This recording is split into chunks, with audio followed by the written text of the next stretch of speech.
recording. Mm. So, here we go. Slide that up there. Yes, if you guys are ready to begin. Oh yeah? Last session began with you guys in Maggie's workshop as you were getting your hair done. You spoke to Maggie about your pasts. You also made some new outfits from spare fabric around Fort Knucklebone. And you made little shirts for Pins and Needles, the imps. So you got yourselves really kind of decked out for hell. You then got yourself some rest. Though Jellie and them bonded a bit before getting to sleep.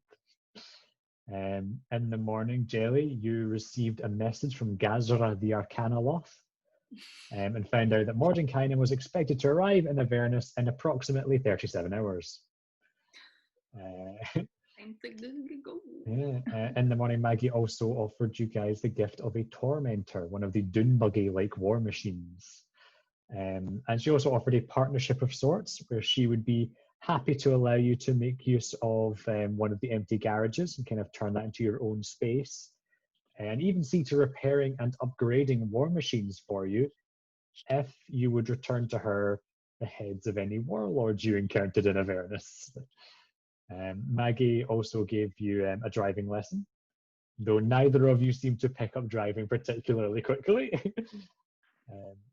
Sensing that successfully operating the Tormentor may be a little beyond you for now, Maggie suggested Nim accompany you on your first trip into Avernus to Mordenkainen's tower.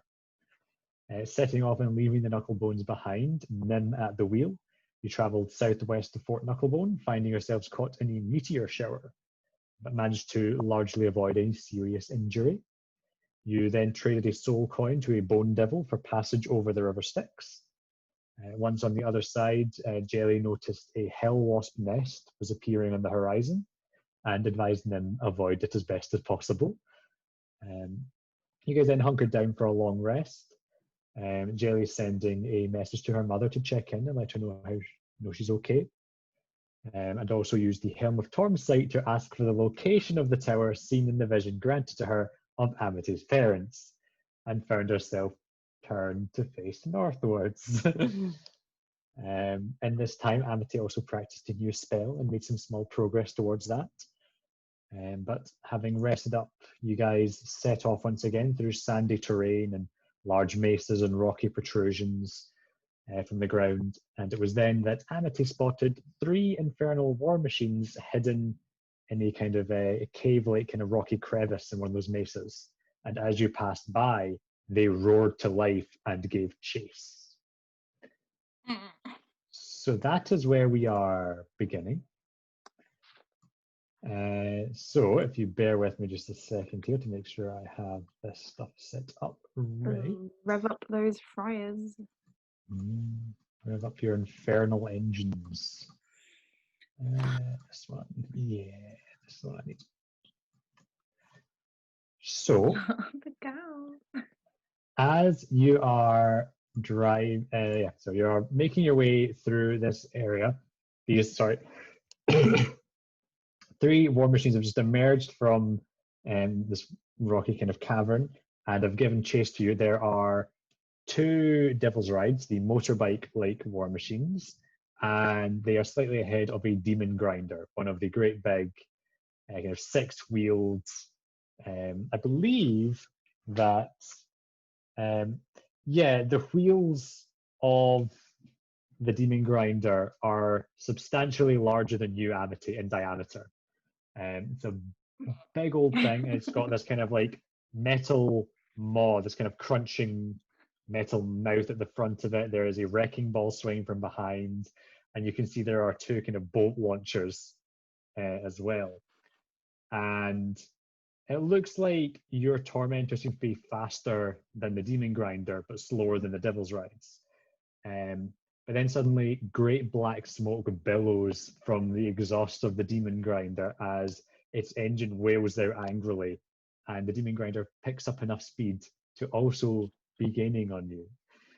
And as the vehicles get kind of a bit closer and clearer, you can make out that the Devil's Rides are being ridden by humanoids with strange rat-like heads, and the Demon Grinder seems to be crewed by similarly rat-headed and also boar-headed humanoids as well. Ooh, that's one of the warlords.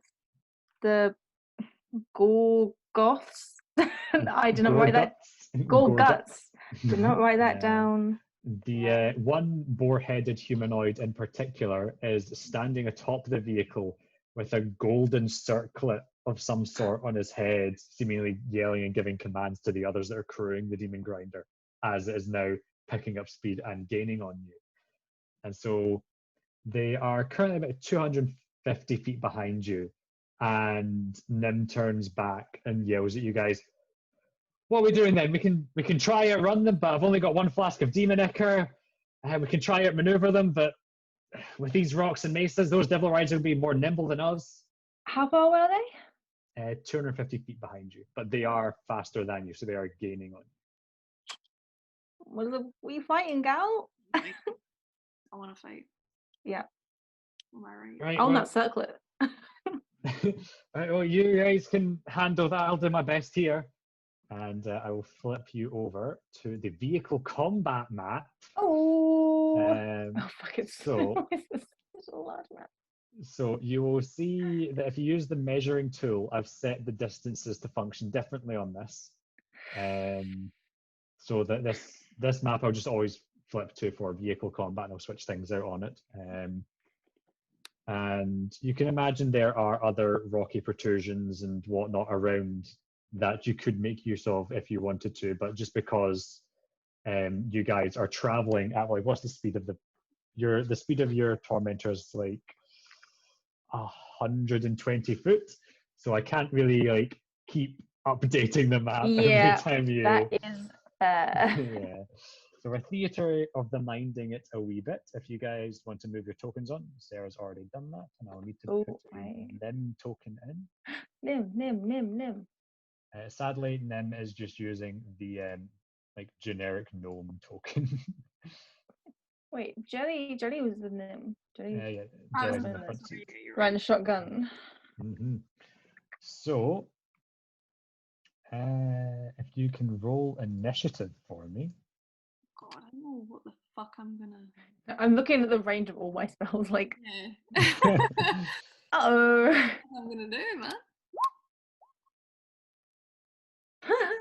Oh boy, that is not ideal for you guys. We both roll one. Ah. We both roll one. Are you kidding me?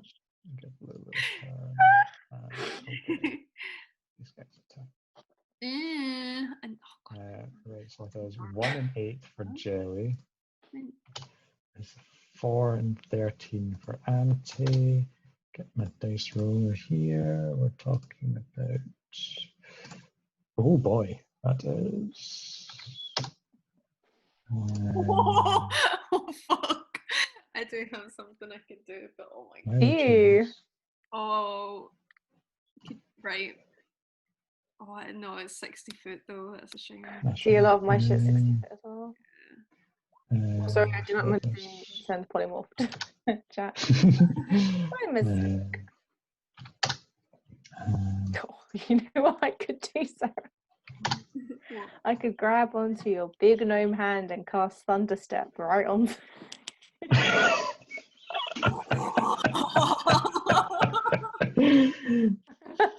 Yo. Yo. Okay, so first up is the were-rats. Right.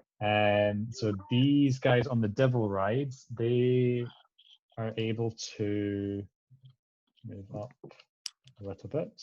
Just assume that it is a moving background. You guys are kind of all rolling forward. So they are moving significantly more than 40 feet here. That's just how much they've gained on you in that turn. So that puts them at yeah, this one here. Yeah, the one on the left is close enough. So you see these were-rats riding the devil rides, the great big motorbikes, and the one on the left there takes out a crossbow, a hand crossbow, aims at your tormentor, lets loose a crossbow bolt. Misses though. So as you guys are driving along, you see the crossbow bolt go wide, but as it's traveling through the air, you realize there's like a packet or something attached to it. And where it collides with the ground, just maybe like 20 feet off to the side of you, and an explosion is let loose. And you see the were-rat going to reload the hand crossbow. Right. Is the tormentor an ally? For what purposes? If the tormentor got hit, could I be like, nah, I lean over the side, put my face things Or the shield. or the shield, yeah. Whatever. I'm going to say that because it's not a sentient being, it cannot activate the pariah's shield. That is. Sorry about that. It makes total And that were is unable to do anything. Yes, so it is now Nim's turn. She will. She's going to use her action to drive. It's then the wereboar's turn, so this will move up 1. The various people on it will move up. I believe they are within range. It'll be disadvantage, but they can make a shot. Yeah, it'll be disadvantage, but they can make a shot. So the demon grinder, 2 large bolts are fired from it in the direction of the tormentor. That would definitely miss. Yeah, both miss. One light goes wide. One looks like it's about on track for the tormentor, but it kind of hits a heavily armored bit. The tormentor, the bolt is just deflected harmlessly. And you can hear off in the distance the wereboar on top of the demon grinder letting out this horrible. I hate that. As then Lulu's turn, and she is going to turn to you, Amity, and go, "Oh no! Oh no! Oh no!" And Amity, it's your turn. That is what Lulu be do though. I say, Lulu, get underneath that seat again. Can I cast a firebolt at the motorbike? He's just in range, I think. The one on the left? Yeah. If the range of fireball is 120, then absolutely you can. It truly is. Are you aiming for the motorbike or the were-rat riding the motorbike? Well, the were-rat will have, I believe the were-rat will have half cover if you're aiming for them. Yeah, I'll be aiming just for the motorbike. It's the motorbike in general. Okay. 24, yeah, that'll hit. Be rolling that 1 to a 2. Okay, so it's Nice. 10, 11 damage. 11 damage, but it does have fire immunity, so it actually has fire resistance. So it takes 5 fire damage, which is its damage threshold. So it does take the 5 damage. Hey. Yeah, so you see the motorbike coming up along your left there that's already let loose an explosive crossbow bolt at you. You let loose a firebolt in retaliation, and it slams into the side of the motorbike and sends pink flame scattering up it, and you can see that it's kind of like shedding bits of metal. It's unclear whether they're vital or just excess, but it is now kind of shedding chunks of metal in response to the impact of that. Is that your turn? Yeah, Jelly. Jelly. Get him. Oh, I could do. I don't know if it's worth it.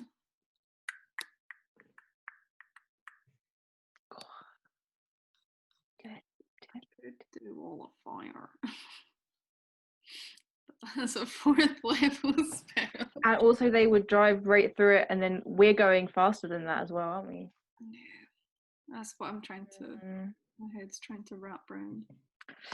It's a shame you can only make it form 2 shapes. So you get wall or circle. Okay, well, fuck that. That would have been cool, but no. My second cool thing was going to be heat metal on the vehicles themselves, but they ain't close enough for that yet. That might still come. That would be very good. That would be pretty fucking good, right? But since we can't do either of those yet, all of my spells are healing, melee, or things that are stationary. I'm gonna toll the dead on the bike. What was the range of Toll the Dead? I'm gonna toll the dead. Fuck's Is the range not enough? Yep. Like What is the range? 60. Oh. Legit, there is not anything I can do. Oh no. So I will hold an action for if the bike gets within 60 feet, and then I will toll the dead. Okay. Amanda, your turn again. You just cast Sending in the middle of battle. It's the only thing you can. I mean, yeah, I actually could have done that. Like, fuck off. Just not talking to your parents. Hi, Mum. Hi, How Mum. are you? Another firebolt on the bike, because again, that's all I can do, really. Okay, send it off. Oh, yeah, correct. Okay, yeah. Popping off, boys. Oh, and there's a 1. There's a 1 in there, so Oh. you can replace that. Oh my god! Right, so I have to do some maths.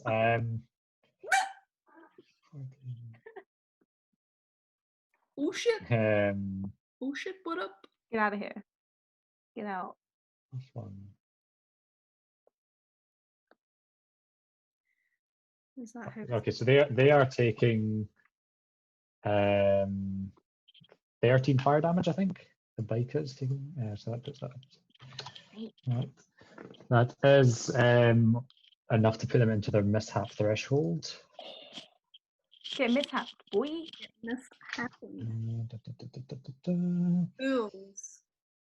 Feels. Well, yeah, it's getting a mishap.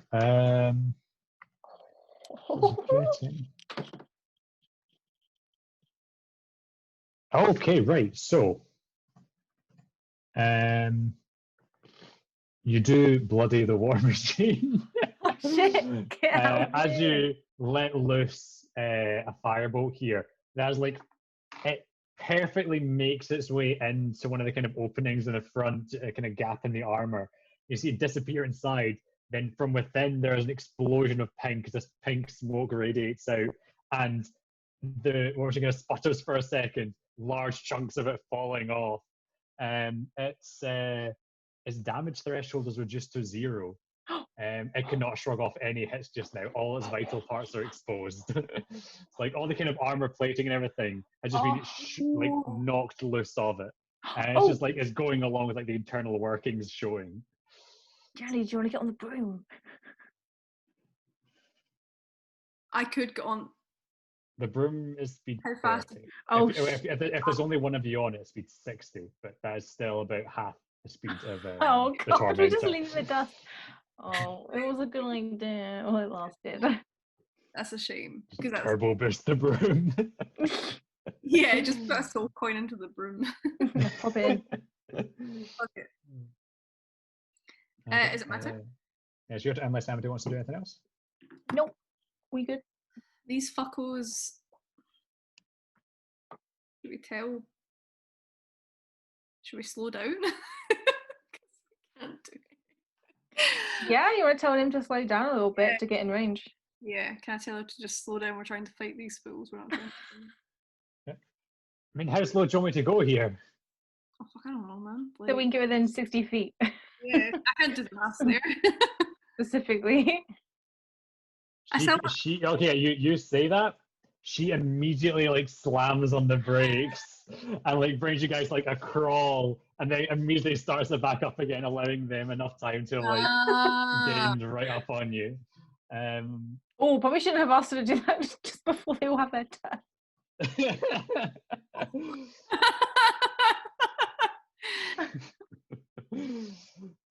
Okay, so that your turn then, Jelly, telling them to slow it down, basically, or Is that my turn? No, is it? Actually, do a little bit.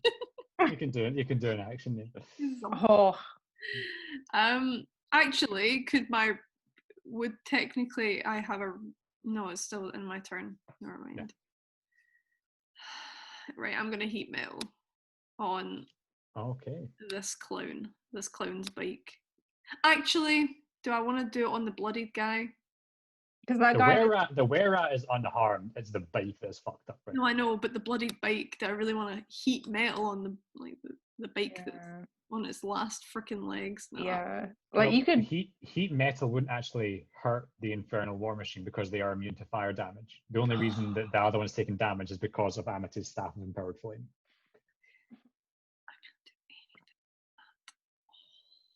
Can you not throw something at it to? Because it's got a threshold of 0, so any damage you do to it will fuck it. Yeah, that's true. I'll toll the dead on it then. It's the only thing I got. Whiz! What's the wisdom save of a motorbike? Wise is the bike. Toll the Dead says you point at one creature. Oh! They're not creatures. My dude, there's nothing I can do. What do you mean? You don't really... I mean, I'll hit it with a guiding bolt. What a damn waste, but it's the only thing I can do. I'll guiding bolt it. Okay, your guiding bolt That's the only thing. It's the only thing I got. The guiding bolt. No, I can't because it's a creature. So I can't guiding bolt it. I guess I'll have to hurt. Guiding bolt's a projectile, right? I don't know. Yeah, it's a spell attack roll you make. I'll say you can aim that at the bike because it's a projectile launching. So. Is it wrong? Does it say that though? It doesn't say it's a projectile. What's a bolt, isn't it? It's a flash of light streaks toward a creature of your choice. So it's something you are launching. So I would say you can launch that at the bike. I mean, I don't know why I'm flapping so much. I could just hit a creature, but I really want to hit. Yeah, okay. Make your spell attack. So the AC of the Devil's Ride when at full speed is 23. Well, can I use Bend luck on Jellie? You can use Bend luck. Oh, really? So you get to add 1d4 to your roll. Amity uses her reaction to use her wild magic to kind of manipulate things. Oh, there we go. That'll hit. Yeah. Thank you, Amity. Okay. All right. Oh fuck. 4d6. Jeez, this is OP. 46 radiant damage incoming. Damn bike.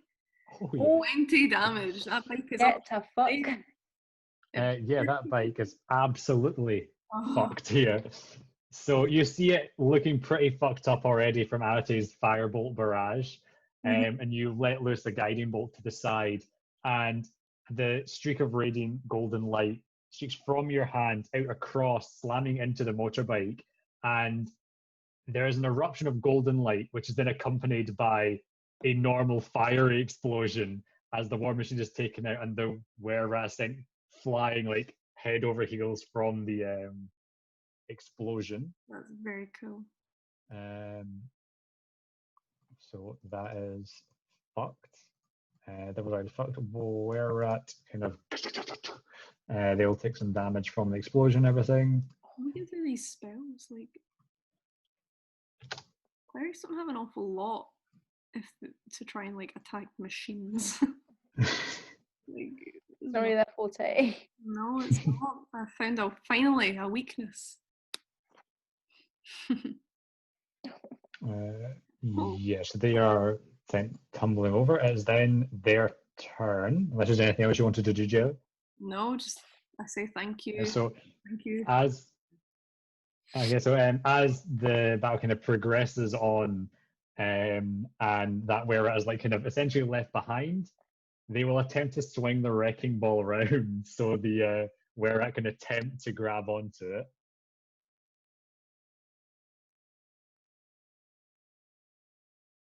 No, were-rat gets left behind. Hey, get to fuck. Bye. Bye. Were-rat gets left behind, and also the wreck of the motorbike gets left behind. This were-rat is going to now take their crossbow shot. Natural 20. Oh no. So that's not good.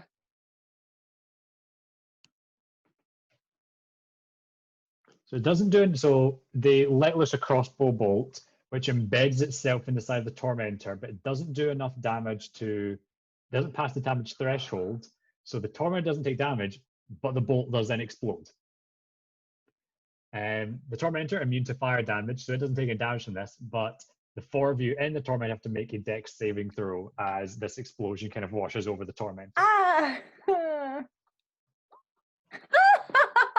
boy. Lulu and Nim got a 7 and a 3 on their saves as well. Oh no! It's only the first round! You all take 13 fire damage. That reduced because we have resistance. Yes, sorry. You two have fire resistance, so that is reduced down to 6. Nice. And I believe you all already had Inspiring Leader as well. Yes. Mm-hmm. Which means that Lulu has actually only taken 1 damage, and Nim has only actually taken 1 damage. Oh. So the fire kind of like what the explosion kind of washes over you, and then like the fire goes like left behind because of the speed you're traveling at. How far are you? Actually, this is top of the turn order, isn't it? I think should move. So this one will move into about there. Actually, no, they've moved twice. So the distance now is too far for them to make. As you can see, the kind of like crunchy teeth at the front are getting closer and closer to the back of the tormentor here. The where we're at there is going to stay where they are. This is the Nim's turn. She was just driving. The werebores, 2 more bolts. Not enough. What's Tormentor's AC? I don't know, was it? 19 when in motion. Yeah, that does hit. That'll do. Ooh, this might do a fair chunk of damage actually. Oh. Never mind, it rolled really badly, so it just failed to hit the damage threshold. So one of the bolts misses, one of the bolts embeds itself in the back of the tormentor, but again, it just hits metal plate. It doesn't hit anything actually, any of the mechanics inside the tormentor. However, I believe you are now within range. Oh, what? Raga Draga, the leader of the Gorgos gang, the werebore on top, I said to surrender, and you don't need to die. And lightning crackles around the circle on his head, and then pulses down his right arm, which he outstretches towards the tormentor. And 3 bolts of lightning are loosed in your direction. Oh, finally, that's circle. So this will be. Yeah, we'll throw it all into the tormentor. First one hits, second one hits, third one doesn't. So the tormentor is going to take. Is over the damage threshold. So your tormentor has maximum 60 HP, and it is now down to 49 HP. As these lightning bolts arc from Raga Draga into the back of the tormentor, you can feel it kind of shuddering with each impact as the lightning courses through the form of the Doom Buggy. There we go, I can mark it here. So it's taking that much damage there. Nim's off. It's in Lulu's turn, and she is no. So she is just kind of poking her head up. Little bit of like some of her hair a little bit scorched from that fire explosion. Just kind of pokes her head up and goes, "Oh no!" and pokes her head back down. Put that head down. Stay down. Amity. I'm gonna cast Shatter on the big one. Okay, right. So I gotta cast it at 4th level. I believe it actually says that constructs take double damage or something, or do they have disadvantage or something? Does. A creature made of inorganic materials such as stone, crystal, or metal has disadvantage on a saving throw. I will say that Revivify. Things looking dire. Okay, so here's that 10-foot radius. This fucking Right. So I will do the con saves for the crew first. So this will be that's a fail. What's the con on this guy? It's probably a fail. There's 14's a fail for you, yeah? Mm-hmm. What is your AC? My DC is 16. DC, 16. Okay, so fail. And the War Machine fail as well. So, How much am I rolling? Because I cast it at 4th level. 4th level. Is it Yeah. normally a 1st level? It's normally 2nd. Let me see. It's normally 2nd, so... 5d8. Yeah, 5d8 thunder damage. That is disgusting. Can I use a sorcery point to re-roll? You can. Hey. Oh, okay, so that becomes... Okay, so it's 11, 15, 17, 25. No. Okay, is that enough? that is their mishap threshold. Yeah. Mishapped. And each of them now takes 25 This is be happening. thunder damage. Also make a wild magic surge roll for me. The thing. Here we go. This is the. Oh, You're fine. So that is... just become a potted plant after that. I'm like, Oh no. Okay. Oh no. what if I cast levitate on myself? I started floating, and then I'd just be left thousands of feet. I will have to swing back round for you. Hope you win. Good luck.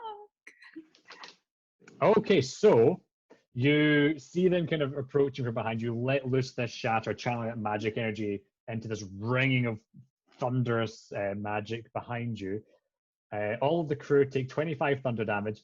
The demon grinder takes 25 thunder damage. You can see that the like mashing teeth at the front, their vehicle mishap is that those fall apart essentially. With the ringing and vibrating, the metal kind of like works its way loose of its holdings and everything, and the metal kind of begins to disassemble in front of your very eyes. No chomping.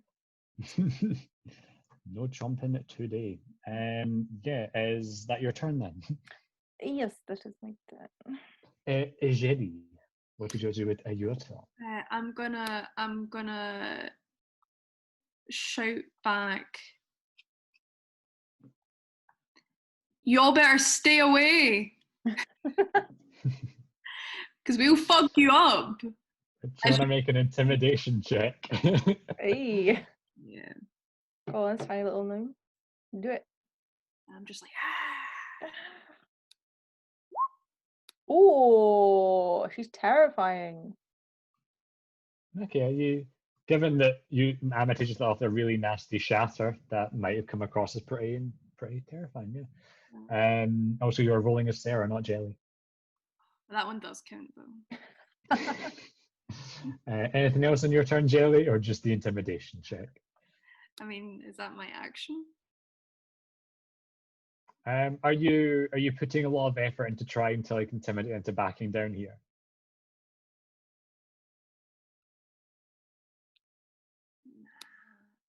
Fuck 'em. We're gonna take their heads, right? So Yeah, we need them. we need that head. Let's go in the bag of holding. What's this clown doing to the right of us? Is he just riding along? That is the were-rat that let loose the explosive crossbow bolt that washed the fire over you. You can see that they're like reloading their crossbow just now. Right, can I toll the dead him then? Because I don't want him to blow. Yeah, you can. It was save. Would save. Whiz.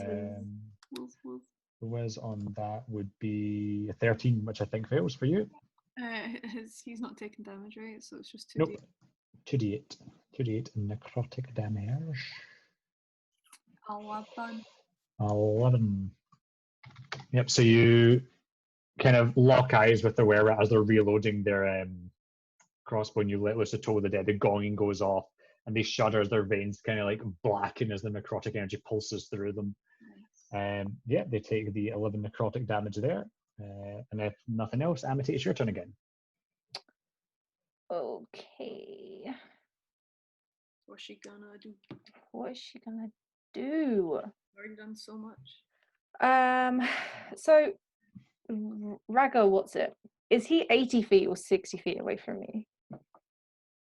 So the demon grinder itself is a gargantuan vehicle. So he is 80 feet away from you. Okay.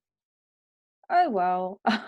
I can't mind bonk the vehicle itself. Sadly not. So I am seeing Jelly fire at that guy. I'm gonna cast a firebolt at that. Okay, fireball incoming at the rider. Yes. Okay. 17, their AC is normally that plus half cover. I think, let me quickly double check half cover. I think that just hits. Come on. Yeah, just hits. Just hits. Yeah, boy. 10 fire damage. 10 damage. Sorry, 11 fire damage actually, because of your staff. So I've got the measurement tool, so I push them up to that, which does bloody them. Already. Yeah, so just as they're kind of recovering from the necrotic energy surging through them, they open their eyes and there's a pink firebolt into their side. And they're trying to now shake that off and like pat off the flames as they're trying to keep control of the motorbike. Jelly, your turn. Jelly, let's go. So it is fucking hell. Forgot. Yeah, I'll do that. I'll totally dead him again. Okay, so whiz save. Yeah. 15. I think that's fine. Sorry, my character sheet's on a different tab. Yeah, that is my spell save. Okay, so he's all resist right. it. Aware of what you're capable of now, bracing themselves for further magical barrages. Is then their turn. They now have successfully reloaded and they take another shot. Which will hit. Let's see how much damage it does.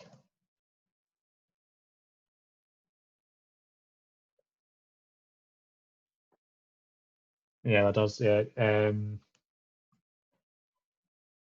So that just puts that to that. And so they let loose a crossbow into the side of the tormentor. She kind of worryingly disappear between two sheets of metal plating, and you hear horrible grinding from inside the tormentor. It has done enough damage to go over the damage threshold. It's not a mishap, but it's done damage threshold.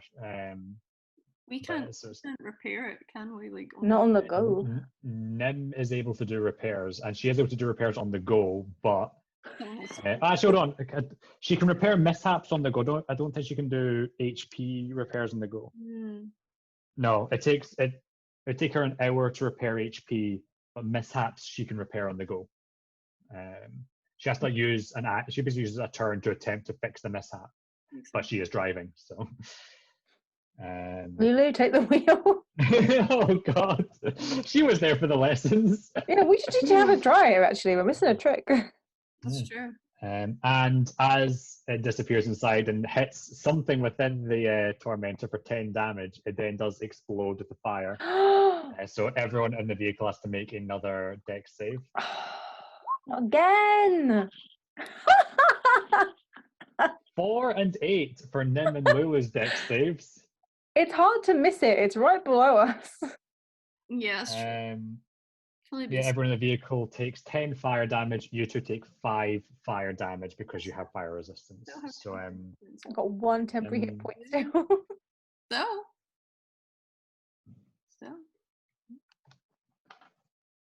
So as the fire kind of like erupts up and passes over everyone inside, Nim and Lulu can let out a horrible little scream. And Nim is kind of like gritting her teeth, like, shit. And she's trying to like keep control of the situation. Neither of them are bloodied, but they have been like scorched by the flames erupting up from the side of the war machine here. I thought Lulu had resistance to stuff.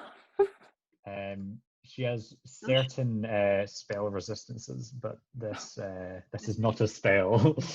And there is the other were-rat as well, who's going to now take their shot. because the piece of the war machine they were previously operating, that big is no longer working, so they are free to take a shot. They miss anyway though, so their shot goes wide and explodes, making a crater as you guys drive by. It is then Nim's turn. She's just kind of keeping you guys driving, but this is actually a new turn order, so this one actually moves up one. This one will maintain the distance for now. Then Ragadraga's turn.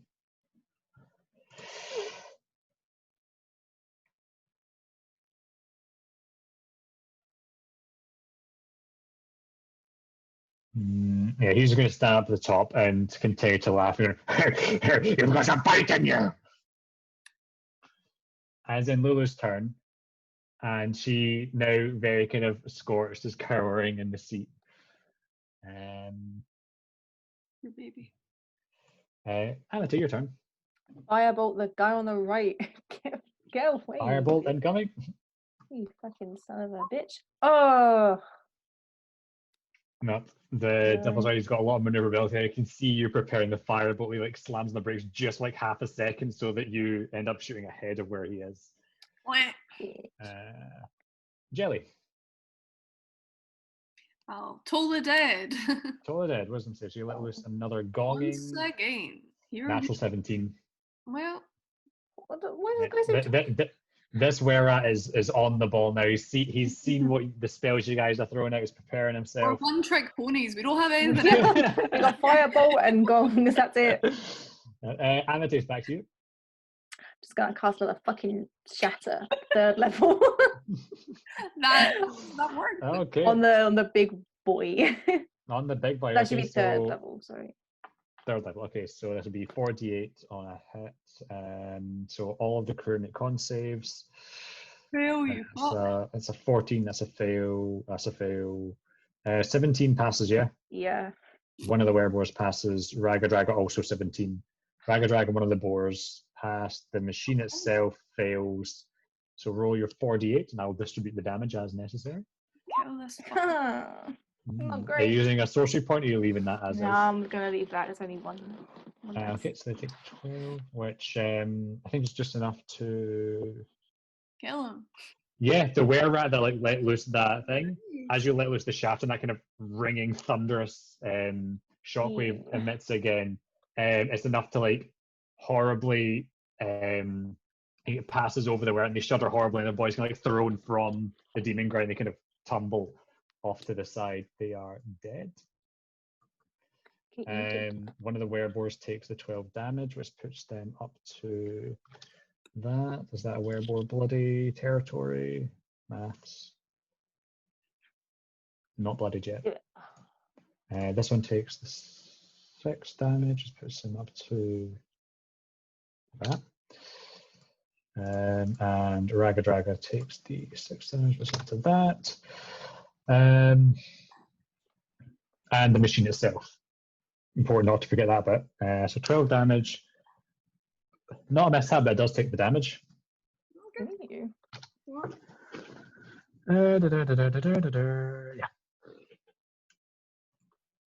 Yeah, so you let loose another shatter wild magic surge roll.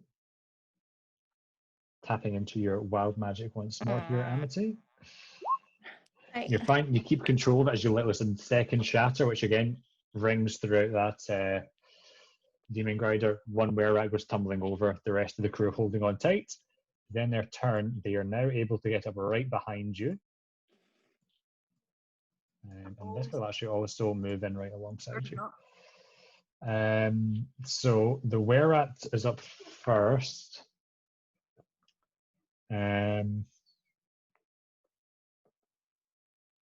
Yeah, so they're kind of about 10 foot off to the side of you just now, the were-rat.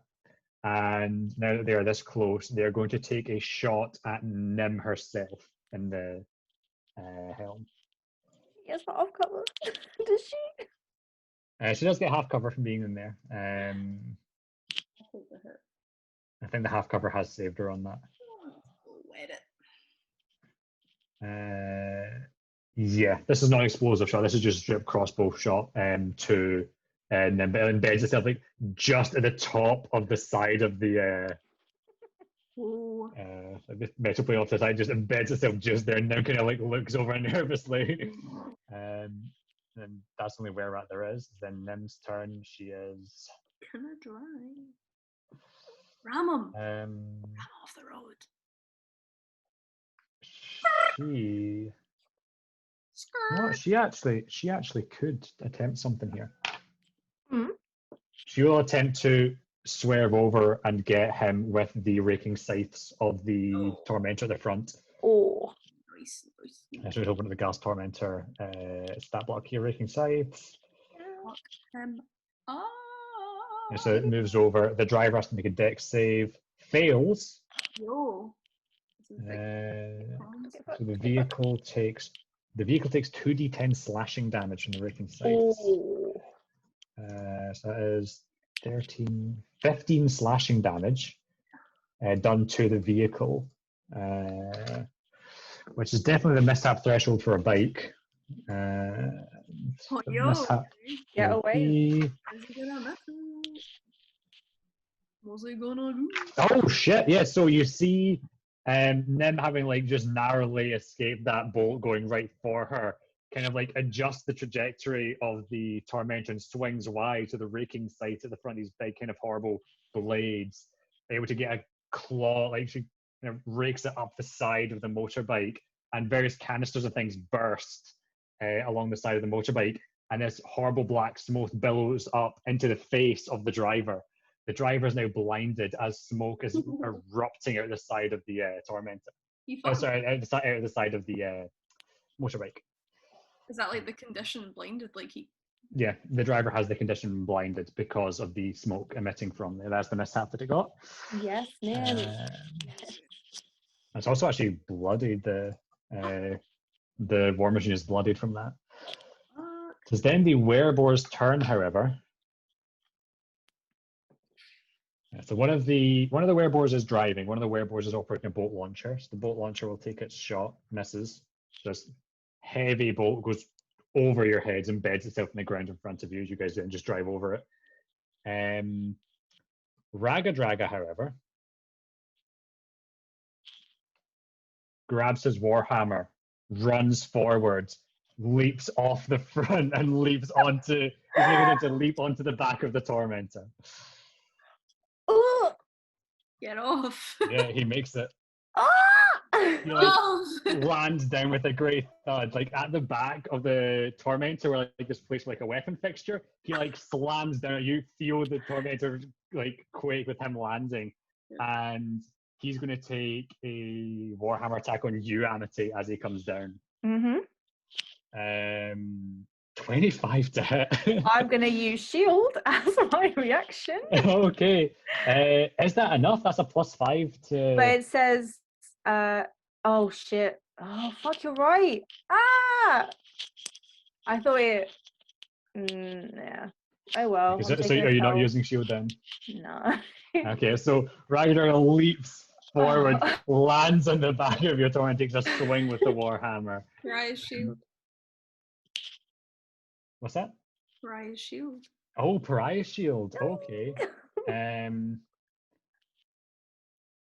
So Jellie, you take 16 force damage. As Ragadraga's Warhammer comes down to you, Amity, like collides and is like repelled backwards, and you hear Jellie let out like kind of like as the Pariah shield like slams into her. And Ragadraga is now on the back of you. So the token for the Tormentor should actually be 3x3. Okay. But I've like shrunk it down for the purposes of this. So like there is actually room for Ragadraga to do this. Okay. It's then Lulu's turn, and Lulu, seeing the situation, Lulu pokes her head up and goes, "No!" And her little trunk retracts in, and she shoots out a blast of radiant energy towards Ragadraga. She's using Trumpet of Blasting. And Ragadraga fails on the con save. He is going to take... She's a beast? He takes 13 thunder damage. What the fuck? That's good. No way. Get away. And he is now deafened. Oh.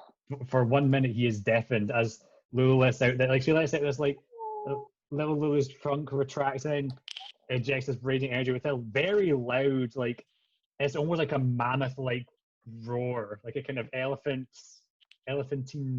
roar that is like far louder and more boomy than little Lulu's form you would imagine would be capable of, and is projected towards Ragadrag as the like shockwave passes over him, and his ears are just left ringing from this. As Lulu begins to fight back. Amateur, you're up. Yes. Can I cast Pulse Wave? Get him off the back. You could. He is positioned in the back here, and the rest of the war machine is behind him here. So yeah, you can use Pulse Wave. That is so good. I've been waiting for this one. Turn it up. Turn it up. Okay, This is right. pretty So good. And then if he gets pushed 15 It's feet, over. he's off. yeah, he is. So Ragadraga, 18 for Ragadrag, I'm afraid. The two other wereboars. Can I bend look at him? I believe you can do that. Yeah, you're obviously burning through your sorcery points, but yeah, I think you can do that. Yeah, I'm burning 2 sorcery points. So subtract 1d4. 1d4. So he got was it an 18? I think you got there. Yeah. Yeah. So roll your 1d4. Big rolls. Oh! The biggest. The biggest. Ragadraga fails his con save. He's The off. biggest roll. The driver succeeds on his. Oh, look at All 3 wereboars succeeded theirs actually. Oh, they get half. But then you forced Ragadraga to fail his. The demon grinder itself. Fail it. The weight of the demon grinder is 12,000 pounds. So Now I it feel says creatures and objects. it does say that, but the demon grinder is 12,000 pounds in weight. I So think it's unreasonable. I will roll to see what kind of damage it takes, but I feel like it might not be forced back that much by this. Well, even if it is, it's only 15 feet, so it doesn't Yeah, really. that's true. Actually, given the speed it's going at, that's a very small hurdle. Where is its con? Oh god, yes, of course it's got a massive con. It's a fucking big truck. Actually, even with the massive bonus, it still fails. So, roll your damage. You're 66. 21 damage. Right, so these guys take half damage. So this guy goes down to that. This guy's down to that. Both of them are now bloodied. Ragadraga takes Oh. that. Ragadraga is bloodied. The demon grinder takes that. Which is that? That will provoke a mishap for the demon grinder. The mishap will be it is shedding armor, so it is its damage threshold is reduced. So I will. Yeah, so Ragadraga, you tap into. Did you make a wild magic roll already? No. Roll that just now before I go into He's narrative. off. He's getting the fuck away. Oh yeah, so you tap into that wild magic. You do an old favorite of yours, that pulse wave. You manipulate gravity and send a great big pulse of it forwards. Ragadraga picked up off his feet and launched backwards into the demon grinder. Oh. Taking a fair chunk of damage actually from that.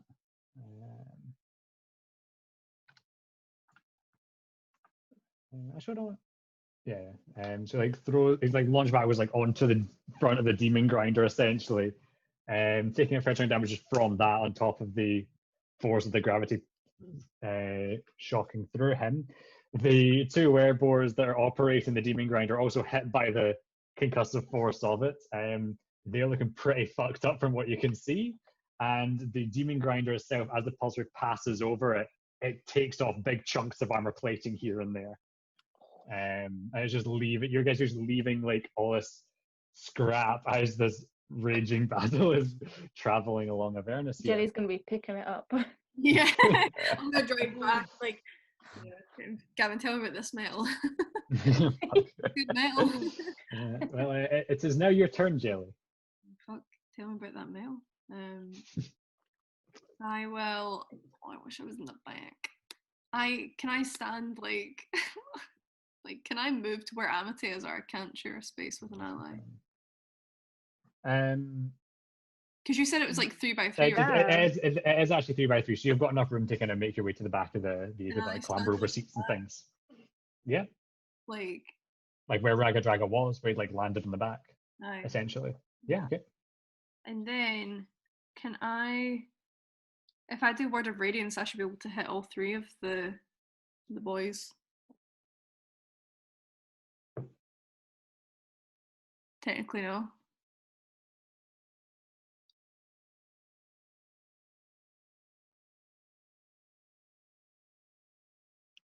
I would say you could hit Raga Draga and the one operating the bolt launcher with it, because they're both at the front. The driver's a bit more kind of like, kind of like cockpit area almost of the demon grinder.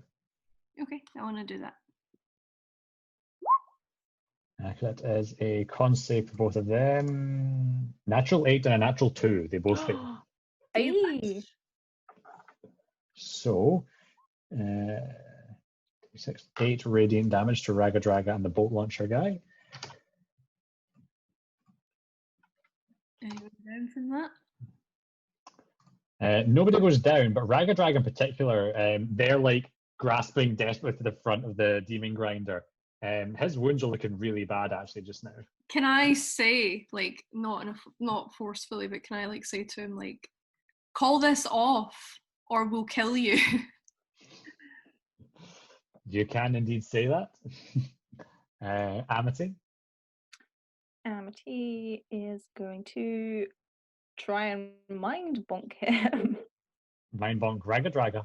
Yeah. Is he in range? 60 feet? Yeah, he's in range. Yeah, he's well within range there, yeah. Get. Okay, mind bonk, yeah. So he makes a wisdom saving throw. Natural 1. Yeah, going. He is as he's like dangling at the front of the demon grinder, suddenly you're able to force your presence into his mind, and he's just kind of like frozen there, trying to force you out. Make a wild magic surge roll.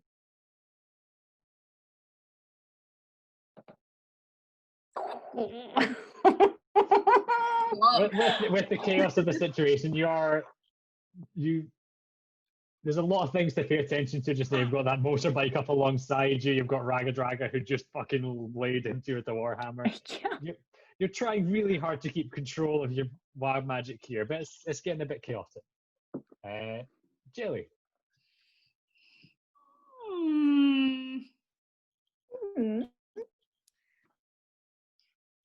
When I said that, did he look like he was make an insight check? Is this going to be an action? Because if so, I don't want to do it. I'll say this can be a bonus action to just kind of like. Thank you.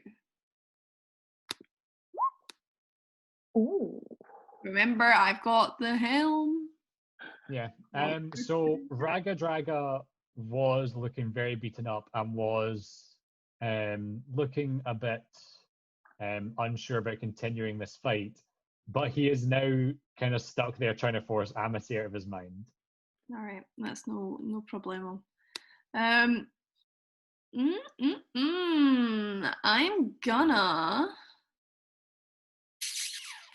Fuck's sake, man! Can I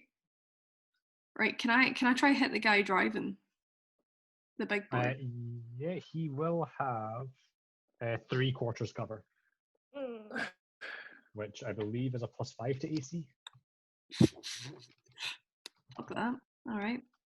I'm just gonna let's go back to this little guy on the side.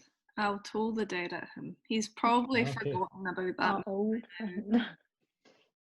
Yeah, so he is blinded now. He's just trying to like clear the smoke so he can actually see where he's going. Oh yeah, He can't prepare for the bomb. Yeah, natural 6, so he is taking 2d12 necrotic damage here. Get him. Oh, Oh. Yes, so big plays. you like let loose the gonging goes off, and you just see like from this cloud of smoke the body slumps off the back of the motorbike, and the motorbike loses control and crashes. So the were-rat's body and the broken, like kind of severely damaged Devil's Ride spewing out black smoke fall off to the wayside here. Is that your turn, Jelly? Oh yeah, but yeah. Damn it. Well, Like even though that guy has 3.5 cover. What did you say he's got? 3/4 cover. cover, yeah.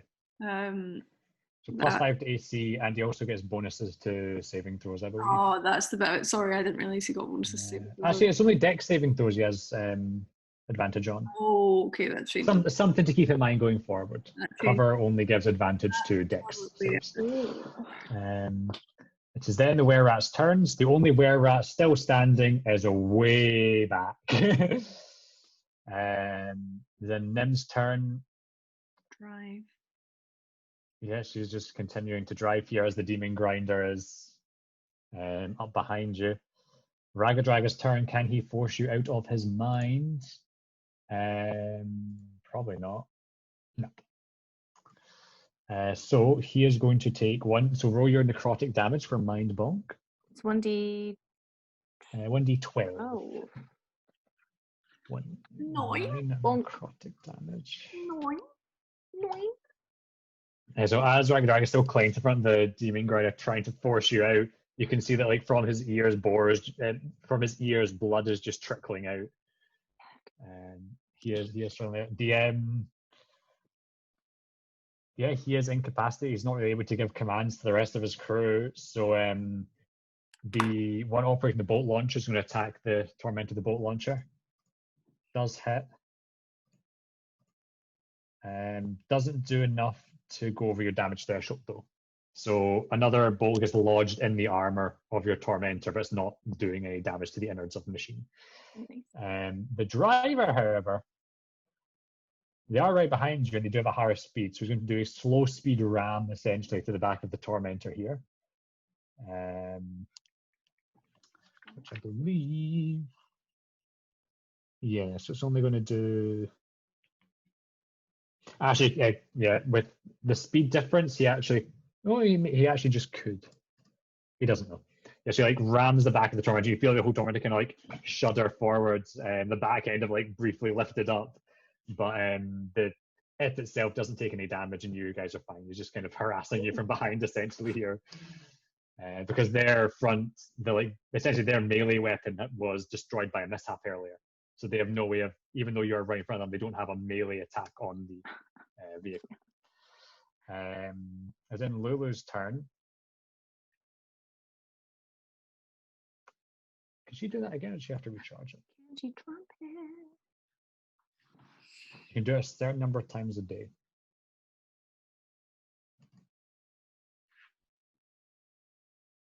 I think she will.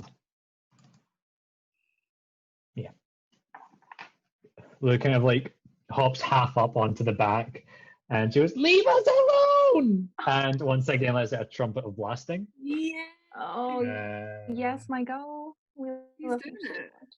A little fighter. Leave us alone. So cute. So cute, so cute. Actually, I just realized Ragadraga wouldn't have heard you when you yelled at him because he's still deafened from the previous trumpet of blasting. Oh yeah. His ears are just ringing. But yeah, that is going to be enough to put Ragadraga looking like he is on death's door right now.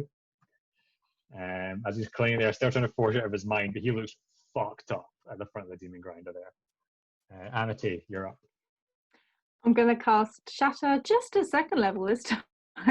Just a second level, no big Just a deal. second Just a wee level. second level It's shatter. a small one. So con save, bitch. Con saves. Ragadraga fails. Fail. Fail. Oh, even with disadvantage, the demon grinder succeeds. But all the crew fail. So roll your 3d8. 13. That puts them up to that. That puts him up to. Ooh, see, no, he's fine. Well, not fine, but he's not dead.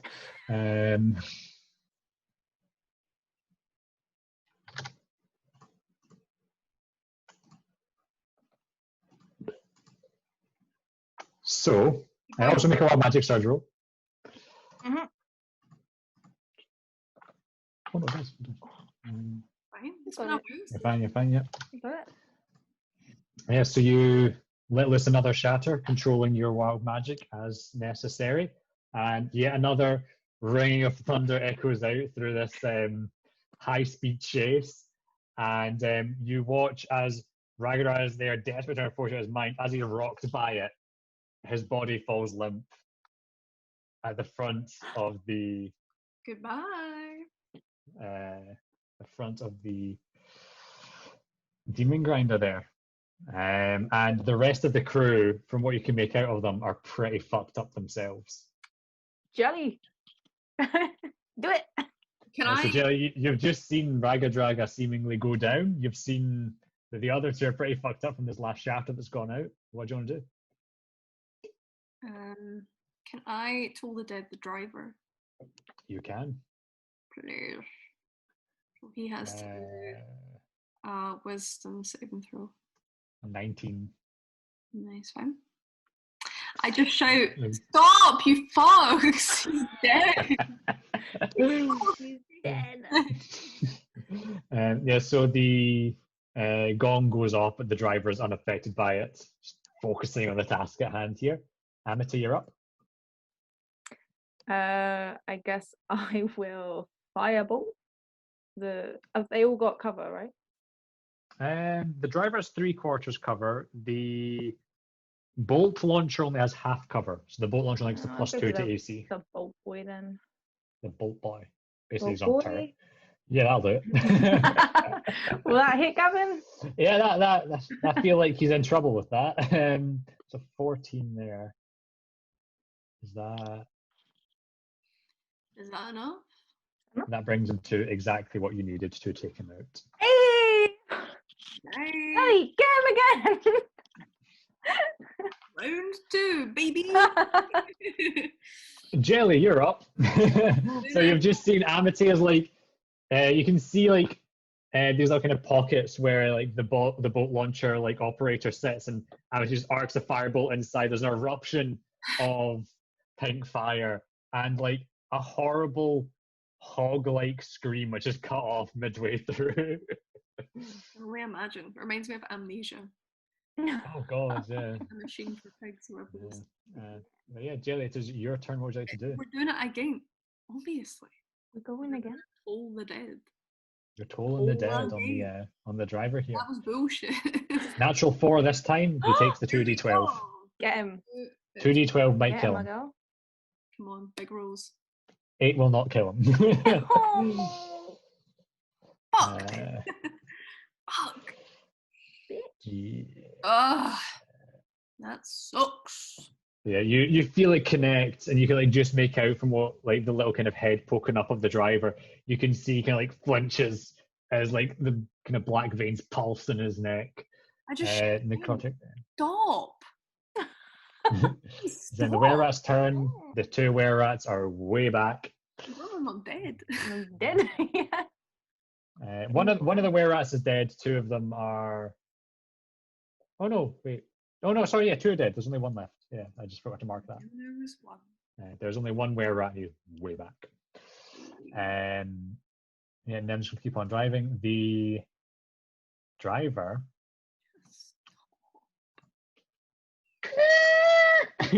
on the brakes and just brings this to a stop. And you guys race on ahead. No, No, turn no, back. we need his head. We need his head. Turn. Him. Stop. It is.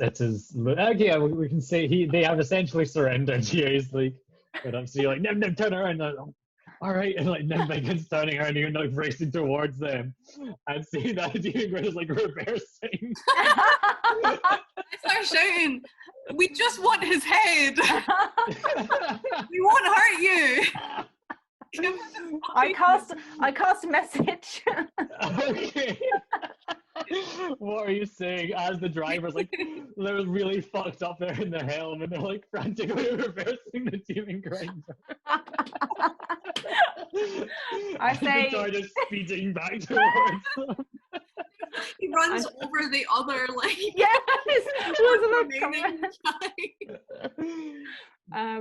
I say there's no point in running. We're gonna catch up to you.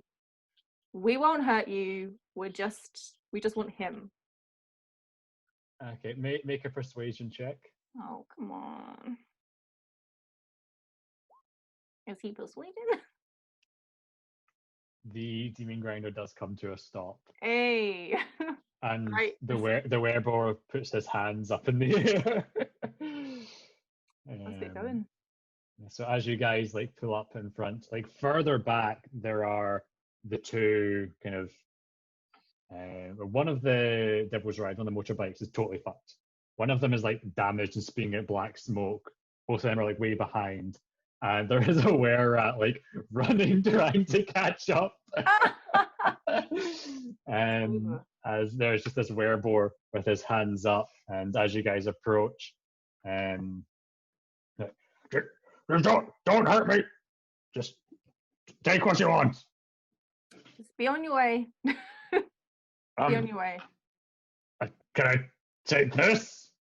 When you're tilting the vehicle. I look at Jellie. We can't drive it, right? We could think it though, like we can have it.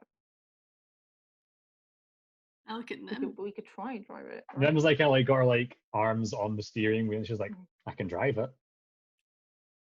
We could try and one of us could try and drive this. You. You were watching her in the front seat. I assume you've been learning how to drive, not just enjoying the view. Yeah. Yeah.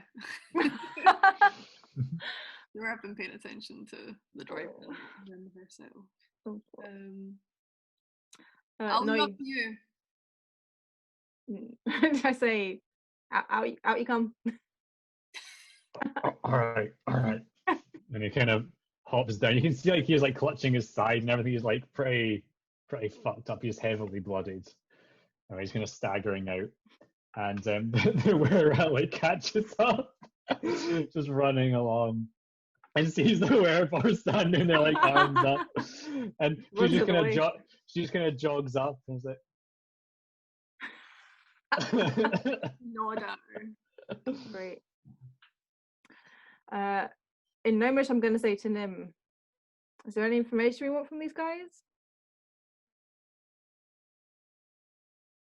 I don't know, Maggie might want to find out what they've been up to, but she probably want those answers from Raga Dragon. He's dead. Sure is. Whoops. I'd say just take their soul coins and we can take his head as well and we can head off. Nice. All right. So we hop down from the the machine, I guess. Go take this bastard's head and soul coins. Like your soul coins, hand them over. I want to intimidatingly like demand all of their soul coins. Okay, make an intimidation check. Thaumaturgy, like everything. Echoes. You can do that, yes. As Jellie acts all intimidating, her voice has a bit of extra bass to it. Yeah, it does. Boom. So make your intimidation check, Jellie. You try your best. You think you're coming across pretty scary. And the werebore is just like, Raga Draga has all the soul coins. And the were-rat's like, yeah, he's the one that has it all. insight check. Okay, yeah, make an insight check. Guide her. I guide her. No need. What a waste of a 20, fucking hell. Is this rat lying to me?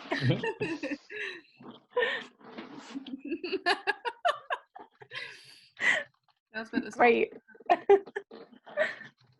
Is this rat lying? Oh, whisper. Well, a whisper. Well, Rat is lying to me. Or rat is not lying to me. that's all it demanded.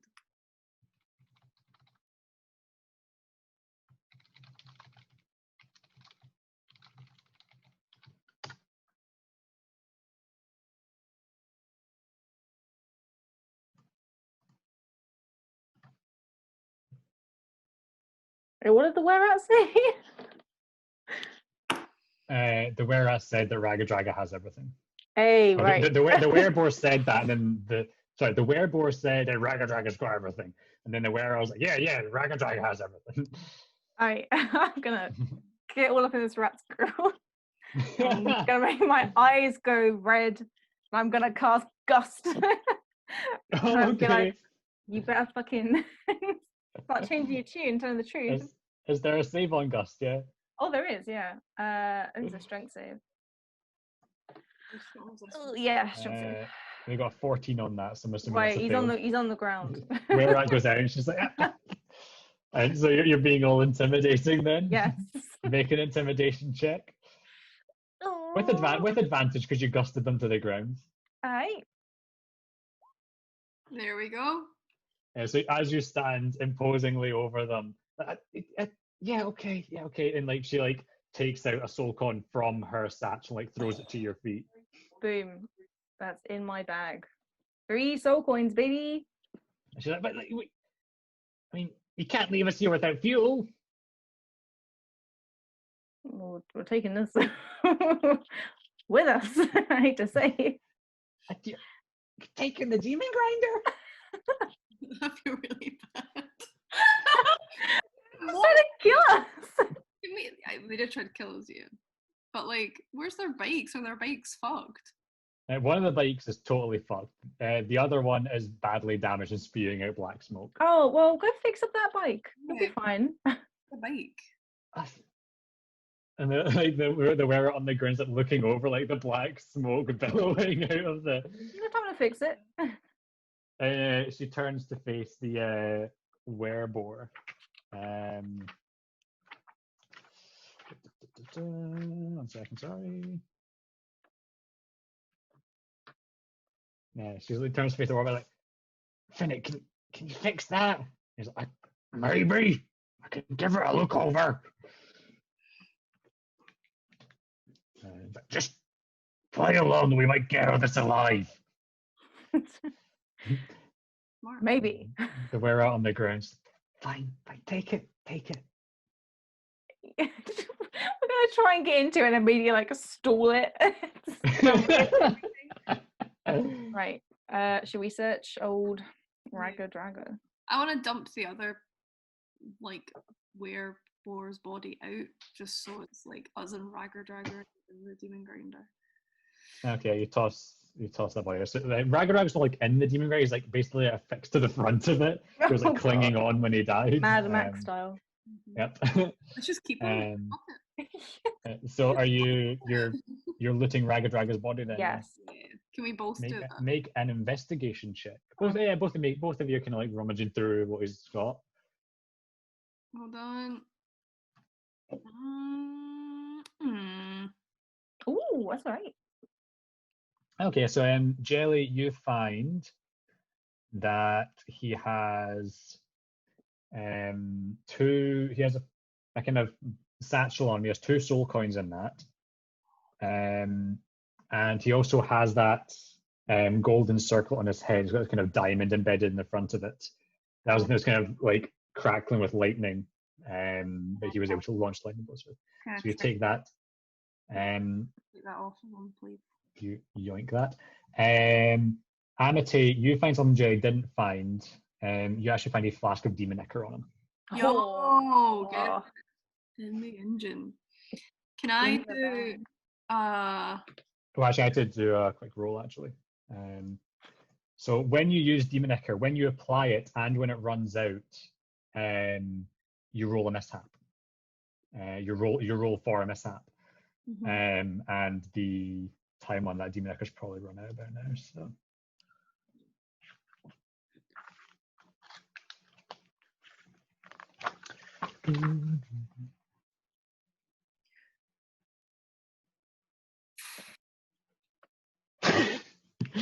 Yeah, so as you guys are looting Ragdry, there's suddenly like a loud whistling noise and then an explosion from within the demon grind as like a puff of smoke comes out as the demon is just taking a bunch of engine damage from the demon. We still want to take it? It's still not like bloodied. It's still got over half its HP. It's a sturdy fucking thing. Well, we're gonna try, I guess. Yeah, let's try drive it. Like this is cool. Let's keep it. Can I cast Identify? It takes a minute.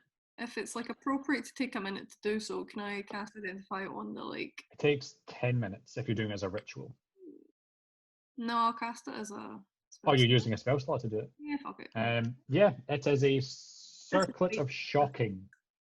Basically, it lets you cast once a day. It lets you cast the Ray of Fire spell that does lightning damage rather than fire damage. And what is the Ray of Fire spell?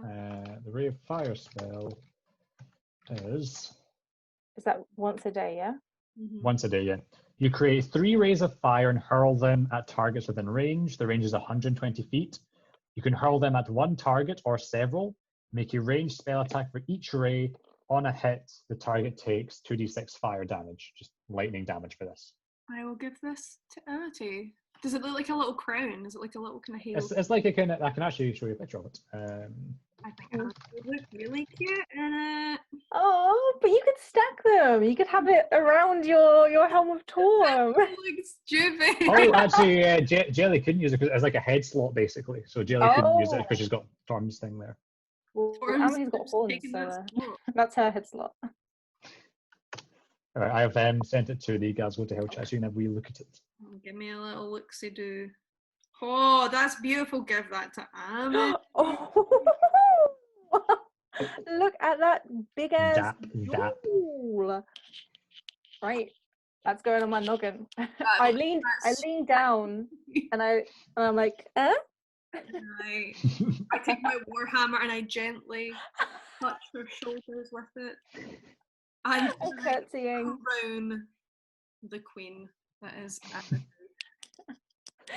The were-rat and Boar's just looking at this like this display. The were-rat's still on the ground. She's just kind of like lying back, resigned to this fate, looking up at the black skies of Avernus as lightning crackles and flames. Like...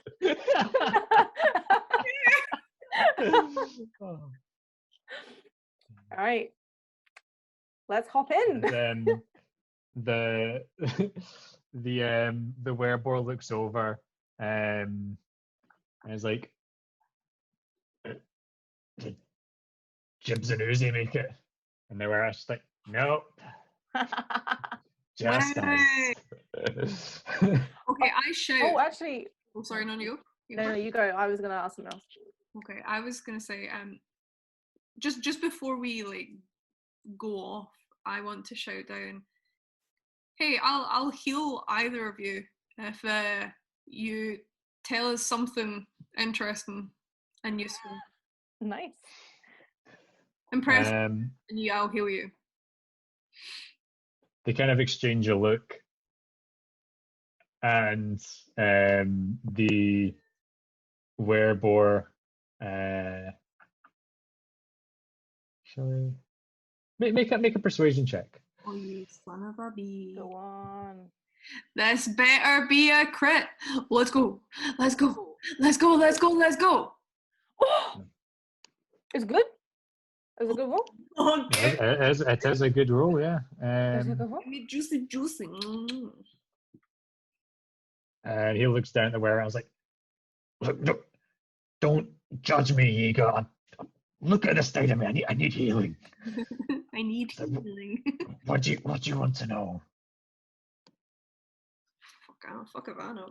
What you been up to? What's happening? I mean, we've been hiring trip transports for soul coins. We had a bit of a splurge recently at the Wandering Emporium. What'd you buy? Oh, that's been Raka got his fancy tiara thing. Where is the Emporium? I know it wanders, but where did you see it? Oh, last we saw it was.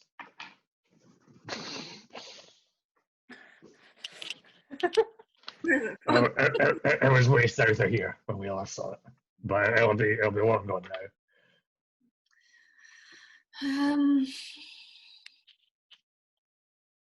Can I get that healing? I'll give him a little healing word. Just a healing word. Yeah, he told me about an emporium thousands of miles away. That we can't get to. What else did he tell us? I said it had to be good, man. It would be just as easy for you to cure wounds and heal them for more, but you're choosing healing words. I need to touch him though. For cure wounds. Okay, you're doing it from a distance then. I mean, he could. I don't know if he's still. Yeah. Okay, fair enough. You do healing words. He could still fucking hurt me. Okay. And like I said, I would maybe, if he had anything more to say. The information he gave me, I take it as an insult. Wow. That couldn't have gone better. You use the healing word, like one of his gashes stops bleeding. You're welcome. Thanks. I didn't say I was good at it. I do give him. You're taking that then, are you? Yeah. Fucking hell, Gavin, you're tugging at my heartstrings here. Yeah, fuck him. Yeah, we are. Tell us something. Tell us some more good shit, and then maybe. No, where I was like, what do you want to know? That's a nice story. Tell us your life story now. I've got a story for you. It involves you guys fucking off and leaving us to die here. Yes, I mean, do you want that story? No, but that's what's going to happen if you take her demon grinder. What do you mean? A bike. I mean, there you are. I'm relying on this clutch to fix it. He's fine. I don't feel fine. Jellie, give him some guidance. Yeah, I guide him. That's good to go. He feels Onata's presence pass over and he's like, oh. You should feel more confident now you've got a date. Yeah. Can I get my stuff out the demon grinder? Yeah. We don't give a fuck about your stuff. Yeah.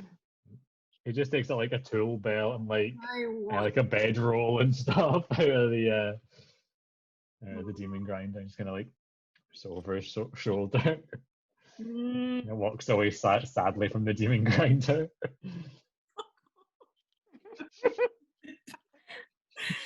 What was their story again? I tried to look at my notes, but does Amity remember their story? They. No, I've just written down that they're lycanthropes. Ragga. They've got history with devils. Some kind of deal they made with devils. Nim can refresh your memory, and was like, yeah, they made some deal with the devil to get their lycanthropy lifted, but in order to do that, they had to serve in the blood war for a time. Oh, God. Then the devil responsible for that contract died, and the contract was nulled, and they were stuck down here. Oh, I feel like a dick. Okay. Oh, fuck me. You wanna give them the demon grinder? No, but should we like? Well, And Lulu kind of floats alongside you. She's like, that sounds like a sad story. oh, No. what? How you are? She remembers all the bad shit. She remembers. I'm gonna say, you know what? I can make this story much happier. Great. The bag of tricks, and I hand it, and I say, you know, lucky dip.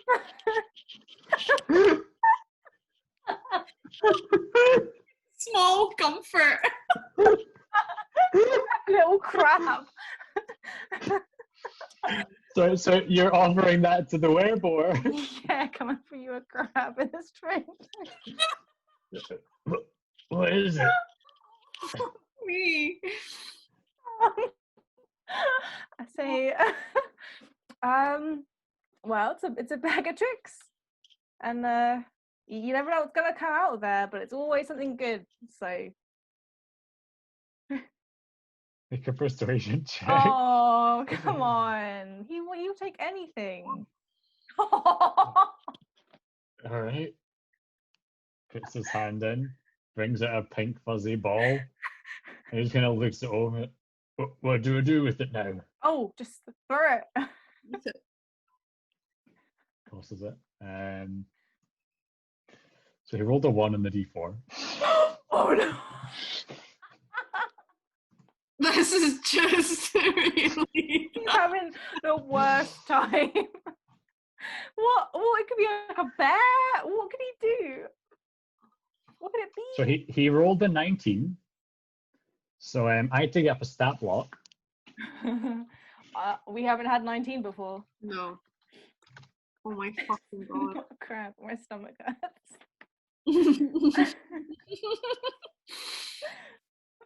So as he throws like 15 feet away from him, and there is this very large puff of pink smoke. And you hear and as the pink smoke lifts, you see a rhinoceros. No. With various shades of pink.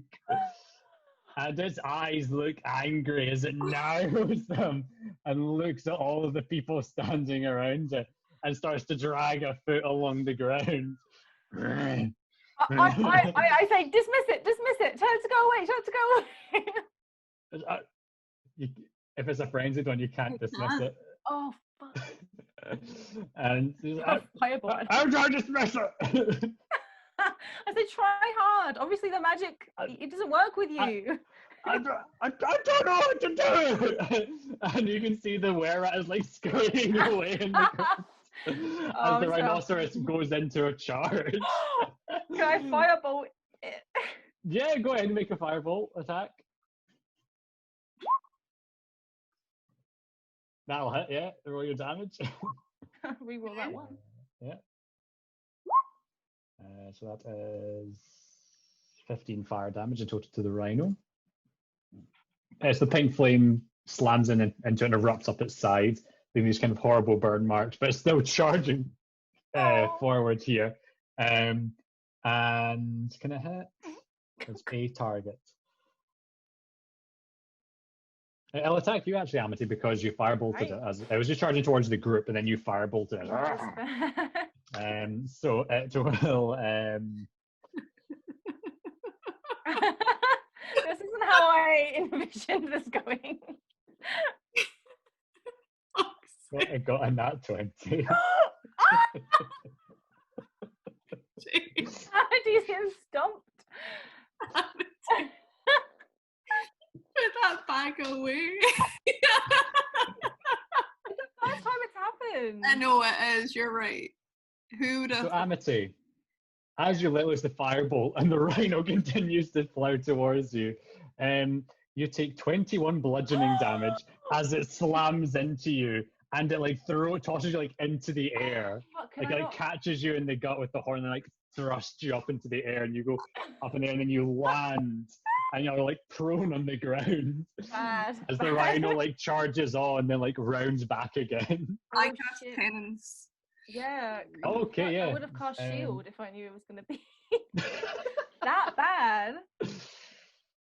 Okay, so you're casting penance. I need to do a wisdom save. Wisdom save. Okay, give me a second. Better not be a wise fucking rhino.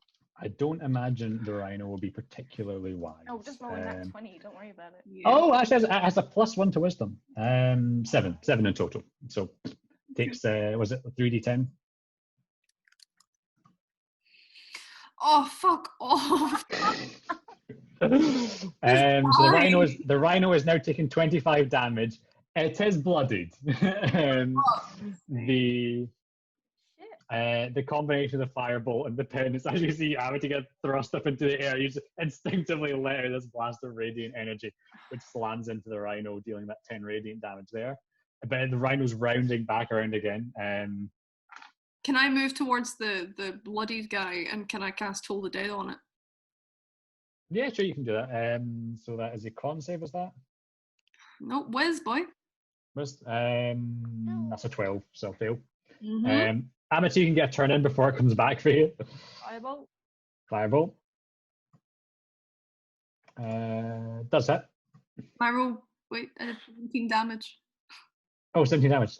Sorry. Oh, wait, I rolled a d12, sorry. Okay. Oh yeah. So as it comes back around, charging back towards you, the firebolt and the Toll the Dead both go off the gonging, and that is enough that they hit. The rhino kind of staggers, and then puffs out of existence. I'm turned to the guy and I'm like, "You didn't do it right." You didn't give me many instructions. I've never had to give anyone instructions before. What the fuck am I supposed to do? I cure wounds him.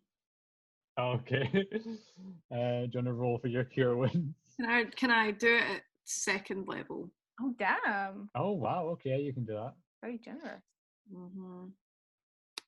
Well, he's been through a lot. It hasn't shown up for me just yet. There it is, there, 13. Oh, that's nice. Puts him to... He's just, yeah. He is still bloodied, but Wow. his wounds can heal up a bit as You well. can focus a bit Thanks. more. Right. I'm going to turn to Jane now. I'm going to be like, Here you go. have you ever beheaded a giant wereball before? We don't need, I mean, now that we've got this thing, we could just fucking chuck him in the bag. We don't need to behead him. Leave the gory stuff to Maggie when we get back. I mean, it'd be interesting. I mean, we could fit the head in the bag of holding where he'd definitely be safe. That's true. Let's give it a go. I do not. Okay, so we've got a lot of daggers.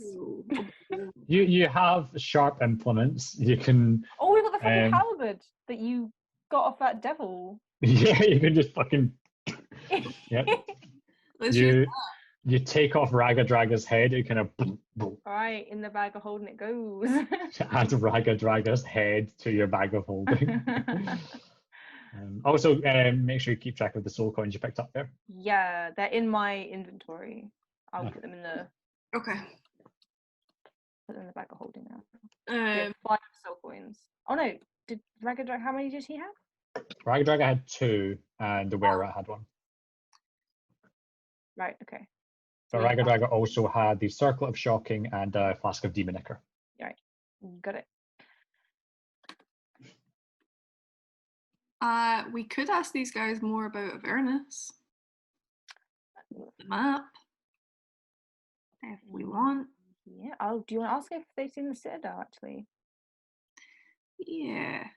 I described the Citadel to them both. What I saw in the vision, and I say that. You guys seen anything like that around here? They kind of share a confused look. I'm like, no, never seen anything like that.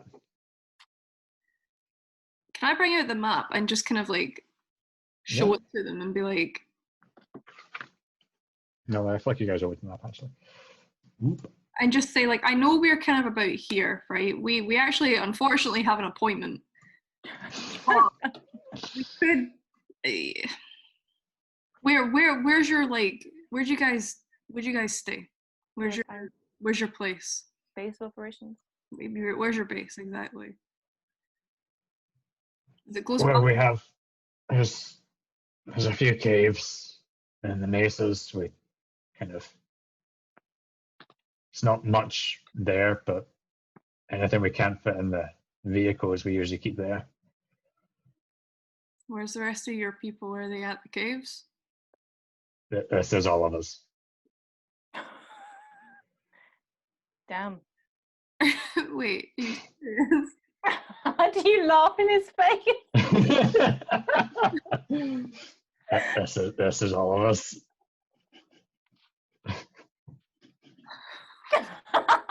Wiped out a warlord group.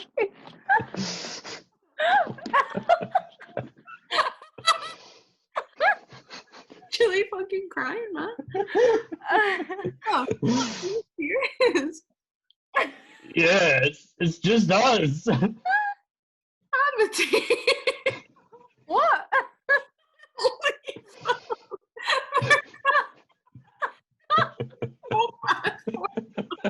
Where are you guys? This is it. Why did you attack us, you fucking idiots? Because you look like an easy target. You might have soul coins on you. Oh, you're fucking wrong there, buddy. Well, I can see that now. He looks around to like the mess of like vehicle wrecks and his dead comrades. The tracks of a rhino. Right. I've got a proposition, right? I've got an idea here. We can bring these clowns back with us, and they can work for Maggie. Right? Yeah, maybe. I mean, you guys don't have anywhere else to go, right? Yeah. Not really, no. Right. She treats people very well if you're useful to her. Yeah. Useful? Maybe. I mean, I've been doing this for a few years. We did all right until this. Well, we're on a special mission, as it were, for Maggie. You helped us by driving that demon grinder. Which would be very And appreciative. it kind of looks over at the were-rat, and she's like, "Well, we don't have anywhere else to go. Nice, I did. What do you want us to do?" Come with us. Like I said, we've got a mission, but we'll be heading back to where Maggie is right after. We can introduce you, we can show you the place. Nell actually works there. She's like slumped over the like steering wheel and I just watched this away. whole thing. Yeah. I'm sure I'm sure if you don't have anywhere else to go, like we're not so evil as to just, if you don't have anyone, I can't hold the Yeah, I assumed that you would just be on your dune buggy and back to, your weird family of rats. I really thought that you'd be okay. Where I was like, no, this was all of us. Right. This is everything we have. Okay, noted. Something about leaving two of them, like making it as like making a species extinct. Like they need to be preserved. It's a conservation effort. We're gonna start like a safari of Avernus because we will have killed every other.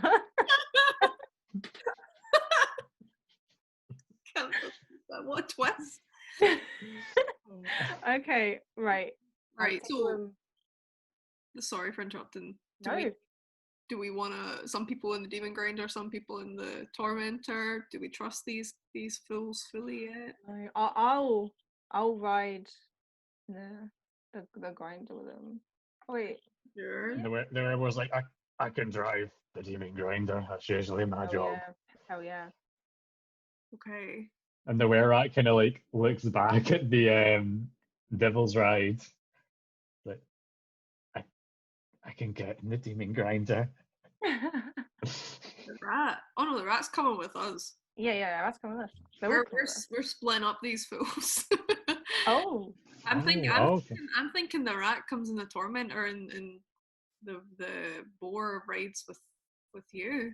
Yeah, absolutely, yeah. Two of them versus you if That is true. That's a good point. A very good point. So I just like pull the rat up off the ground.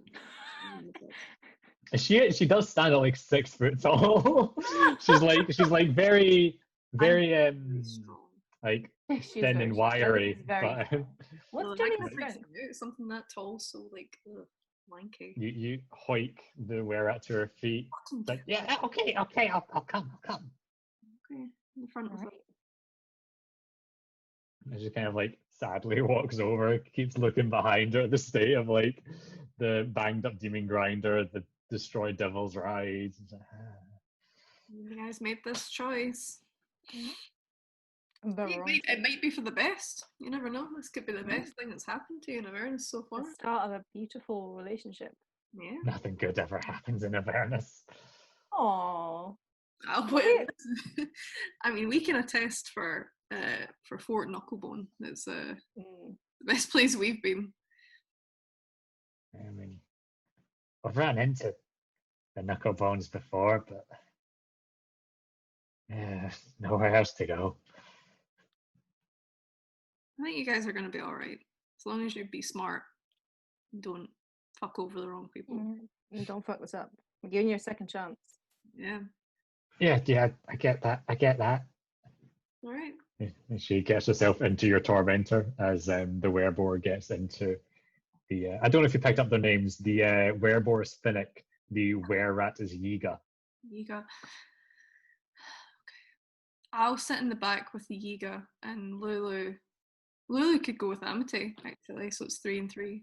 Yeah. That's it. Would I be able to take a short rest in the demon grinder? Not really on the move. That's kind of shit. That's kind of shit. All right. Although, as you kind of like think about this, Nim does say, if you want to take a rest, I can try and do some repairs in the tormentor. I would like that very much, as long as it's safe to do so.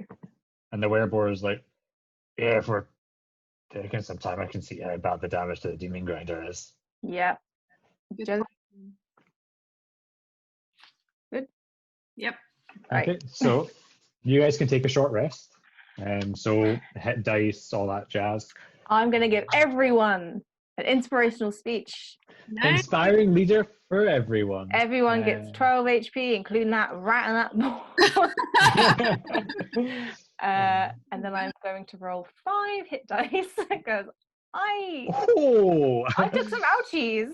Oh my god! Yeah, I'm gonna take a beating there. Yeah. You hated this ball. I know. I forgot. You were, like impaled. I took 30 damage. I should be fine after I do the dice. Yeah. If not, let me know. Get you back up. Ooh. I took some damage as well. Actually, I might roll 2d8. I don't know if that puts me back up to full or not. Holy shit! What a roll, boys! What a fucking. Oh, look at her go! Oh, nice, very nice. Oh, I am back up to full. Sweet. Saving. As we're resting, can I just chat to these were creatures and just ask them a bit more about them? Well, the werebore isn't actually taking a short rest. The werebore is spending his short rest repairing the demon grinder, so he's busy. The were-rat, she is not to doing much. Can I chat to the rat? Yeah, sure. What do you talk to her about? Rat. Rat. I want to just. I mean, even though we kind of know, like what Nim's told us about them and stuff, but I just want to, like, from her perspective, like, why are you here? What are you, if you don't mind me asking?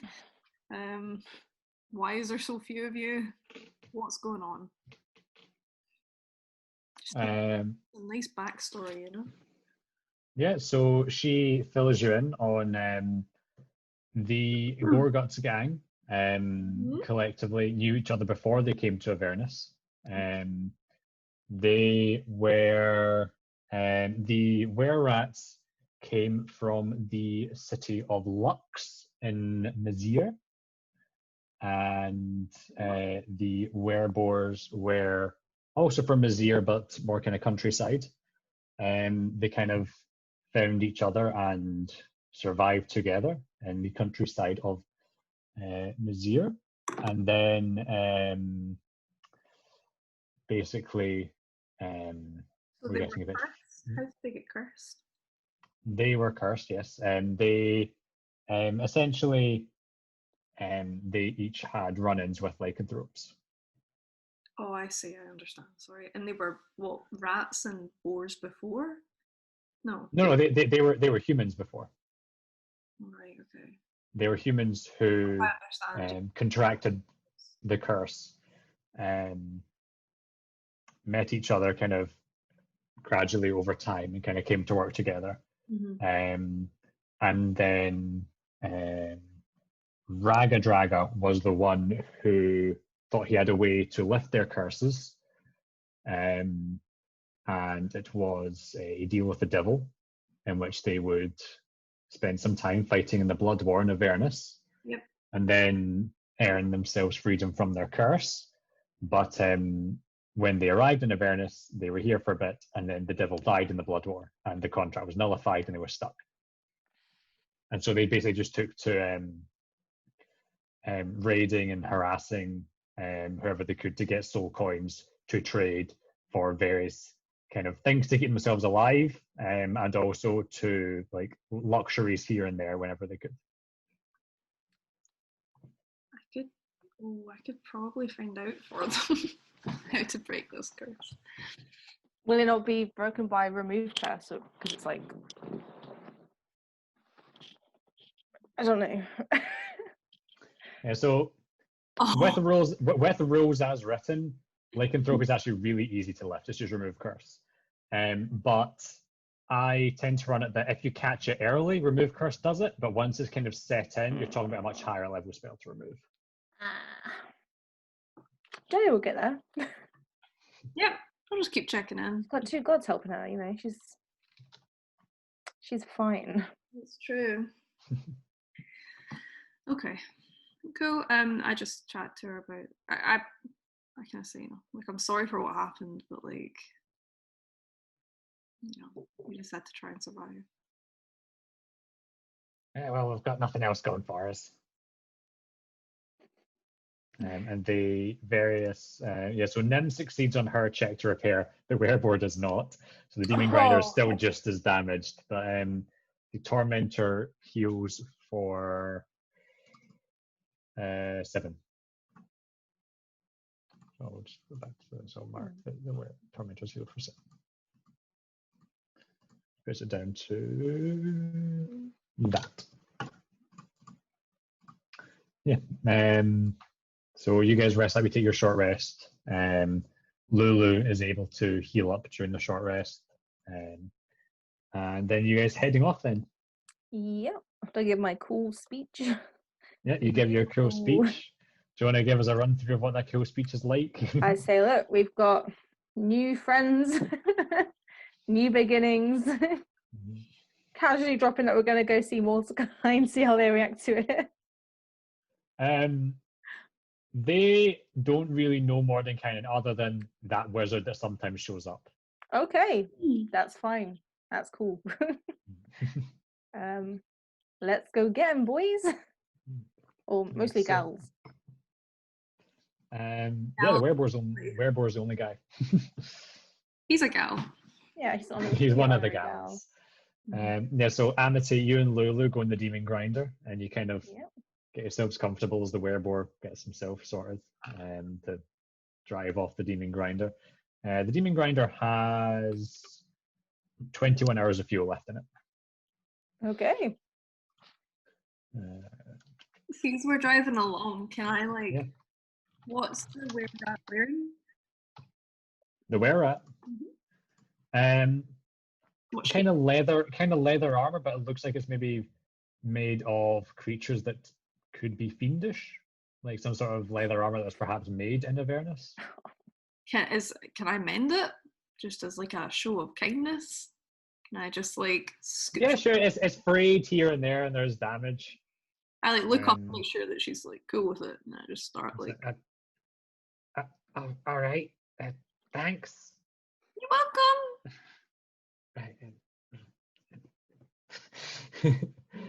So He's gonna be she my. says thanks, but she's kind of just He's gonna be. she's not really sure. She's not really sure how to feel about it. Oh, mending. Oh, Oops, didn't mean to click it, but there you go. oh, there we go, mending. Yes, so you guys head off. Nim driving the Tormentor, the Werebore Finnick driving the Demon Grinder. You guys head off, continuing in the direction of Mordenkainen's tower. I'm like sending messages to Jellie. Oh yeah. Reflect mending her clothes. I'm gonna ask Finnick about his love life. I mean, he's a werebore, so. What does he look like? I can give you a picture of a werebore. Yes. This could make or break. I don't know who, because we're both. You were both. I don't know how casual the relationship. Oh damn! Here, if you look at him in the right angle. Yeah, I think it does look like he's smiling a little bit. He looks quite. A nice little boy. Yeah, there's a were rat for you as well. I like that big mallet he's got. I think that's very nice. Ugh. Show me the rat. Yeah, so that's Finnick, that's Finnick and Yiga for you. Okay. Yeah. So, I think monster fuckers would be all over Finnick. Oh god. Finnick's the Apollo of this campaign. Yeah. he's everyone's plug. Guaranteed.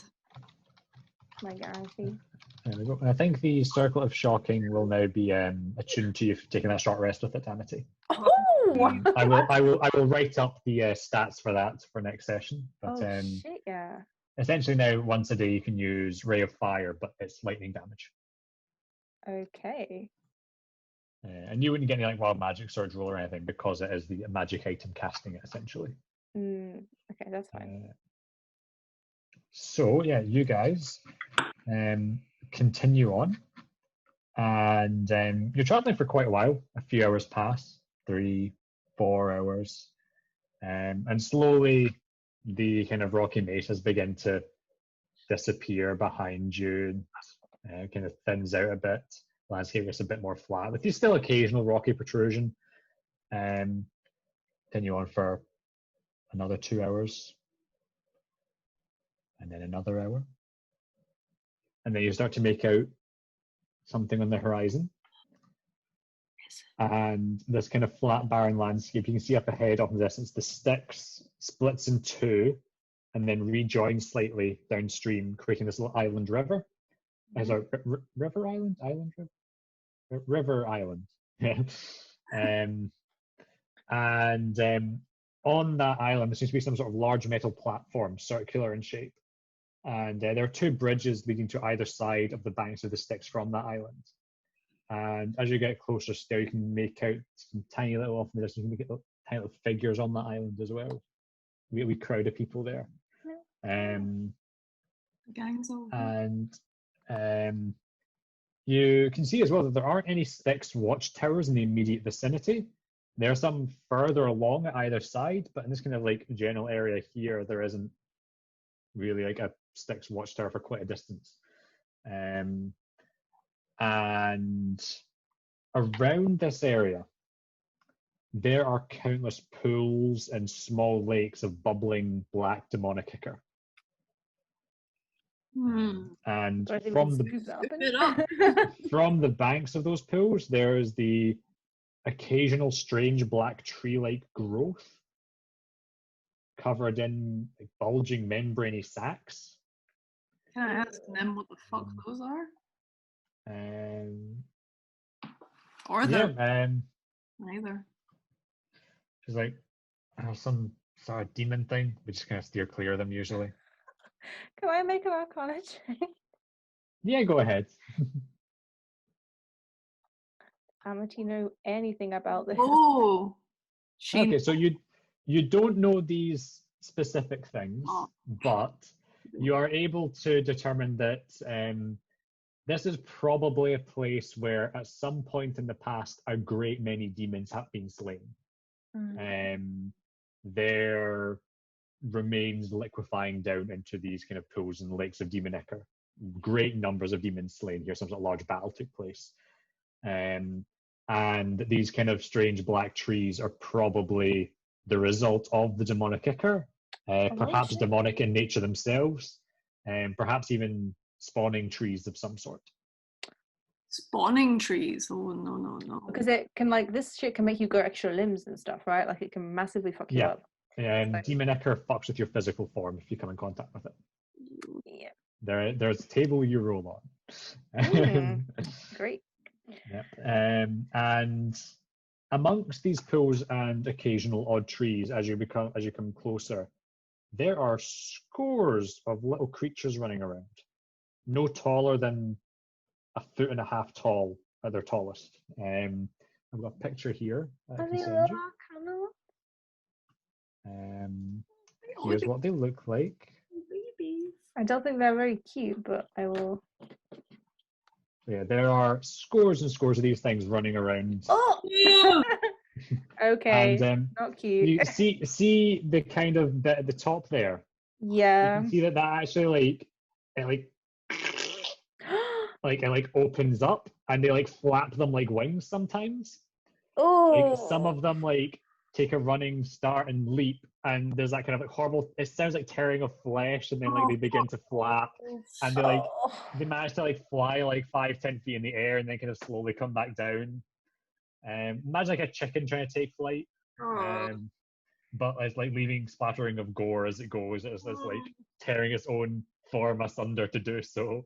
Do I know what these are? Go ahead and make an Arcana check, Amity. You do not know what these are. If only I had advantage. And they are running in amongst these trees and the pools and just kind of rushing through the area. But you do make it, as you kind of get closer still, there are a few groups of devils making their way through the area, systematically tearing down trees and slaughtering the little creatures they come across. But it looks like the kind of situation at hand here is far larger than the small groups of devils patrolling can keep up with, really. And you kind of are approaching the area where you'll soon be kind of coming into that area where there are pools and small lakes, and then kind of brings the tormentor to a stop. And she looks over at you, Jellie. She points up ahead to the kind of river island. The island there is what you're looking for. That's where this wizard's tower appears. But I really don't like the odds of weaving this thing through all that mess, especially the demon grinder. I can park up by some rocks and watch the tormentor whilst you make your way there. But and she kind of begins speaking in Gnomish. She's like, don't know if I fancy being left behind the Gorguts. Yeah, I would agree. I kind of look back and see if has the demon grinder parked up as well. Yeah, kind of park. I see that the tormentor's parked up and it parks up, and yeah, Amity, you are sat with with Finnick, and he looks over. He's like, "Is this what we're looking for then?" I think so. Let me just check. Jellie, is this what we're looking for? Yeah, we're waiting up there. Nim's saying we probably this is probably as far as we can get. She says we could park up at some rocks or something, and me and yourself could go ahead, but she's not really too keen on staying here with these clowns, so I say in Gnomish. We were already using message. Yeah, sorry. I'm not saying this out loud. I get confused between this and sending sometimes, because sending you to verbally. I don't think you need to say anything verbally with sending. Do you not? Do it anyway. I do it anyway. Actually, hold on. Well, you know what? I think it's got a verbal. If message and sending both have a verbal aspect, I would say you actually have to say it out loud. What? We've been using it to make secret messages. Yeah. Yeah, but like I think Retconning. I think other Yeah. I think when I've seen other people use it, they say it out loud. And if it does have a verbal component, then I think it's fair to assume that the verbal component would be the message you're sending. But it says the target and only the target is the message. And applying a whisper that only you can hear. Yeah, that suggests that maybe if it's got a verbal. Okay, no, fair enough, actually. So the way that we're like you to cast like I'm sending a message and then you actually send it. yeah, so I'm like saying like an incantation as I do Okay, it. fair enough. Yeah. Because Mortlock was like, "The fuck you guys doing all the time?" Yeah. Okay, no, yeah, fair enough. Yeah, it does say the target only target hears the message. Yeah, okay. So I don't know, like. So Finnick can see that you're. I mean, sending, everyone can see that the two of you are like casting spells back and forward, but they can't hear what the message is. I just don't know how we get there, but also make sure these vehicles are safe, but also make sure these two don't run off. I mean, could you cast that big old guardian? That's a good point. That's a good point. That's the only thing I can think of that would definitely. But with the guardian, actually, like I don't think I can tell the guardian if they take our vehicles, then they become enemies. I think it says anyone like. Oh, what's the wording of the spell like? Anything hostile to you. So, like, if anybody moves within the space of the vehicles, like Gav, would you say that I could be like hostile to us? I would say you could summon the Guardian of Faith, and at the moment of summoning, decide like if they approach the vehicles, attack them. I will allow that. I mean, I don't want these two to like they can be with the vehicles because otherwise they're gonna get picked off. Yeah. I don't want them to drive the vehicles away. Is my concern. I don't really know if I could. But the Guardian of Faith can't move. No. Like so, it couldn't really give chase anyway if they tried to drive off. No, I know, but like them attempting to drive off would be like they are now hostile. Like they should. Yeah, but if they're able to sit inside the vehicle, okay, then they could just like drive off. Okay, can they sit outside the vehicle and can the thing be like if they try get in? Yeah, sure, you can tell to that. Yeah. All right. Okay. I say to Nim, can you drive us like somewhere a bit less out in the open around here? Yeah. There's some kind of rocky outcroppings back there that might hide the Tormentor, all right. The Demon Grinder's a bit big, but I'll do what I can. And she like drives the Tormentor round, and Finnick will follow suit in the Demon Grinder, and just kind of like rocky outcome. I should park the Tormentor up at, and the Demon Grinder is kind of visible still because it is a big vehicle.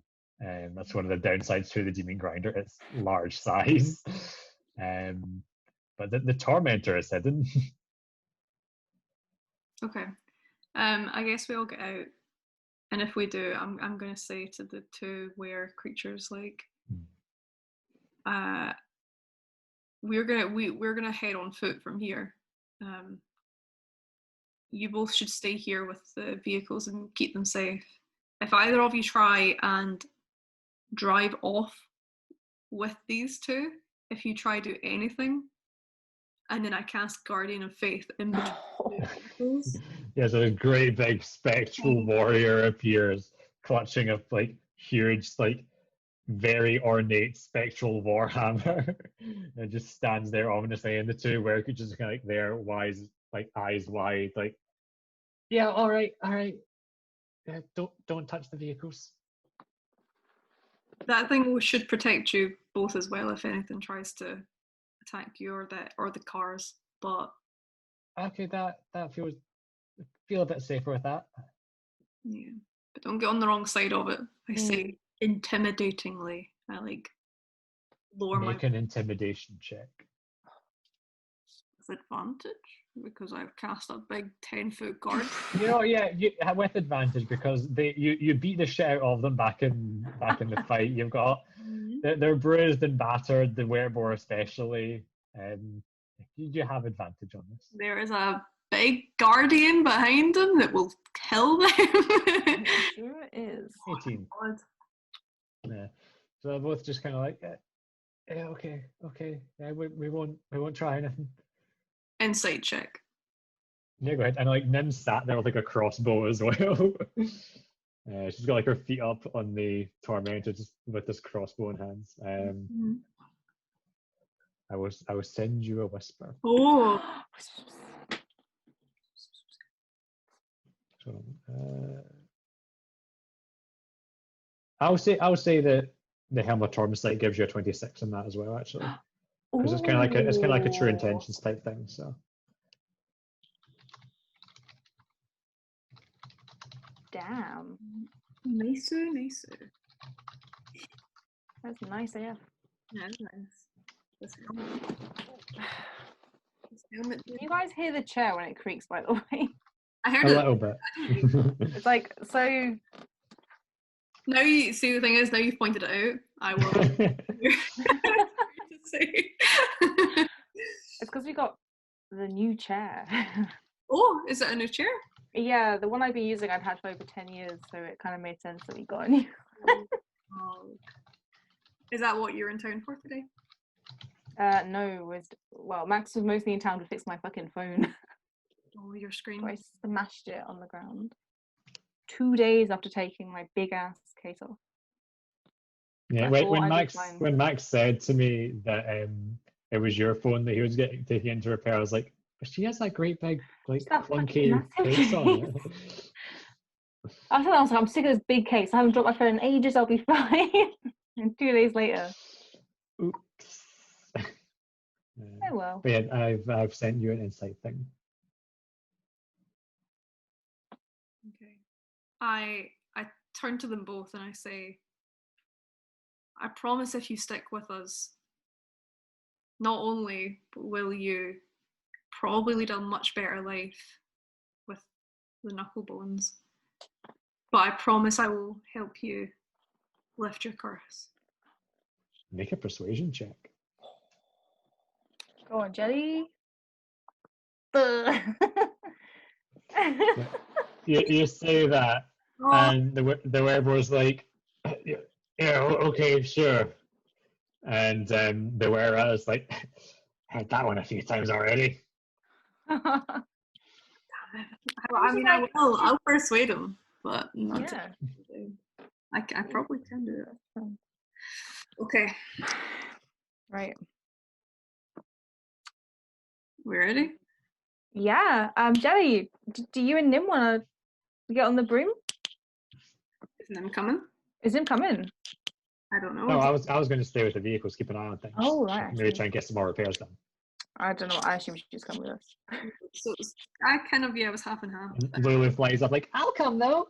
Oh yes, you will. Well, I feel safer already. What? Hey, what were those attacks? Where are they? Yeah, Lulu, that was amazing. Yeah, I remembered how to do it after the visions. You were incredible. That was.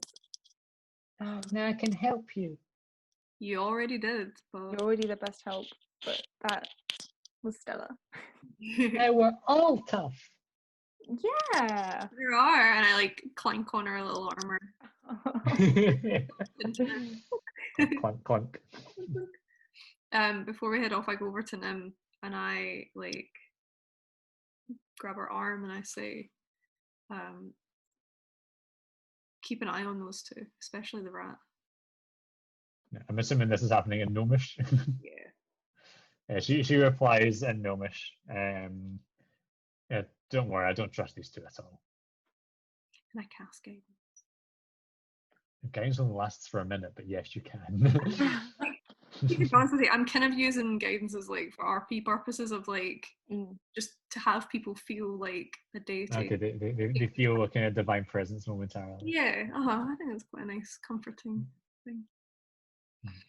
Okay, so And then I say, quickly get to work. For a minute. Cool. So yeah, I'll do what I can to fix this up. Okay. And I Well, give her arms. Good luck with the big wizard. I walk away. Oh yeah. Couldn't need it. A bit nervous, but Amity's really good at talking to their, fancy sorts. People I'm not so much, but she's really good at it, so I think we'll be okay. Oh well, I'll see you whenever you get back then. I'll see you in a bit. I walk backwards and I turn She around. kind of lays out her tools and gets to work. You good to go, Jelly? Yep, I'm ready.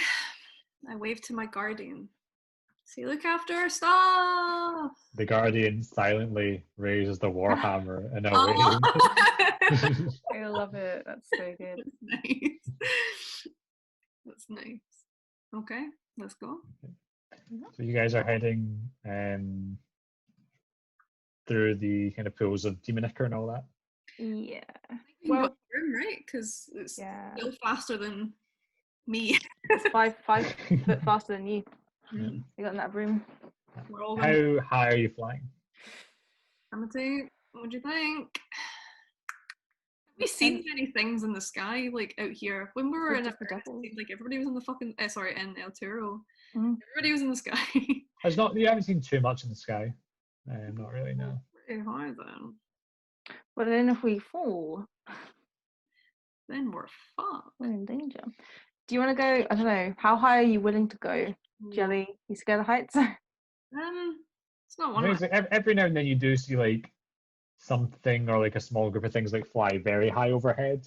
But like 20? Yeah, 20 feet. Okay, so you're just kind of like maybe like over the tops of the trees. Yeah. Yeah. Okay, so as you guys do that and you fly along, you're looking around. You can see these groups of devils. When now you're approaching, these are groups of bearded devils. One's the big writhing masses that are going around cutting down these trees, burning them, and slaughtering these creatures that are running around as well. There's a few kind of packs of those moving around, and as you're flying overhead, making your way towards the kind of island and the bridges, you can see a metal platform and a group of figures. One of the trees just up ahead of you makes a strange tearing noise, and you watch as one of the kind of membrane sacs on it detaches and slumps to the ground with a very wet thud. Oh no, it's a egg. And the sack lies there for a moment or two, and then the like kind of fleshy spike emerges and begins to like kind of flap a bit, and you can hear like this like horrible like squawking from within it, and it's like frantically jostling. It is one of the creatures you've seen. It's like trying to get itself free of the membrane sack, and it's like flapping and squawking wildly. The sack kind of like making these kind of wet sloshing noises as the creature's trying to free itself. And as it's kind of doing that and kicking off, a bearded devil rushes over from quite a ways away, and starts trying to like free the creature. Like is ripping. You guys are kind of like passing quite close by, and he's like ripping the sack open. And Amity, you can understand this because he's speaking in Infernal. And he's like, "How'd you come, little guy? How'd you come? There you are. You're free now. It's all good." He's like petting the side of it. Oh wait, they were trying to kill them, but am I understanding that right? Yeah. And as this is happening, you suddenly hear like yelling and jeering as a group of 7 bearded devils that this one had like broken from to rush over and help this one are kind of yelling and jeering in Infernal still, and one of them in particular is yelling out, "Fuck's sake, Crickendall, just kill the bastard!" Fuck's sake. Oh, Jellie. and the one that's like petting and like freeing it from the sack is like, "No, he's so helpless. Oh. And the others are like, for fuck's sake, can't we just kill this cunt? It's a And one of them- baby. No, they're referring to the devil. You're the devil. Oh. They hate him. And like they're kind of making their way up and they like see you in the sky as well. And like some of them, like two of them in particular go over to the bearded devil on the ground with the creature and start like prodding him with their glaives. Just fucking kill it, Crickendalt. And the other five are starting to like gesture to you in the sky. And one of them yells like, "Oh, you, what are you doing? What are you doing here?" We're in I say in Infernal. We've got an appointment with Mordenkainen. Make a persuasion check. They don't know that that's a lie. And by the way, are you stopping or are you continuing on as you're saying this? I'm slowing down just so I can have a conversation with them. You're slowing down, okay. So some of them kind of exchange a look and they kind of whisper something amongst themselves. And the one that addressed you first is like, well, if you want through, you have to pay the toll. Of what? And then another one's like, yeah, it's a soul coin. And then another one chimes in with a soul coin for each of you. And then another one chimes in, yeah, all three of you, the two of you and the elephant. There's no tolls here. It's not a bridge. Yeah, well, we're guards in this area. We're supposed to keep things controlled, and we can't have you flying overhead. What's all this about? Look, it seems like you guys have enough to deal with here. So how about exactly, and you're coming in and complicating things. So pay the toll, and you can be on your way. We're floating above the ground, buddy. Look, focus more on your actual fucking task, and not about what's going on up in the sky. You've got enough problems as it is dealing with fucking children. Look, they're fucking demons, all right? They may be children, but they're still fucking demons. You need to take this shit seriously. And fucking Mordenkainen, like, I don't know who the fuck you are. I've not seen you coming back and forth before. I mean, fucking I know you're not here just to start trouble. Pay the toll. Hold on. Right, see before I answer. Is the tower there? Like, has the tower actually appeared yet? Make a perception check. Because see if it's not, we could just help him blast some demons, you know? I don't want to both have children. I mean, I could get over it. I like this other bearded devil. It's really nice. We could protect. Yeah. So as you look out over to the island, Jellie, you can see that there's the two dark metal bridges that lead to this island, and there is a circular platform, a very large circular platform, with it looks like a kind of like foundation or pedestal of some sort, with various indentations and protrusions and strange patches across its surface, and it looks like this might be where a tower would go, but there's not currently a tower there. But you can make out that there is quite a varied group of fiendish beings kind of hanging around in that island, seemingly waiting for something. Need to get in the back of the fucking queue. Okay, I say to Amity, like, Mordenkainen's not here yet. Do we want to do something about this below, or do we want to try fly off? I mean, they'll just fly at us, right?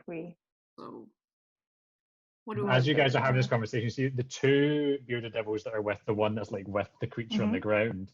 One of them actually like jabs their glaive into his side, and I thought, "Oh no, I can't hurt it." Whoa, right, hold the fuck.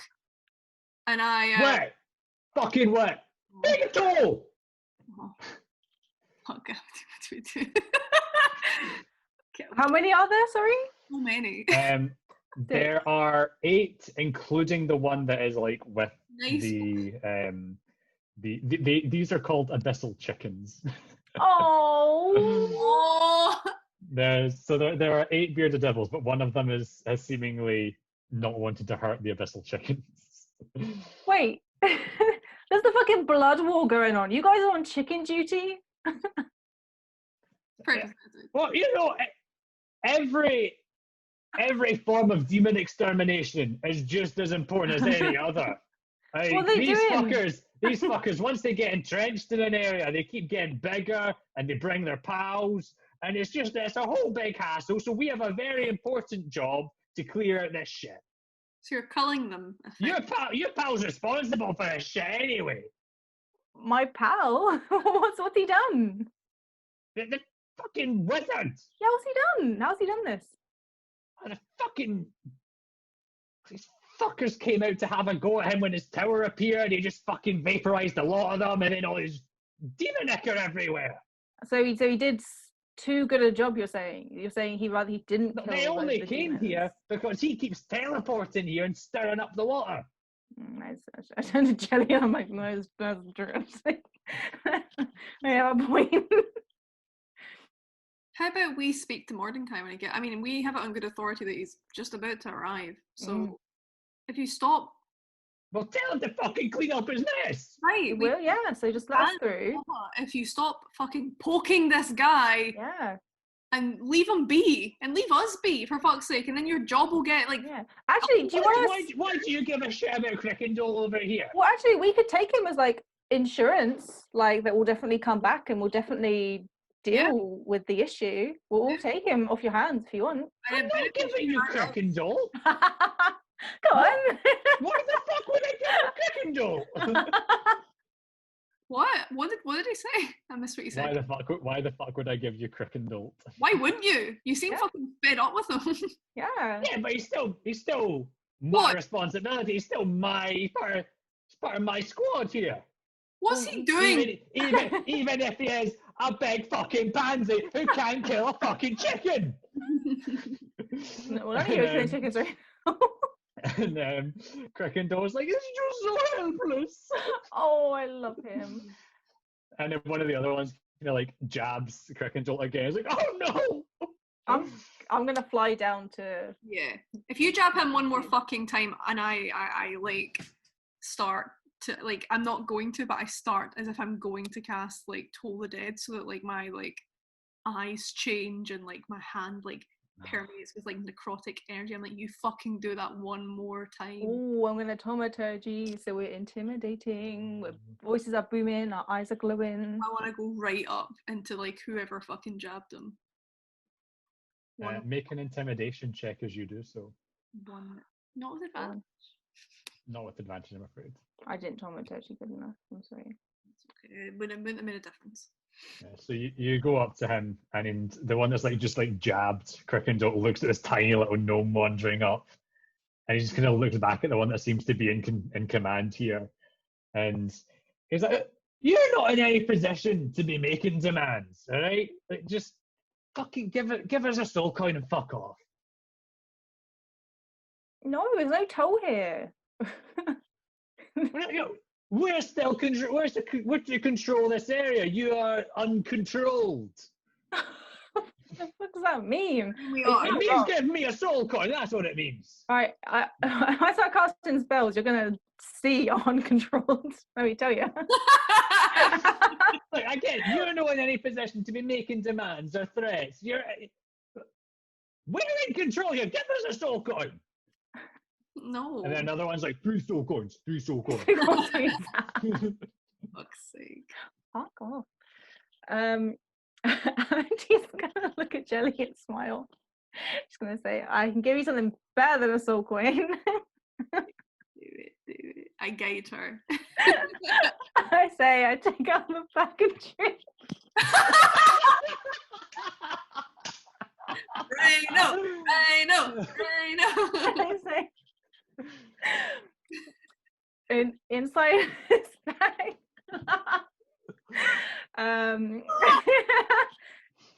you take out this ball, and if you throw it, it will manifest.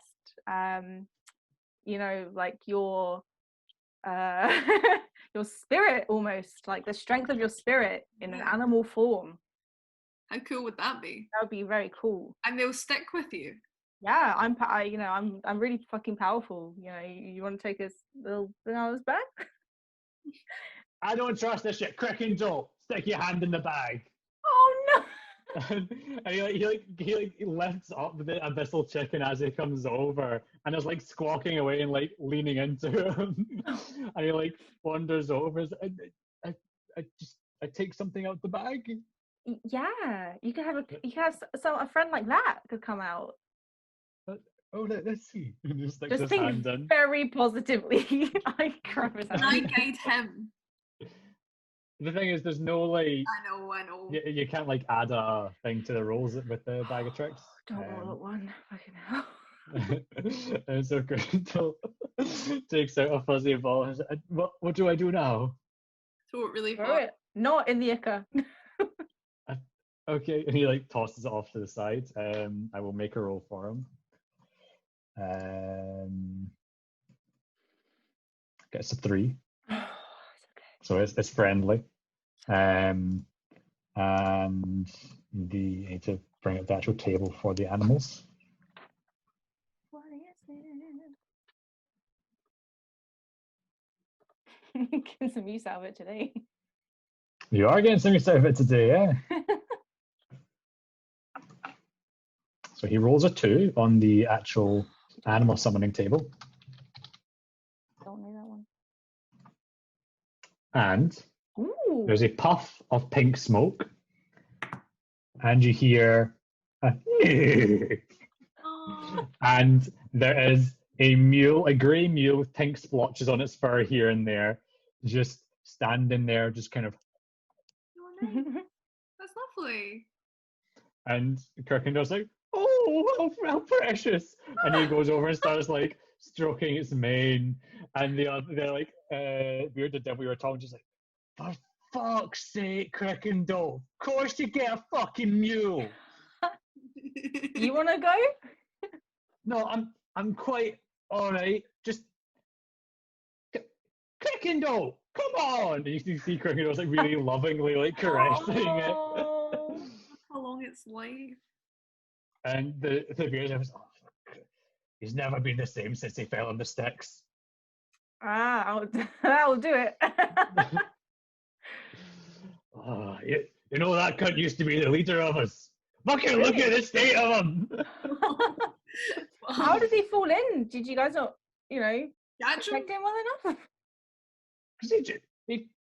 We're fighting off demons at the banks, and he got a bit over eager fighting something back. He tripped, he fell in, we pulled him out, and he was all fucked in the head.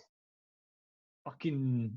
And you look over and you can see the abyssal chicken like bite onto the side of the mule, and the mule's like whinnies, and Crickendall's like trying to like tear it off.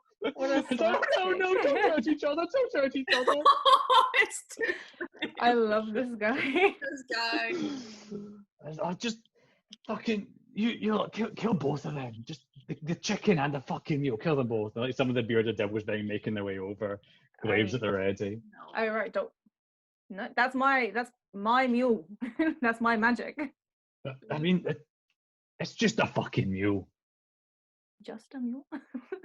Yeah, look at it. It's got some pink fur. It's just a mule, though. I've got some pink skin. What are you going to try to say, buddy? I'm saying you're more special because you're pink. Right, that's it. Jellie just like brings her and she stands in front of the mule. I'm like, hey, Fucked up bearded devil. you fucking bitch. I get my pink skin from Disfatter, who's above this plane. Oh, big fucking deal. Oh, this batter. Like, I don't give a fuck. Just give me my soul coin. And then the other way around said, we wanted 3. Look, last chance. Hand over the soul coin and we do this the hard way.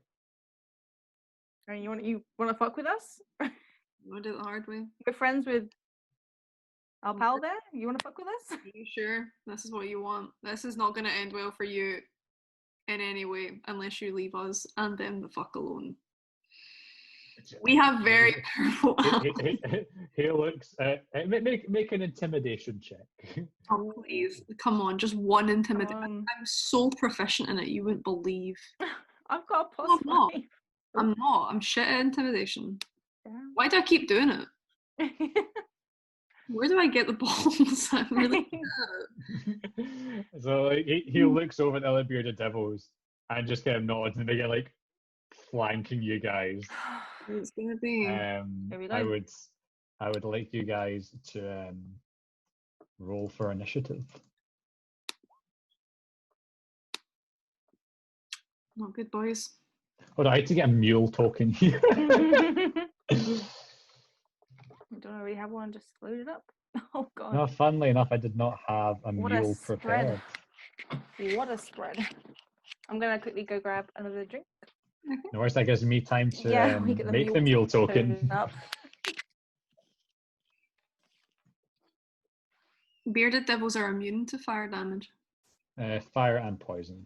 Immune? I can say I could yeah, I can say that because you guys encountered them before. Yeah, that's why I asked. Yeah. I might actually want to talk my same as well once I've got this token put in.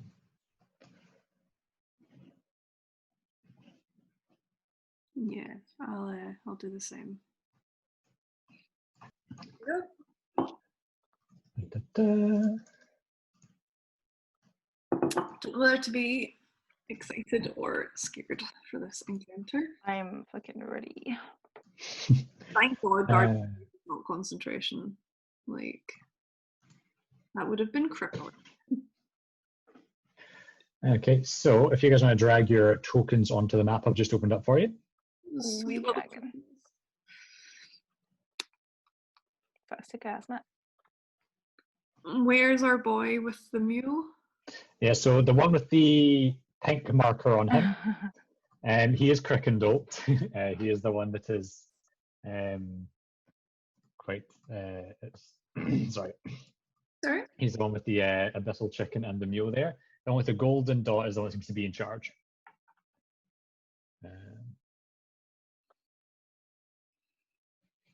So, yeah, turn order. Amity and Jellie.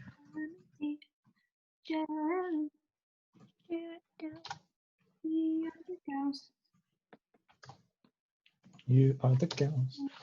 I won't bother adding an abyssal chicken turn. What do these guys get? Oh, they get nat 20 on the initiative roll. Oh, danger. Danger. That's their dex modifier. The dex modifier is 2, so they get 22 on that.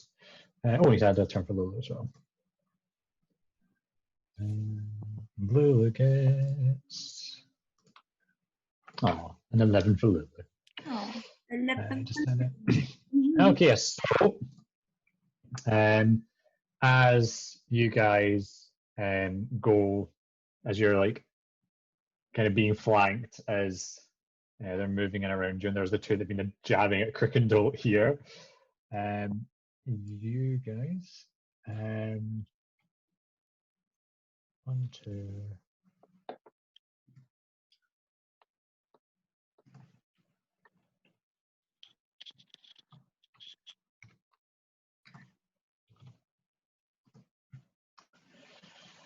So, Amity, you're going to take quite a few attacks here. Right. So this one comes in and attacks with its nat 20 off the bat. Thank God I had that short rest. Yeah. So you're going to take. These absolute clowns, man. They don't even know what's coming. So you take 15 slashing damage. Fantastic. And you have to make a con save.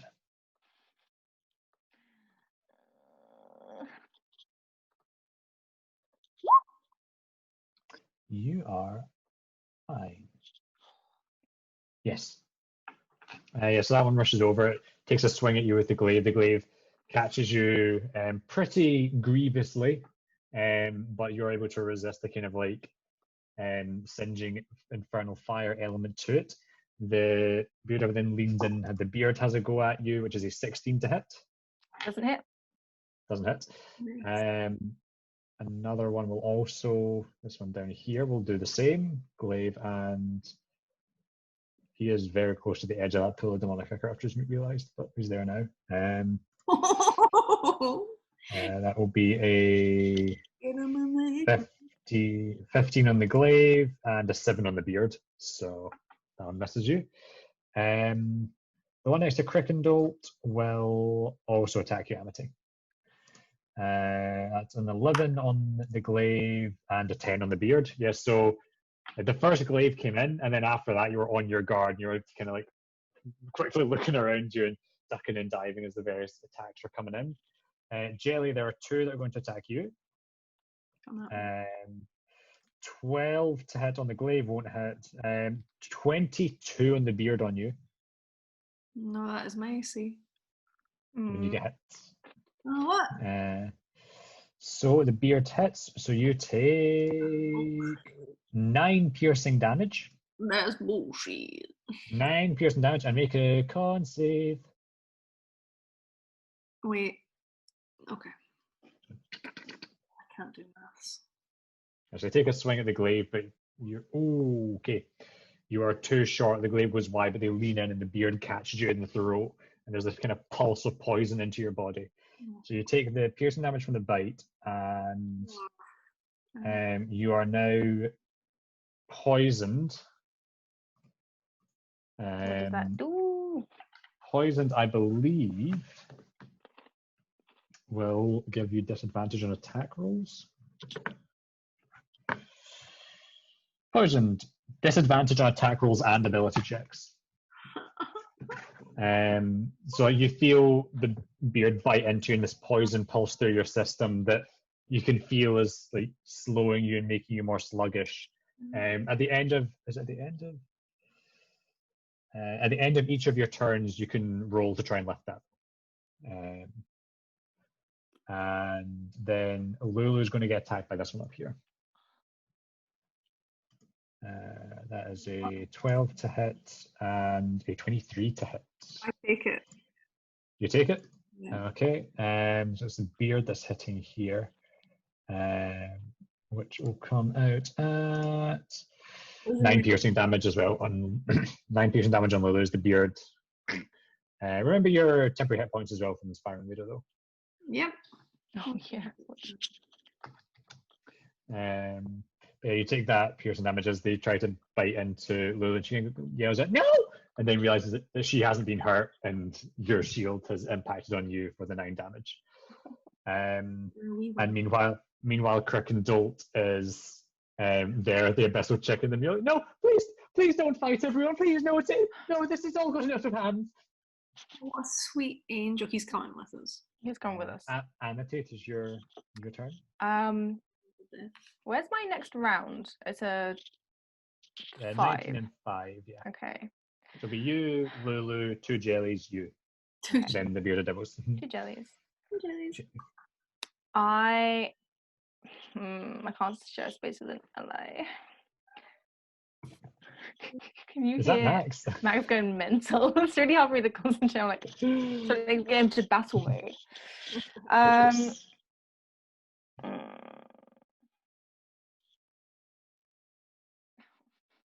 I want to blast them into the Ikasu family. You can do that. Yeah, can I cast what's it called? Pulse wave? Pulse wave, yeah. Can you cast it at a higher level? I'll just cast it at that level. You can cast it at a higher level. It does an extra d6 and increases the distance pushed by 5 feet. I'll just do 1 for now. Okay, so you're pushing them into just these 2 here into the demonic kicker pool behind them. Yes, I do. Okay, so it is con saves. What was the con for a bearded devil? Okay, so it is a 16 and a 5. Hello? Oh, no. Hello? Hello? She's back. Oh, she's Hello? back. She's back. Sorry. What was your? 16 is my DC. Okay, so one of them succeeds, one of Okay. them does not. So one of So them takes half damage, and the other one's getting yeeted into the demonic kicker. get yeeted. Oh, get yeeted. Yeah, he is. Oh, fuck, 21 damage. Okay, yes, so that will be 10 damage to this guy here. 21 damage to this guy, who has launched 15 feet back, so one, oh, I want to move. 1, 2, 3. Yeah, he goes. I also make a wild magic surge roll for me.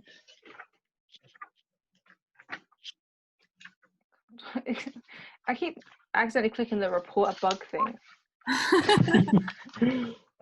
Report a bug. My rolls are shit. Yeah, my rolls are shite. That's wrong. Okay, so you turn around, you channel that chaos energy, and you launch a distortion of gravity forward. The one to the kind of left of you plants his feet and is able to not get launched backwards into the pool, but does take the damage. The other guy, who I believe was the one that slashed at you with the glaive, they just immediately launch backwards, hurtling through the air and just plop into the bubbling demonic kicker there. So I will make a roll to see what he is going to suffer. Oh no no no. Oh son. You done fucked. Yeah. Fucked up. You did fuck up.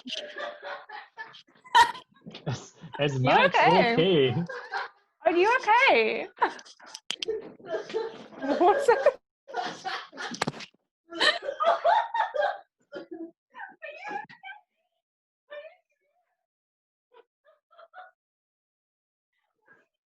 We will pause the recording. Are you just having a dip in the pool?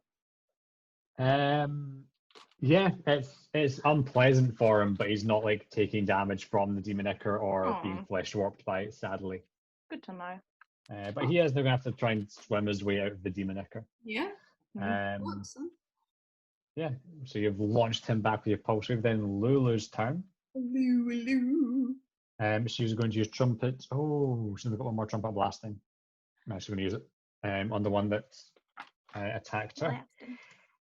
Trumpet blasting. So it has to make a con save. Con save, which it fails. So it takes 14 thunder damage. Oh. As you see Lulu kind of rear up, floating in midair, and goes, and this kind of blast of radiant energy washes over the bearded devil. It kind of recoils with the brightness of it. Jelly, you have 2 turns here.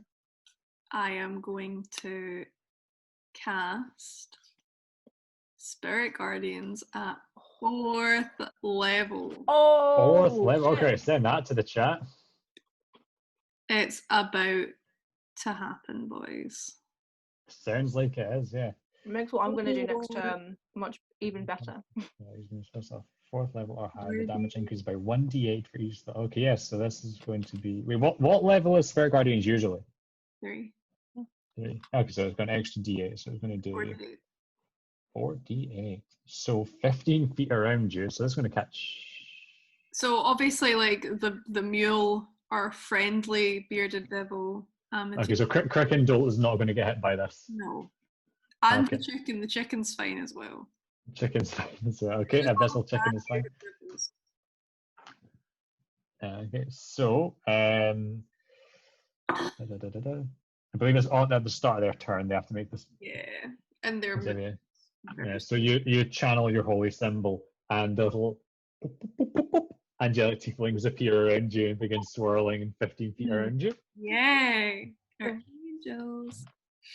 And it is then Jelly's turn again. Then I'm gonna cast Word of Radiance. Are you targeting not Crickendall with this? Not Crickendall. Okay, so the other 3. So that is a Wiz save, is it? Con this time. Con save. That would be a 15. That is my spell save. Oh no, wait. I have to roll 2 more. Sorry. A 15, a 19, and a 7. So one of them takes damage. The one next to Amity takes damage. So your 2d, was it d6 on that? 4 damage. So you let loose a blast of radiant energy around you, but sadly only one of them is unable. Sorry, Yeah, only one of them is unable to get away with it. So one of them gets bathed in that radiant energy, kind of singes his skin slightly.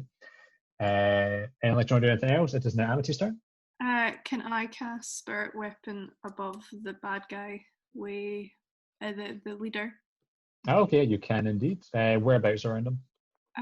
Like in front of him, so like here. There we go. And can I attack? As you let loose Spirit Guardian, this lovely spectral warhammer appears there, and you can make your attack, spell attack. Mm-hmm. Yeah, that'll do it. That'll definitely do it. So you can roll your, was it like 1d8 plus 4 on that? 1d8 plus 4 coming up. So he takes 7 force damage from that. As it materializes in front of him, him not expecting it there, just swings up and smacks him in the face. And now it is Amity's turn. Amity is gonna grin down at Jellie, and she's gonna flash her ring, and also cast Spirit Guardians. Oh, holy shit! Oh shit! Hold on, Sarah. Spirit Guardians and Spiritual Weapon are both concentration, have they not? Oh no. Oh, you're right. I'm so sorry. Get rid of the weapon. Get out of here. Okay, I will undo the damage on him as well. Yeah. No worries. So that did not happen. Well, So I put a blue dot on you now to represent you are concentrating on that spell. Yep. And Amity now does the same. And it's What do your Spirit Guardians look like, Amity? I thought because I used Jellie's. Oh yeah, it'd be Jellie. Yeah, so it's more angelic tieflings begin swirling. We have so many. We're overrun. Yeah, it is. There's become like a swirling pool of death around you guys for these beams. Bug off. Is that your turn, Amity? Yes. Oh, it's just incredible. Okay, it's then the Beard the Devil's turn, right? So I'm going to make a fuck ton of rolls here. Essentially, you're gonna have to make 4d8 plus. You're both getting all of them except the leader and the one in the 7d8. 1, 2, 3, 4, 5. 7d8. I was gonna do it, and then you did it, and I was like, oh, it's so. I will resolve Jellie's first, then I will resolve Amity's. So what is it? Con save on this, or is it Wiz save? Was. Oh, sorry, my eyes. Yeah. So that's a fail. That's a fail. What's your DC? 15. 15. Because that was a success. Success. Fail. 1, 2, 3, 4. Oh wait, I've done one too many because I was thinking of Crickendall. So that was. Don't you dare. That. So that was. Wait. I've thrown myself. Yeah, that's fine. That's fine. So roll your 4d8 radiant damage, Jellie. Shit. Just gross. You do it. Oh, it's not great. So that one goes up to. That's 7. Yeah, that's 7 though. That's 7 though.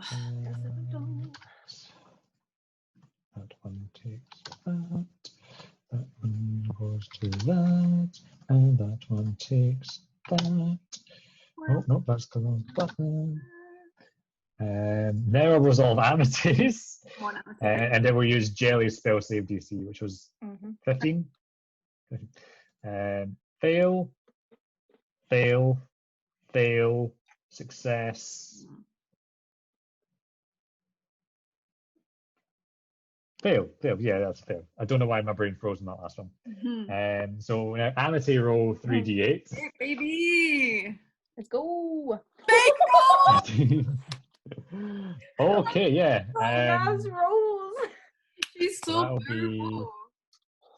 It's too much, man. This is great. Get out of here, you fucking fool. Stupid bitch. What are they doing? What the fuck are they doing? I have no idea. Our friend's in there.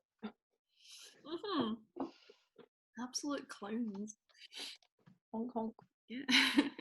Honk honk indeed. Honk honk. I start thaumatizing clown honking noises.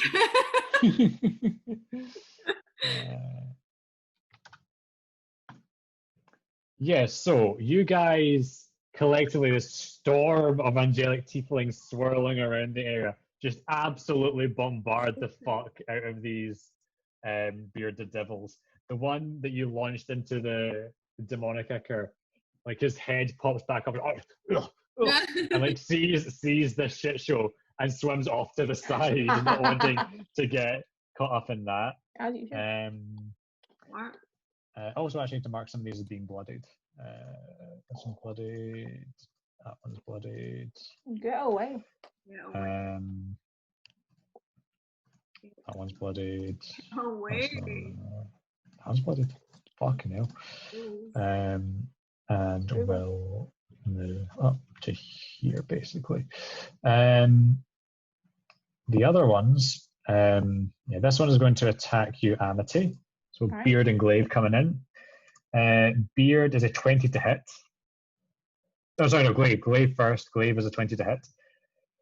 Yeah, that will hit me. Okay. Then it is going to be... Oh, wait, actually, can I use shield as a reaction? Yeah, sure, you haven't heard the damage yet, so you can use shield. So shield goes up. Roll your wild magic surge roll. Can you imagine? Oh no, you've got this totally under control. Oh, my throw up that around shield. Yeah, you're feeling very much in the zone. So you throw up that shield, that magical shield goes up, the glaive clatters into it, rushes in with the beard. That's a 9 to hit, that's fine. The other one down here will also make an attack, and you glaive, followed by beard. That is 21 to hit. My AC is 17 plus 5, so you're 22, so fall short. Beard also falls short. These two of them back off out of the Angel Tiefling Storm. Oh, actually, no, you'll get an opportunity attack as he does so. Oh, nice. With my... Do you want to use... Oh, no, you don't, because your reaction was shield, yeah. The other one will attempt to back up, but Jellie will get an opportunity attack if she wants. Yeah. Did you take into... Actually, he didn't move very far there. I take it like the slowness of Spirit Guardians was applied to that guy as he was moving, right? Spirit Guardian's slow. I didn't realize Spirit Guardian's slow, just my bad. I didn't know that either, holy shit. And actually, what happens, like, I'm sure it doesn't stack. Oh, an affected creature's speed is halved in the area. Does it so his speed... Does it stack? You can say no, I think, just for ease, just say I think I'll go with it doesn't stack. He was there, he could only get there, so he'd actually still be within range. Is the other guy still within range? No, the other guy got it, because he was like one block higher up. So this guy would take a step back. She doesn't provoke opportunity attacks, still in the radius though. Jellie, you're going to take two guys attacking you. That's a 7 to hit and then an 11 to hit. That's fine. The other guy, we got a natural 1 followed up by a 21 to hit. So again, you're just fucking, all these attacks are coming up. Amity's got a spectral shield up just now. Everything's bombarding off that. Jellie, you're there. You're parrying blows. You're blocking things with the shield. They've got no clue. They had no idea what they were getting. The other one is going to attack Lulu. Don't you fucking there. Misses on the glaive. Beard also misses. They are having a real bad time of it. As he attempts to lay into Lulu, which kind of floats up and down, evading the attacks. The guy at the kind of guy in charge will yell out, "Whoa, whoa, whoa, whoa, whoa, whoa, right, okay, that's enough, just drop that." I know what I'm shouting back. do you want to drop? No. I shout back, give us your fucking soul coin, and then we'll drop. We want 3, Amity says. Yeah, Lily says 4. Make an intimidation check. Right, do I have advantage? Both of you make an intimidation check. We'll take the higher one because you jumped in with it. We want 3. Yeah, that's real intimidating. Oh, goodness disadvantage for once. If only we had advantage. I don't know what I can do to get advantage on that damn intimidation. So you as you say this, he's like, oh no, like you've made your point. You can go. It's fine. Toll paid. Give We're us taking this guy with him. I'm taking this guy with us. Yeah, you can fucking take Crickendall. and leave his fucking chickens alone. I'm here to kill the fucking chickens. Like, we'll leave this one. Fucking hell, give him a break, man. He fell into some. But just drop the fucking angel shit. No. I like we're shouting through the whirlwind of tieflings. Yeah. No. Everyone, fucking move out of it. Go, get out of here. Okay, so they scatter. But we're keeping it up. Yeah, 10 minutes. You're getting 10 minutes worth. So you keep it whirling around, and the guy in charge, look, take Crickendall, take the fucking mule, take Crickendall's pet, just fuck off. Like, you've made your point. That's You all. win. We'll get back to work. You go to your fucking meeting. I was just going to lean down to Jellie and go, they're all lined up. The soul coins. Think of the damage of that wall of fire. I don't have a. Oh no. And also, they're immune to fire damage. Oh shit, yeah, from you they are, yeah. That's a good point. But that would have been juicy. I was like, holy shit. Do it! Do it anyway. Push the Fuck flame. you, that would. I know. Oh, listen, I know. I can see them. Like little dominoes. Shit. I'm going to turn to Cricket and I'm going to go, do you want to come with us? Well, I really don't want to hurt anything else. You won't need to. Will you make me hurt anything? No. Thank you. Nothing innocent. I mean, I think most things deserve to live. It's such a cruel thing to snuff out in existence, you know. We can talk about the philosophy of life. Yeah. If it attacks you first, how about that? I mean, self-defense is, I suppose, justifiable in some cases. That's okay, honey. Let's go. Let's You go. won't need to kill any more chickens. And the rest of them are continuing to back off and give you a wide berth. Right, And let's I like. just go, just fuck off with fucking Crickendall, really. I'm not hurting it. Just then fuck off. Right, good luck on chicken duty. Your valiant quest. It's an important job. Someone needs to do it.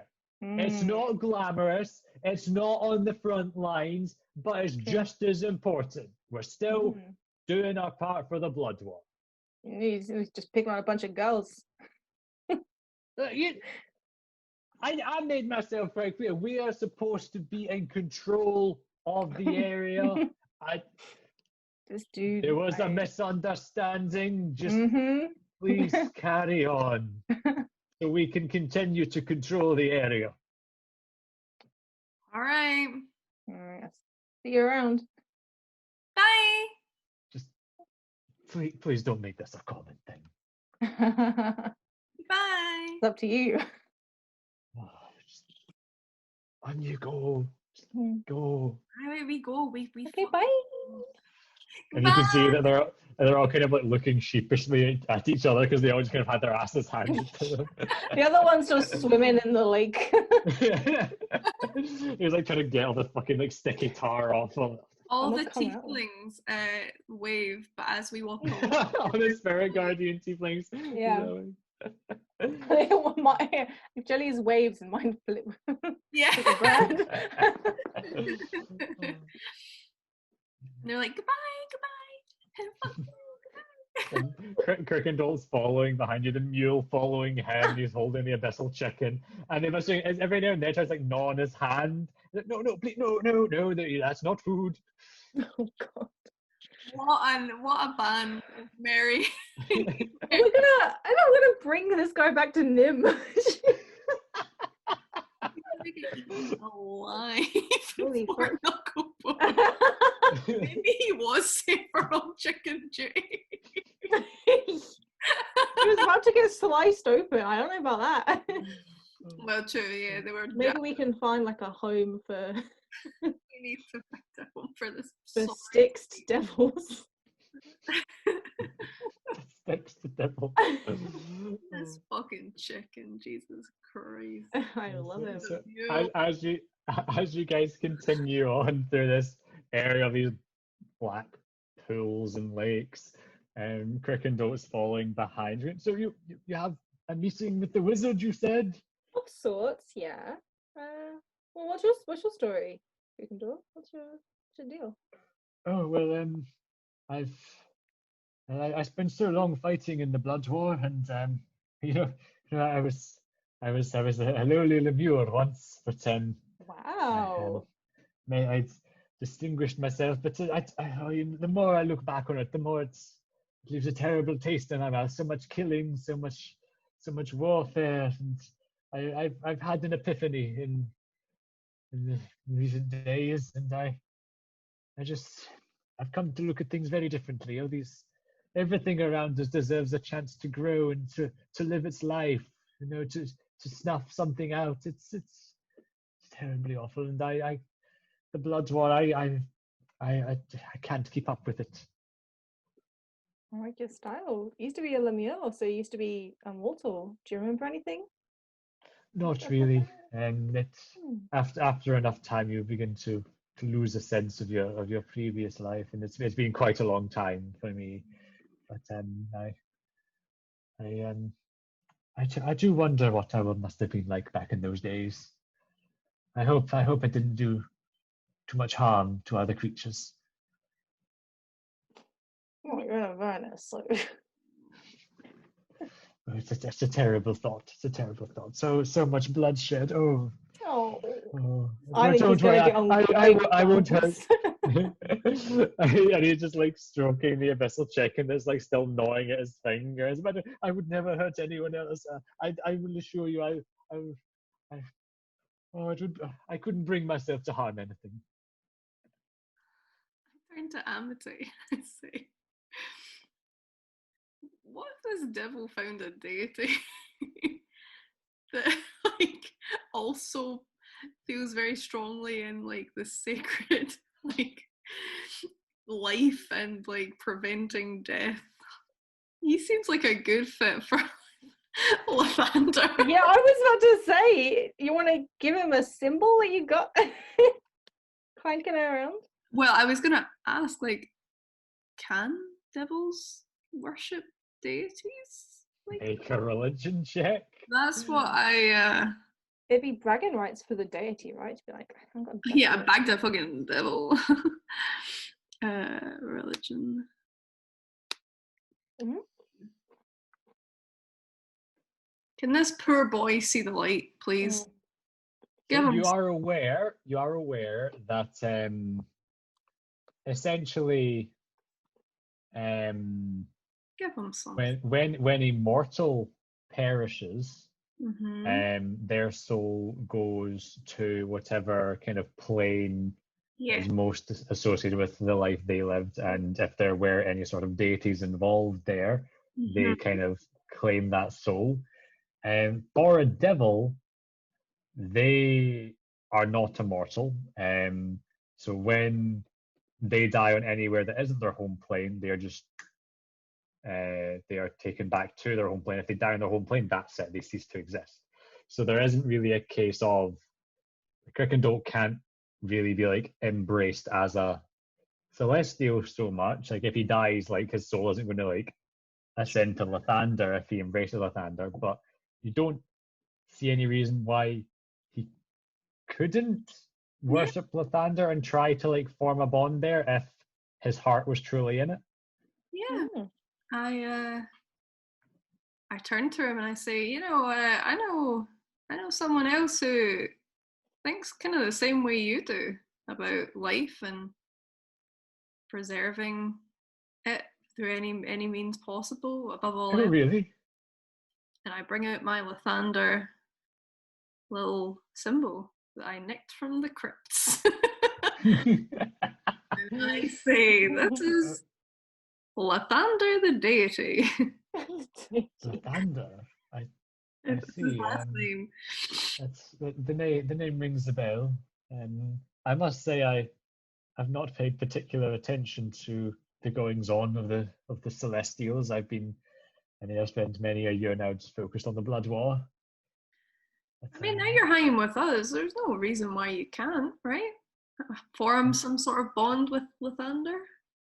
I suppose. If you would like. Make a persuasion check. I'm gonna turn this devil into a saint. Come on.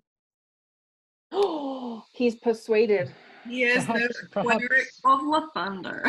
Perhaps it is time I considered a truly different outlook and pursuit in life. You've given me a lot to ponder. Can I keep this holy symbol? Yeah. Can I? Is it like a little pin? Can I like pin it to him? It's kind of like a necklace. Oh, can I put it on him? Okay, on the he like leans over very far so that you can put it over. Oh. The beard just like snaps at me. I'm like, no. Ah. Oh yeah, Gavin. Remember I got poisoned? Yeah, well, it disappears after a minute anyway, so you're no longer. All right. Okay. I have a picture of a bearded devil, and I'm like, yeah. We're just talking to one of these guys, real casually. One of these guys.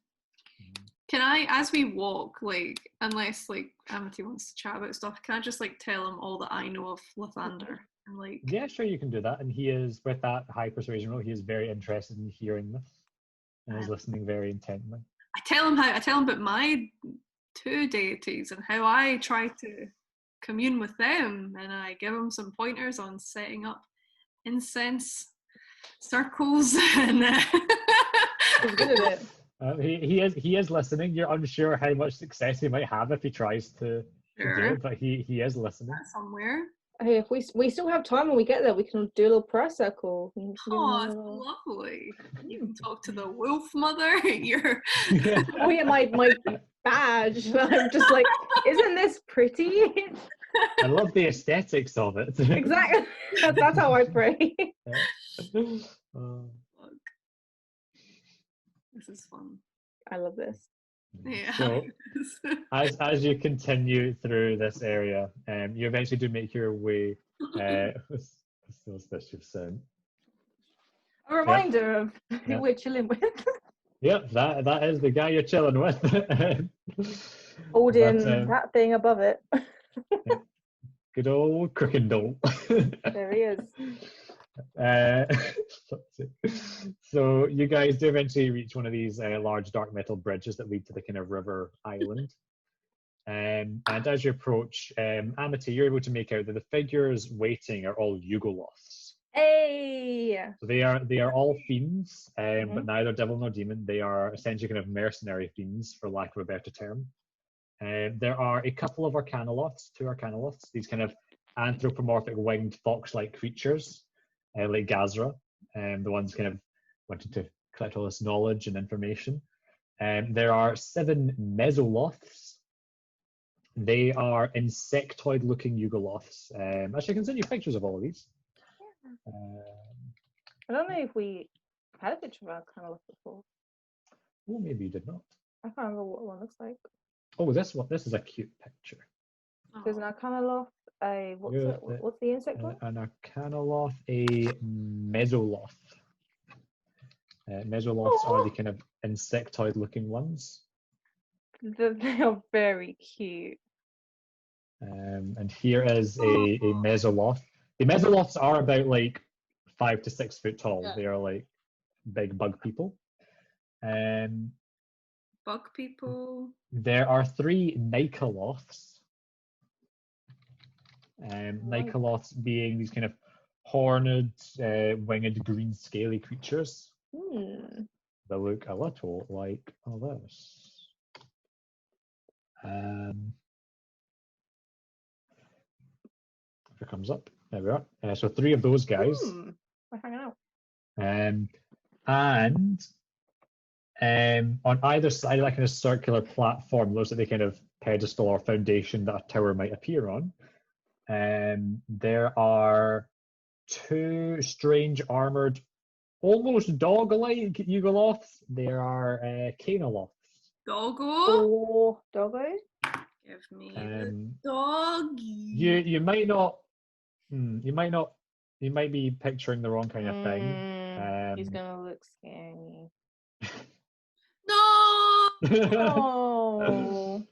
So there are two of those Like- on either side of the large circular platform, seemingly kind of standing guard, just watching the others. I've thought of a good meme.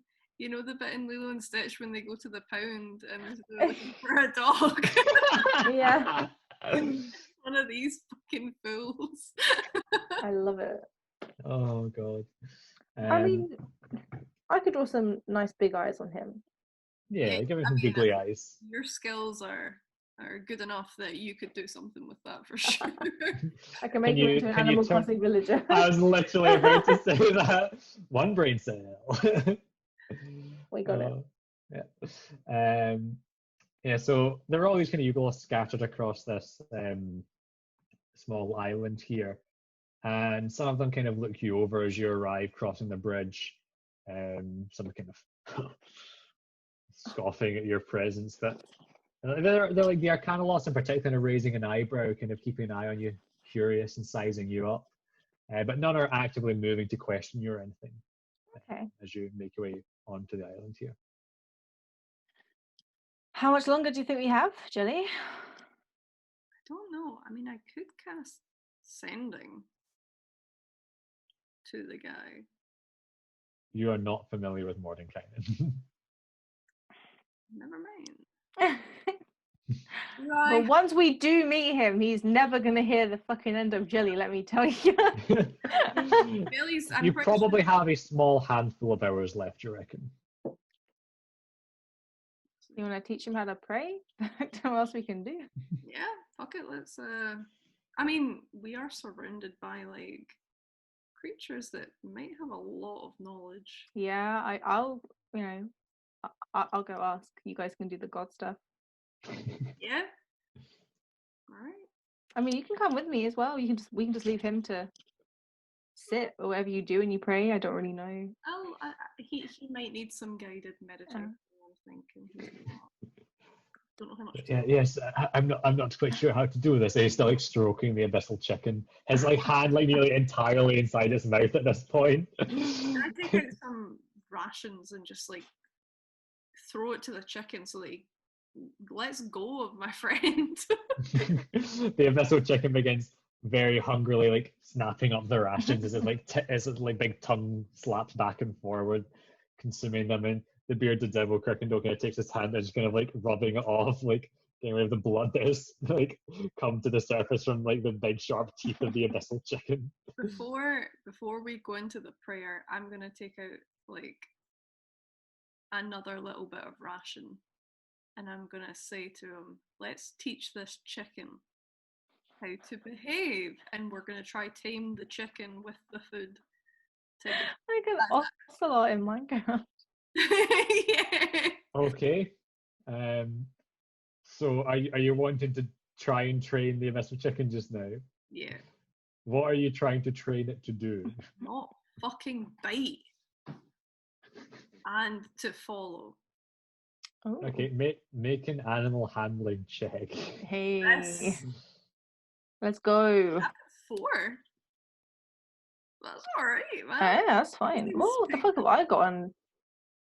I was expecting a cool 0. 6. Damn, 4. Okay, Amity, as this is happening, could you make an intelligence check for me? It can't comprehend, can it? So you watch Jelly trying her best to train this, and if it was I like, already know. if this was like a particularly aggressive chicken on the mortal plane, she'd probably be doing a pretty good job of trying to like teach it to be better. But you're standing there, Amity, like demons don't really work the same way as animals do. Demons, like, they're known for being kind of like unendingly ravenous. They want to consume and destroy. And watching how much food this abyssal chicken is chowing down on, you get the feeling that this little thing will just keep on eating and will always just want to be eating things and will just stick its teeth in whatever is closest at hand. Yeah, I'm gonna put a hand on Jelly and I'm like, you can keep trying if you want, but I don't think it's gonna.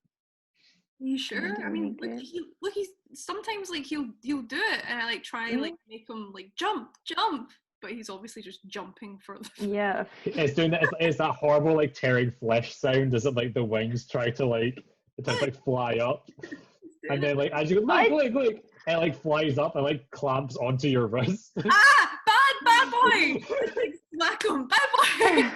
Greg does like, oh, do be careful with him. Oh my god. Right. Stay away from that fucking chicken. I think we'll just pray. Hey, I got an idea. I'm gonna cast Mage Hand and I'm gonna just hold the chicken in place. You're just holding it. It's like trying to like flap and his teeth are going, but it's just, great. You're just holding it there. It can gnaw on the Mage Hand if it wants. That's fine. Like a baby. Yeah, I was gonna say it's like a dummy. Yeah, you can. There we go. Now he's not hurting anyone. There we go. You can go chat to people and do some fun shit, and I'll just teach this fool how to pray. Have fun praying. To a god that I don't even like. So yeah. The whole time there is just this pink mule stood beside Crickendall, just.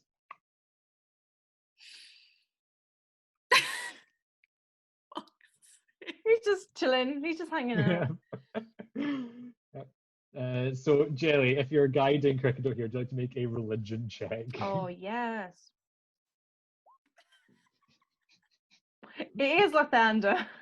It is. Your heart's not in it. You get a wee bit of incense burning, and you're trying to like talk him through, like trying to reach out to a higher being, and like kind of like dedicating yourself to a set of beliefs and all that. And he's listening intently, but you're not sure he's having much success in actually like having a spiritual moment. And the whole time, a lot of the Yugoloths are like, they're watching this unfold. You can tell some of them are finding this very humorous. So as that is unfolding, Amity, what would you like to do? I want to go over to one of the Arcana. Okay, so there is one that's a bit closer, and it's got these glasses. It keeps shuffling about on its big snout, and it's watching intently as Jelly's trying to teach Crickendall how to pray. Teach a fucking demon chicken. Teach a fucking bearded. having a day. I'm a teacher.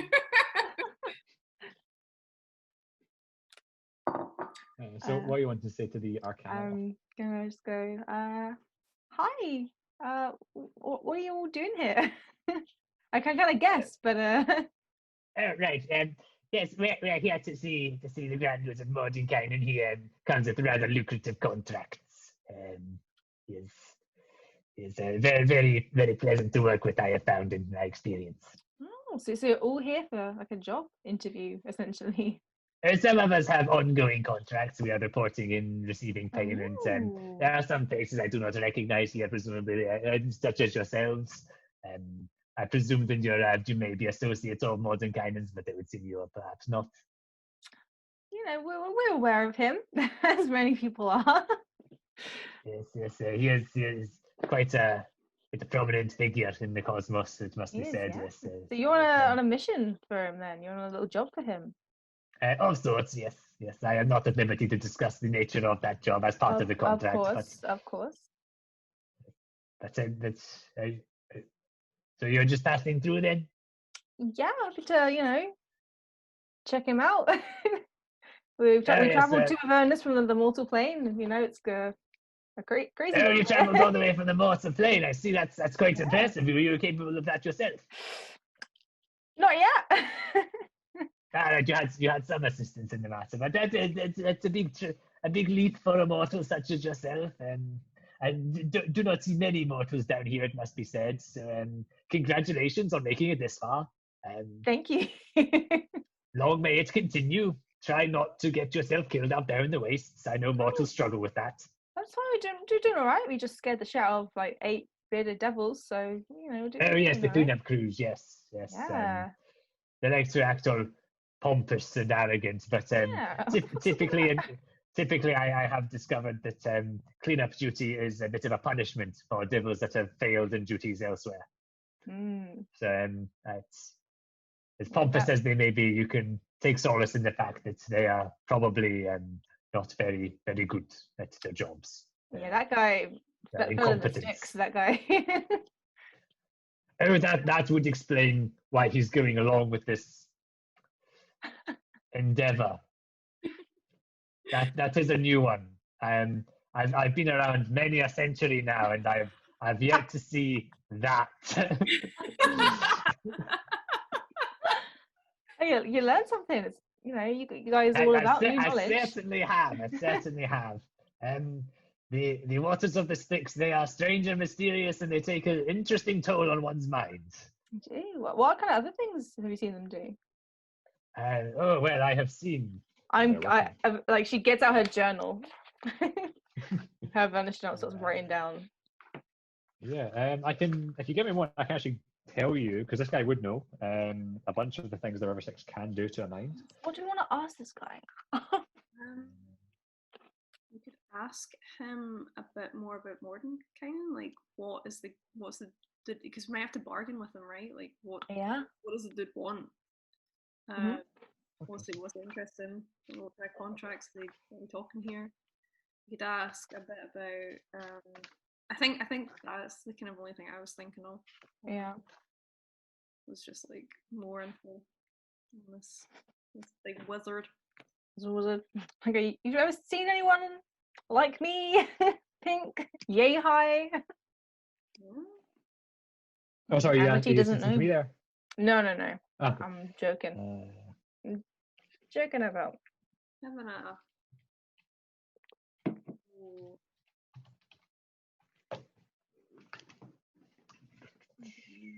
Is there a question somewhere? Is there a question? Yes, I have seen many cases of exposure to the waters of the River Styx, and I've seen personalities completely upended and changed. I have seen morals, ideologies changed. I've seen memories wiped. I've seen false memories seemingly implanted. I've seen people left nothing more than a vegetable, unable to really comprehend at all what's going around them. I've seen very commanding, charismatic personalities just become incredibly socially awkward. It's a fascinating phenomenon. It truly is. Sorry, this is fun. This is amazing. This is some brilliant information. I'm like a researcher myself. This is great. Thank you. And you see, he kind of stops when he said, "Researcher, you see, we could perhaps enter into a contract of our own if you're interested in some more information." What do you want to know? What information do you have to part with? Know about Arturo? I do not believe I do. Oh, you're You're for a ride, buddy. Arturo, is this a place? It was a city up in the Mortal Plane, and the holiest city for miles around. And Zariel corrupted its main leader. And they made a pact. This is not something I'm familiar with. This is interesting. I was going to tell him the whole story. I'm like sitting down with him, and I'm like, it's going to take too long to RP. Okay, so you run through things, and he like whips out a scroll and is like furiously writing down as you're going. And as you kind of conclude, he's like, "Oh, that is marvelous." And he kind of rolls up the scroll. I thank you greatly, but I must also remind you, we did not sign a contract before that exchange of information. Oh, you bitch. Little besom. Oh. It must be said, I offered up my information on the River Styx quite freely as well. So you can consider that a fair trade. If you're interested in any other information, though, a contract perhaps. Okay, a contract. I see. I know how you play now. Just move to Um, the I next do, of course, accept payment in other forms. If you have soul coins on you, they seem to be the going currency here in the Nine Hills. yeah, we're not too one. too heavy on those. Has to be said. If I do make the occasional jaunt to the mortar plane when possible. It is a bit of so you would not be aware of this, or you would not have experienced it yourself. But for being such as myself, we non-mortals, it is quite draining, quite an endeavour to travel across planes. So it is not a trip I make often. But if I am to travel to the mortal plane, it would perhaps be useful to have some mortal currency and some gold coins, some silver coins. If you have any at your disposal, Hey, I could make use of those, I suppose. All right. Hit me up if you need any. not too many. Say well, a contract for some information about Mordenkainen himself, maybe things he's interested in, things he is pursuing right now. Right, I see, yes. I mean, how much gold we're talking here? How much gold we're talking? 500 gold pieces. And I will fill you in on the activities of Mordenkainen. I ain't got none. I messaged Jellie. 100 gold pieces. I could give you 500 gold pieces. What? I've got a lot of platinum. Oh shit! Really? What? I've got nothing. I've got like 200 platinum. What? How do you 200? What the fuck? No, how do you have 200 How do you platinum? 200 platinum? Yeah, it's just here. 228. That's silver. Oh, No, Platinum's the one down the bottom. I've not been following like this whole time.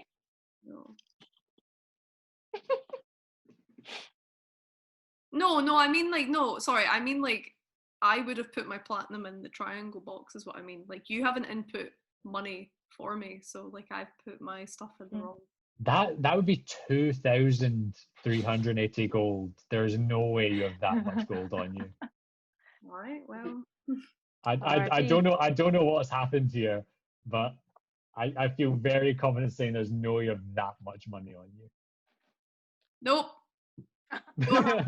Scratch that. No, for some reason you've got some numbers in Electrum. Do you think that Electrum is what you've been using as platinum? No. No? I've been doing it like the platinum, gold, and like I've not been paying. I don't like. It's not clear to me what these like little symbols were to be, so I just chose to ignore them. Okay. But we can. I'm happy to go with 53 gold, 200 silver, and whatever the fuck 4 is. That's Electrum. I'll put it down in platinum. I'll go with that. All right. We'll roll with that going forward. Fair enough. Right. Well, I don't have 500 gold pieces, but I do have this. I count the bag of tricks.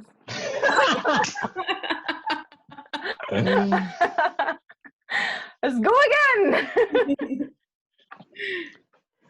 So you're taking out the bag of tricks, Yeah. and what are you saying? I say, if you tell me stuff about Mordenkainen, I'll let you take something out of this bag. Curious. And he casts Identify. He traces various symbols in the air in front of him. Oh, I have encountered bags of tricks before. There's This is something rather special. odd about this one. It's This one's special. I don't want to say it's broken, but there is perhaps a manufacturing defect, a fault somewhere. Something has gone slightly wrong in the production of this item, it would appear. Perhaps. And so no, I'm quite fine not to partake in your All right. very odd bag of tricks. Okay. Well, how about another story?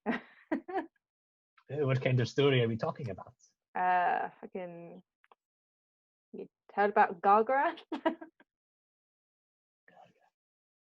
I know this name. I know this name. I do not know a great deal, but I have heard the name. Right. Do we have a contract then? Yes, we should have a contract. Hey, I'm gonna reach out my hand.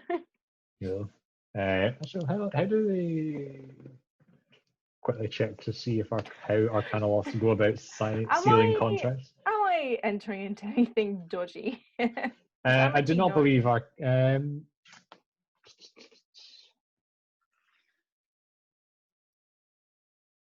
It's not like devils, right? I'm not selling my soul to him. No, they ain't devils. Those fiends. You're the devil.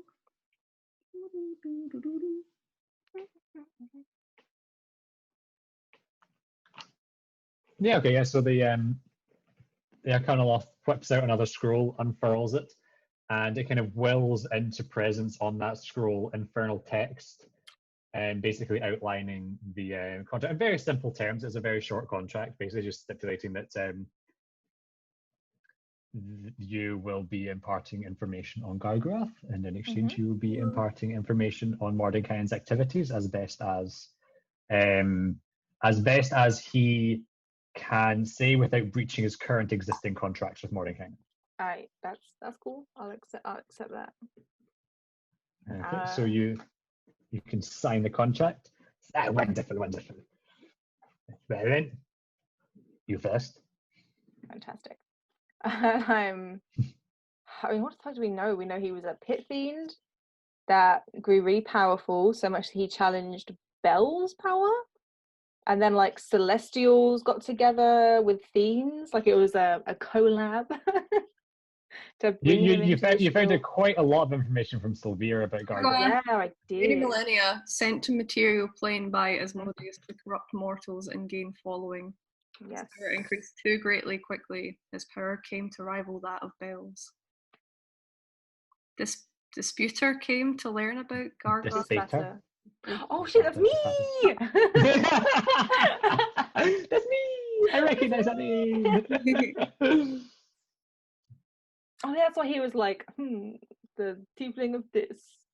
Yes. That's how he sounds to me. It's been a while since we heard his voice. Yeah, you've kept him in that fucking bag. He ain't coming out. He's on a timeout. Yeah. Okay, so you fill on Gargrath and how the crown of the hidden lord was created by various celestial beings. Yeah, and I'm gonna say, you know, how a family on the mortal plane has been using it to gain power in a city, and that me and my friend helped recover this item because we're powerful as shit. And we do you say where the item currently is? No, I say that we aided in hindering his influence and made sure he was in a place where he would never be able to influence anyone again. Okay, you're not really lying there. No, he can't do shit in that bag. Can he, Gavin? But to the best of our ability, though, like that's our knowledge. Yeah. we believe that we have hindered him. Because I was going to say, if you attempt to lie, you'll find yourself unable to, because part of the contract is you find yourself being unable to lie about Gargrath to him as you're telling this. No, I think you are being creative with the truth there. I don't think you're actually lying. I'm not embellishing. I'm just saying, like, he is currently somewhere where he is unable to affect mortals. Yeah. Okay, I'll allow that. I think that's fine. Hey. So the Arcana Loft is furiously taking notes. Yes, interesting. Yes. Well, I suppose it's my turn to uphold the bargain. Mordenkainen has, for many a year now, taken it upon himself to act as a guardian of the balance to prevent the outbreak of another Nexus war, maintain the balance across the various planes, ensure that no one entity or collection of entities grows too powerful and threatens the status quo, so to speak. It makes many trips to Avernus here to keep an eye on the progress of the Blood War, ensure that no side is becoming particularly powerful. He seems very, very singularly focused on ensuring that no faction in the cosmos grows too powerful or too weak, so that there's never grounds for a Nexus War to once more embroil the mortal plane. Interesting. So is there anything in particular he's looking into, he's worried about, or?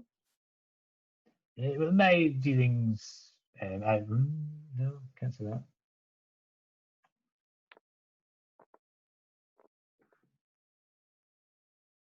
So you're not here, I hope you don't mind me inferring, you're not investigating Zariel and her growing power then? Well, Because I feel cannot like give you would away have, too I many feel like you would have details. heard about Altoral if you. Yes, I was not aware of El Toro, yes, but I have many.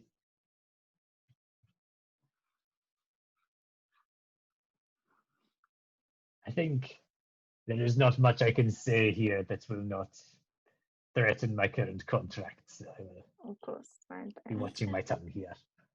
But yes, anywhere where there is conflict between powerful forces throughout the cosmos, you can expect Mordenkainen to be keeping an eye on matters. So, if there was a shift in how long has Mordecai been around for? Flo asking the question. Does Amity know? You know that he is a human, but has lived far longer than a human should. I see. He perpetually looks to maybe be in his 30s, but from what you've heard, I know this guy can say actually. Yes, he's been around for a number of centuries now. I believe he maybe grew to prominence 4 centuries ago, perhaps. Maybe into his 5th century by now. But, he has been a fixture of the politics of the cosmos for some time. So he saw the descent of Zariel then. One could infer, perhaps. So for him that's an agreeable balance. It would seem so. All right. I'm writing down on my little notebook. What's your name, by the way? Sorry. My name is Yafafan. Yafafin. Yafafan. Yafafin over there. What you faffing with? I put it in the chat there, the Roll20 chat. Okay. Yafafan. Yafafan. Yafafan. Yafafan. Fafan. Yafafan. Yafafan. Oh, I'm Amity. Hi. Amity. Well, if you are able to secure yourself a contract with Mordenkainen, we may see each other again in this very spot. But I hope so. It's been a very agreeable conversation. yes, perhaps there will be further contracts in the future. Hey. I shake his hand. You don't go on the back? His furry hand shakes yours, his furry kind of fox-like hand. And he kind of adjusts his glasses again. I will abstain from that bag of tricks. All right, just let me know if you need it. Of course. I will keep that in mind. Hey. And as he's saying this, there is a sudden crack of red lightning and a flash of light in the sky, and a featureless, solid black cylinder appears overhead. The cylinder being maybe 25 feet in radius, so 50 feet across. And this featureless black cylinder kind of tapers towards the top, becoming 2 large horns with red lightning crackling between the two. Cool. And it kind of slowly descends and rotates towards the platform, and slides down, rotates a little more, and then it locks into place with a very satisfying loud clunk. And as Amora is just sat there, all the Yugoloths kind of like prepare themselves to step forward and kind of like line up before the base of the tower. And so like Jellie, you'll have seen this as well. And like Yafafan is immediately like, all right, it's time. And he like scurries off. I'm going back to Jellie. And Crickendo is like, I don't know if I'm quite getting this. I feel like this will be important to keep up with, but I feel like I'm perhaps struggling a bit. That's okay. Don't worry about it. I grab his hand, lift him up. Don't worry. We can keep Thank going. you. You've done very well. I think I will keep at this. I think you've done very well. And so, like, Jellie, you're aware that this tower has appeared. I'm ignoring it. No, I'm not. Yes, fine. I've got bigger problems teaching this fucking devil. Yeah. Our Lord and Savior. Left hand. But you can see that on the featureless black walls of the tower, facing the area where the gloss have kind of appeared, this balcony emerges, just kind of coming out of the wall. And then a door appears on the balcony. And the door opens, and a human man steps out onto the balcony. How hot is he? He is fair-skinned, bald, has a well-groomed black goatee. He has these blue robes on, and he's got this staff that is like a kind of strange point at either end with a circle and where he puts his hand in. I can send you a picture of your boy Mordenkainen. Oh, my boy He will be Morty. the judge of how hot he is. Yeah, how hot is he? See, when you said fair skin, bald, goatee, I was like, is he just put himself? Is he made himself? When I was preparing for this session, I was like, this is going to sound like a fucking self-insert or something, isn't it? But this is the honest to God, genuine, like, lore depiction of Mordenkainen. The people can judge. I've sent 2 pictures of him there. There is also the there's this one as well, which I have not seen before. I'm just going to bombard you with pictures of Mordenkainen here to really set the scene. Yeah. And there is, of course, the actual cover of Mordenkainen's Tome of Foes, which has him on it, surrounded by various gears and clockwork. I'm not sure about this, Chief. I wouldn't say he's hot. Which is disappointing, really. I mean, a little Arnati magic could do wonders. That's true. So this figure steps out onto the balcony, head held high as he kind of assesses the Yugoloths aligned before him. And it's kind of loud, booming voice. Like he doesn't seem to be like yelling, but he speaks calmly, and his voice reverberates out very loud. Who do we have available? Ah, yes. Nosron, Fanar, Ulkanir. I will have lucrative contracts for you. We will discuss the details inside. Yafafan, I look forward to hearing your report. You too, Nikoloths. I don't recognize either of you, but if you're here for work, I may have something available. And his eyes pass over the 2 of you, Lulu and Crickendall.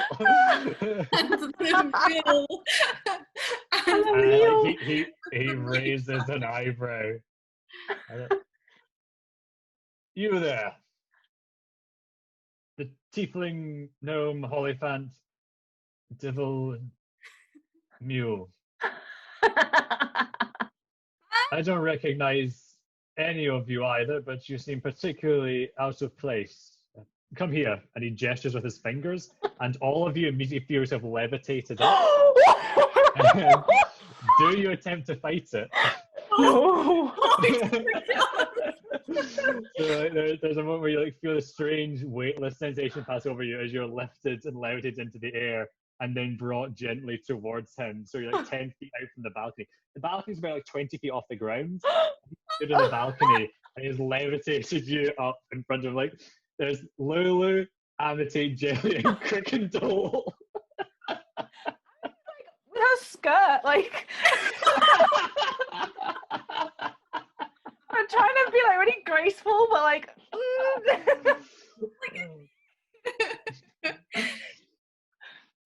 so you're living about 10 feet in the balcony, you're looking you all over. It's funny as fuck.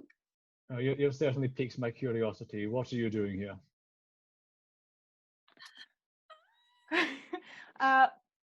It's a long story. We're here in Avernus for some answers. We've travelled from the mortal plane, if you couldn't already tell. It's really just me, my friend here, and my friend here. I'm just drinking Jellie.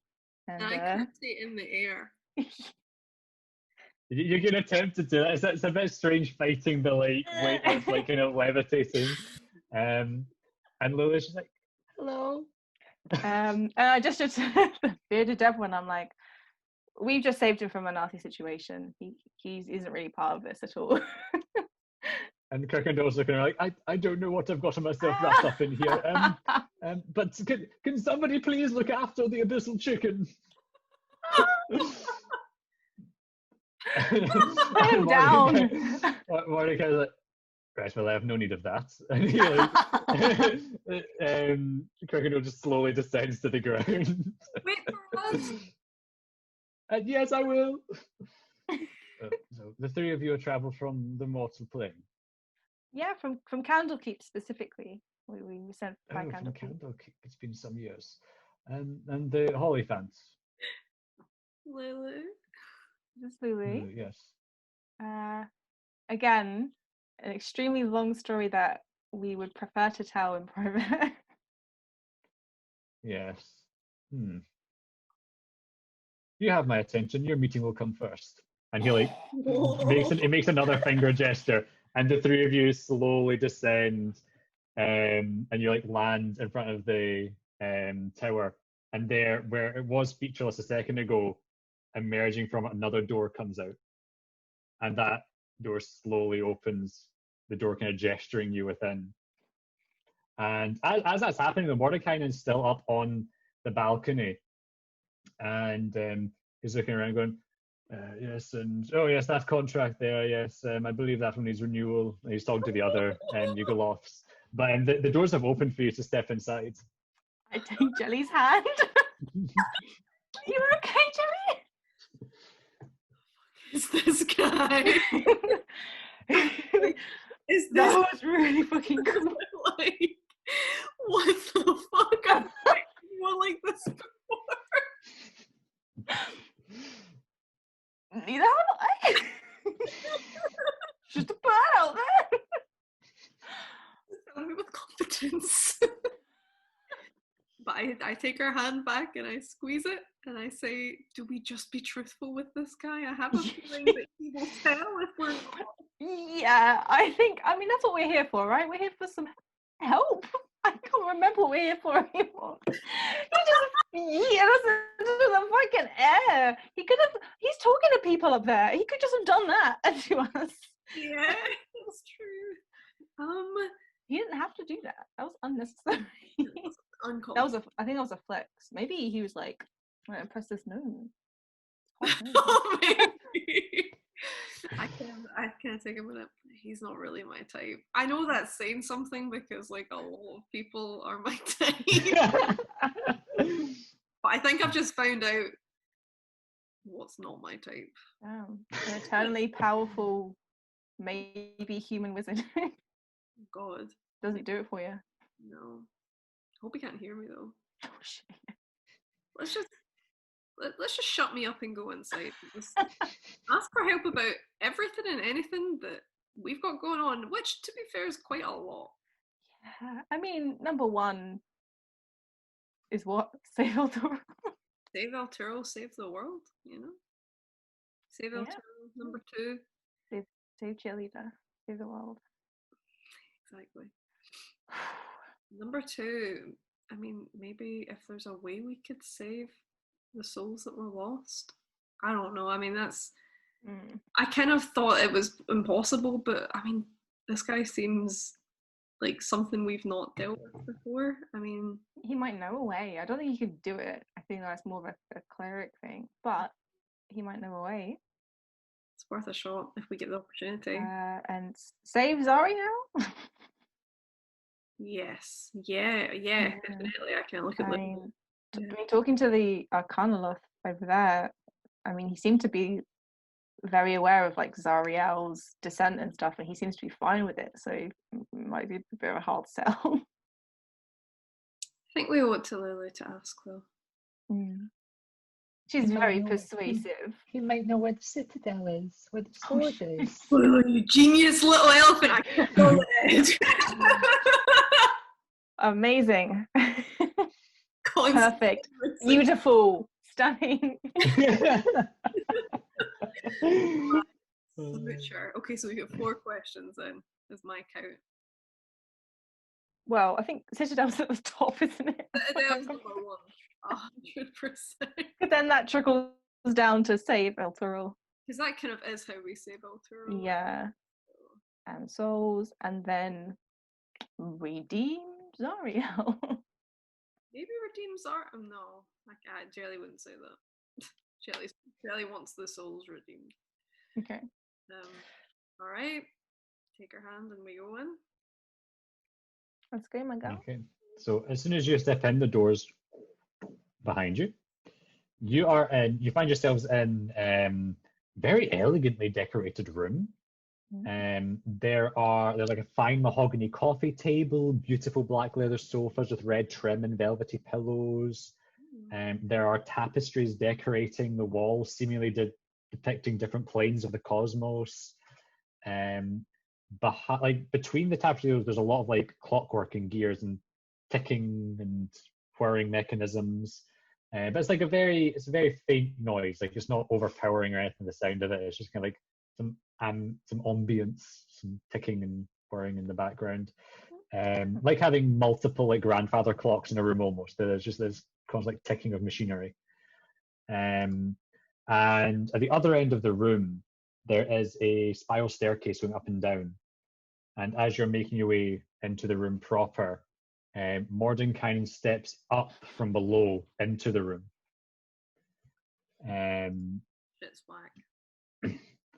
And he steps forwards and says, "You can feel free to take a seat, or we can conduct our business standing up. This is your decision. What brings you here then in detail?" Oh God.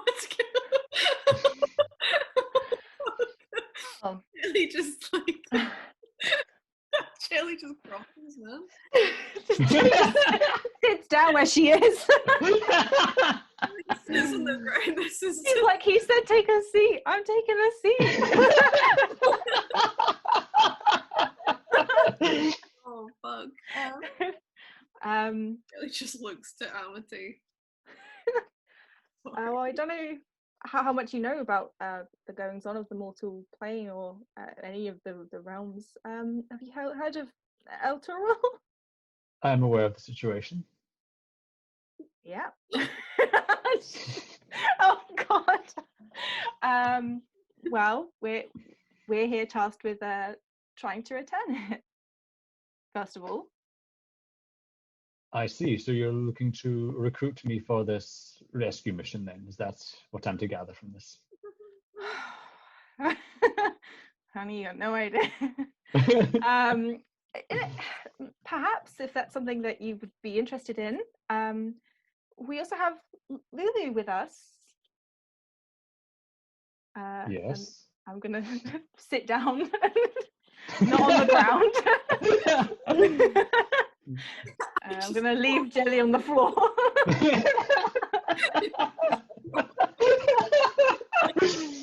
As you take a seat, he takes a seat opposite.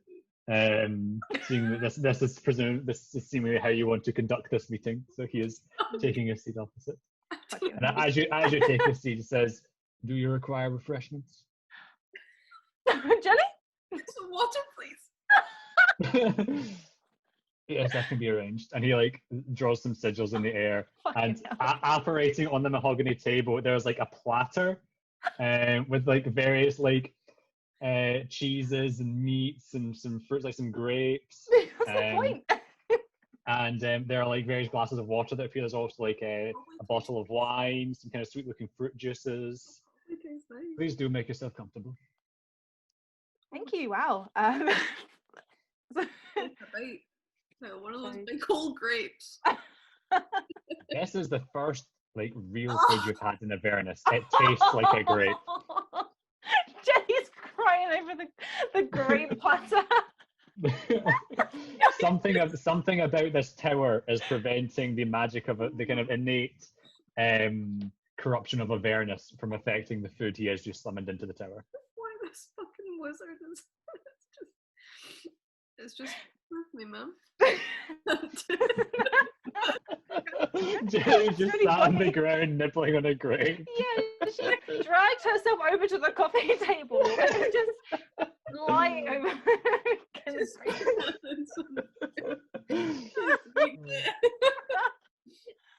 It's all- Mordenkainen just totally stone faced is like watching this, just an eyebrow slowly raising. God. So, I presume you're also aware of the fall of Zariel and the Angel of El Toro, how they're both linked. I assume you know that. Yes, this is again a situation I'm familiar with. Of course you are. This is Lulu. This is is Zariel's Olifant. Ah, fascinating. I have heard that supposedly Zariel arrived here in Avernus, accompanied by a battle-mount, a companion of sorts. How do you find yourself here then?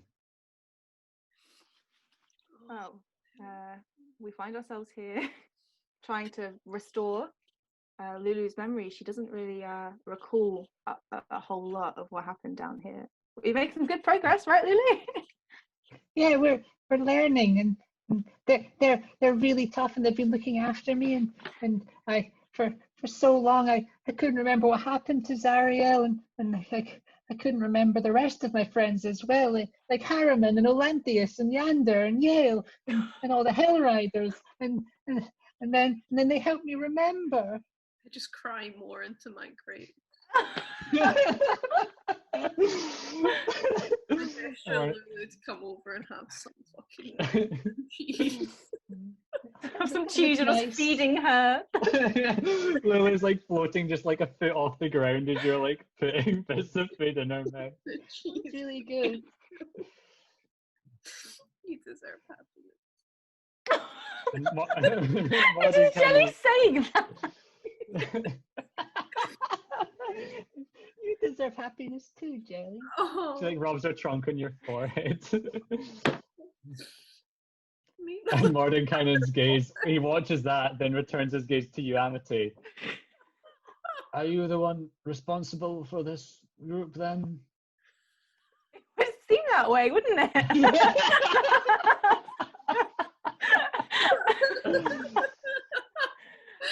I assure you, my friend, her name is Jellie. She's a a really powerful cleric. In fact, she has two deities competing for her attention, both Yes, working. I did notice the symbols of Onatu and Torm there. Hey, what are you? Just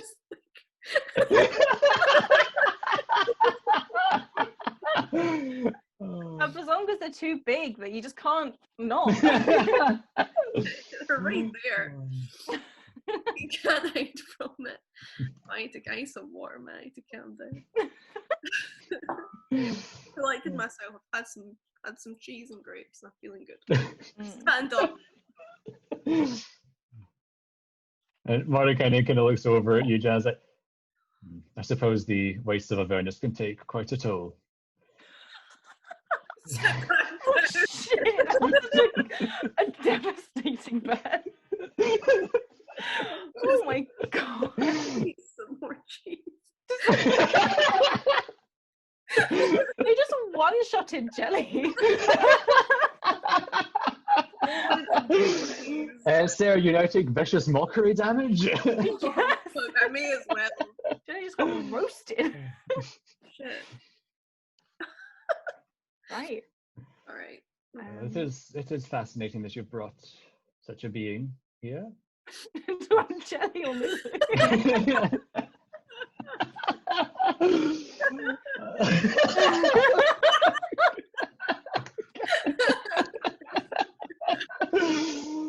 I was referring to the Holly fans, but You are a peculiar gnome, it must be said.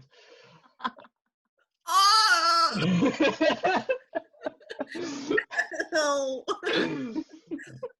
So you are looking for assistance in restoring the memory of this Hollyphant and in liberating El Turul from its chains. Is that Wow. what I'm to take away from this? I mean, that's That would be great. that's the very short version of it. We have so much we want to do and accomplish, and we thought we'd seek any assistance we can from you. Yes, well, I appreciate that in the immediate short term, the fall of El Turul, the perishing of all the souls contained within it, may seem like quite a great tragedy. However, we must always keep our eyes on the bigger picture. Exactly. So you're the was it the keeper of balance? What's he call himself? The guardian of balance. It was less a term he used for himself and more just kind of Yafafan said that he's kind of like Oh, I see. he's kind of taken on this role almost as a guardian of the balance, the status quo of the cosmos. I see. Well, you're all about the balance, right? Yes, the balance must be maintained at all costs. We never know what small pressure here or there on the scales may toss us into total destruction. Exactly.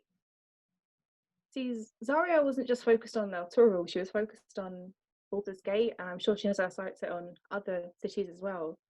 Wouldn't dragging constant cities from the mortal plane, strengthening her grip in the Blood War, tip the balance? Yes, I was not aware of the Baldur's Gate conspiracy there, but I have uncovered rather numerous plots to drag cities down. Some have proved more successful than others. El Turul is but one of many. I must be said that Zariel's tenure as Archdevil is beginning to concern me somewhat. Her singular, all-consuming focus on the Blood War is perhaps containing the threat of the Abyss a little too well. The less the forces of hell need to worry about the Blood War, the more resources they have at their disposal to work their schemes across the entire cosmos.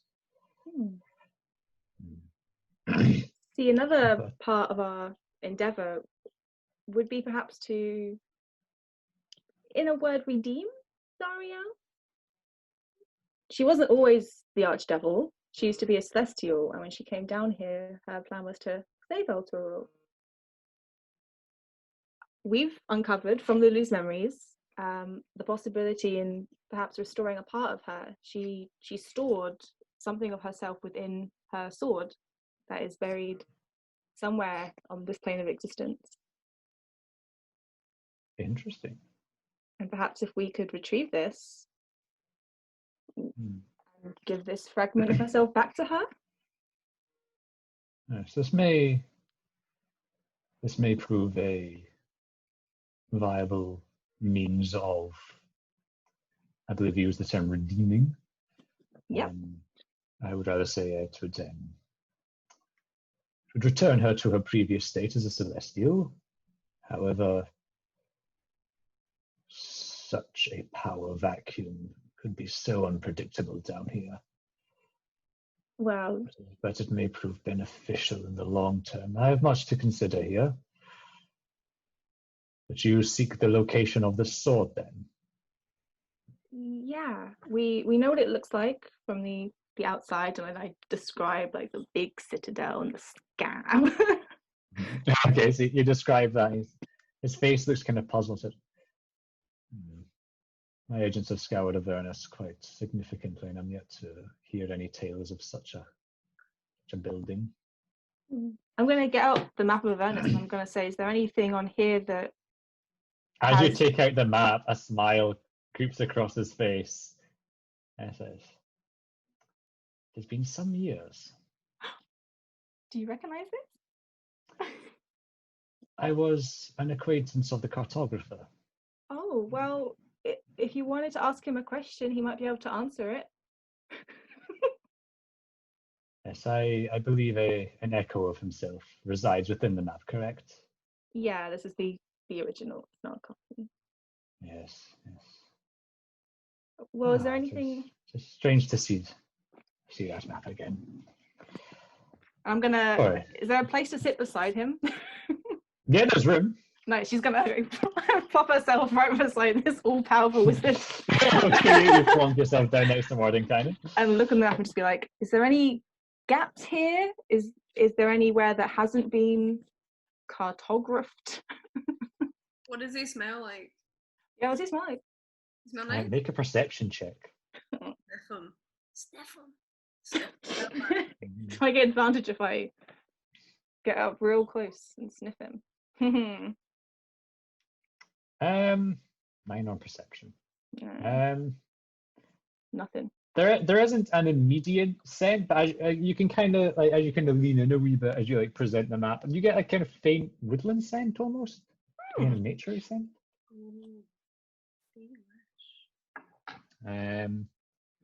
Yes, let me refamiliarize myself with the map. And he looks over it. Yes. The roles need to be to seduce this fucking wizard. It must have to be astronomical. Oh my god, this guy. So you'd be like, what? You're so hot, and he'd be like, yes, I'm aware. I've heard reports.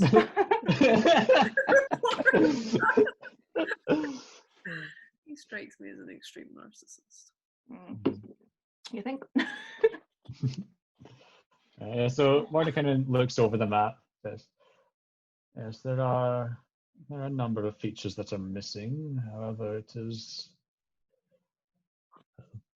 one of the best maps that exists. Most likely, it is an incredibly difficult plane to accurately map, as the unfortunate cartographer discovered. But it is probably the most complete map of Avernus that is in existence, to my knowledge." Lucky us. So where is Yes. the citadel? I must ask, how did you come to acquire it? Oh, in Candlekeep. Of course. And Researcher Silvira Savicus. Silvira Savicus. Yes, I have several of her terms somewhere in here. He's a fan. Yes. Oh, we are. We're working together. I'm also doing some research here as well as all of this. Researcher yourself. Are you competent in the arcane arts? Somewhat. My magic doesn't come from study; it comes from within me. But I'm always open to learn more. Interesting. What is the origin of your magic, if I may? I'm not really sure. I don't really know much about my past. It just kind of happens, and you can't really predict it sometimes. Yes, wild magic. Most likely some sort of cosmic accident, blessing or curse. Make of it what you will, but fascinating nonetheless. Yes, so yes. I'm just like, what the fuck is that? How is an accident? Maybe I have no parents. It's just, I just.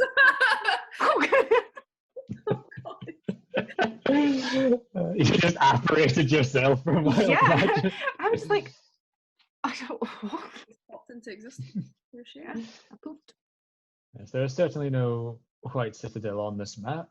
I'm not sure where it could be located. Jellie just goes up and points to the thing that I thought was the. Sure, it's not that. Yes, that would be one of Zariel's most loyal lieutenants, Lucille. Yeah. Just check. Yes, I have been keeping eyes on her.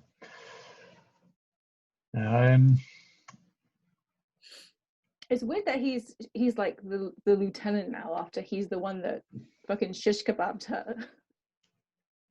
Oh, that was Lucille's handiwork, was it? It was. And then Asmodeus came down in a fire tornado. Yes, the embracing of Zariel by Asmodeus's hand. If only we could have had a glimpse in Nasus that day. We did. We did. Lily remembered. Uh, We were You there. had a glimpse into Nasus itself. we saw that day. We saw the day. You want in? Jump on in. No mortal's eyes had ever witnessed Nasus. What's Nasus? What is The ninth layer of hell from which shit. whereas Modius resides, and there's like no information on it. I thought he meant. I thought he just meant the day. That, yeah, the day. Yeah. No.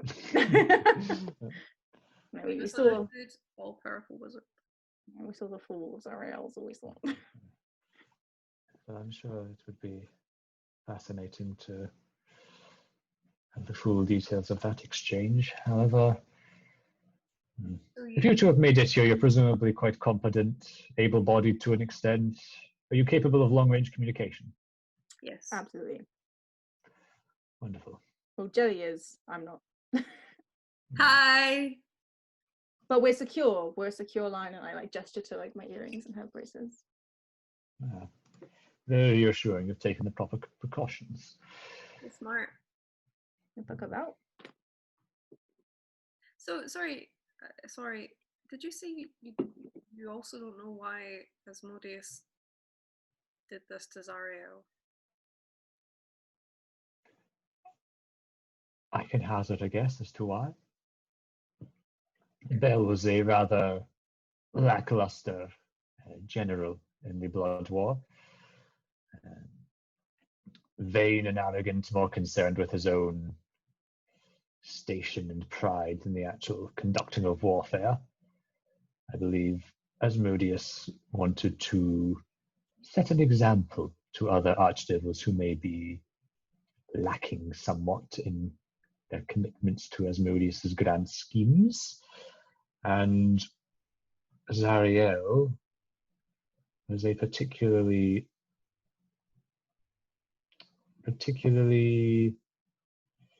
exceptional figure for waging the war Asmodeus needed waging. Very zealous sort, very driven, very warlike in disposition.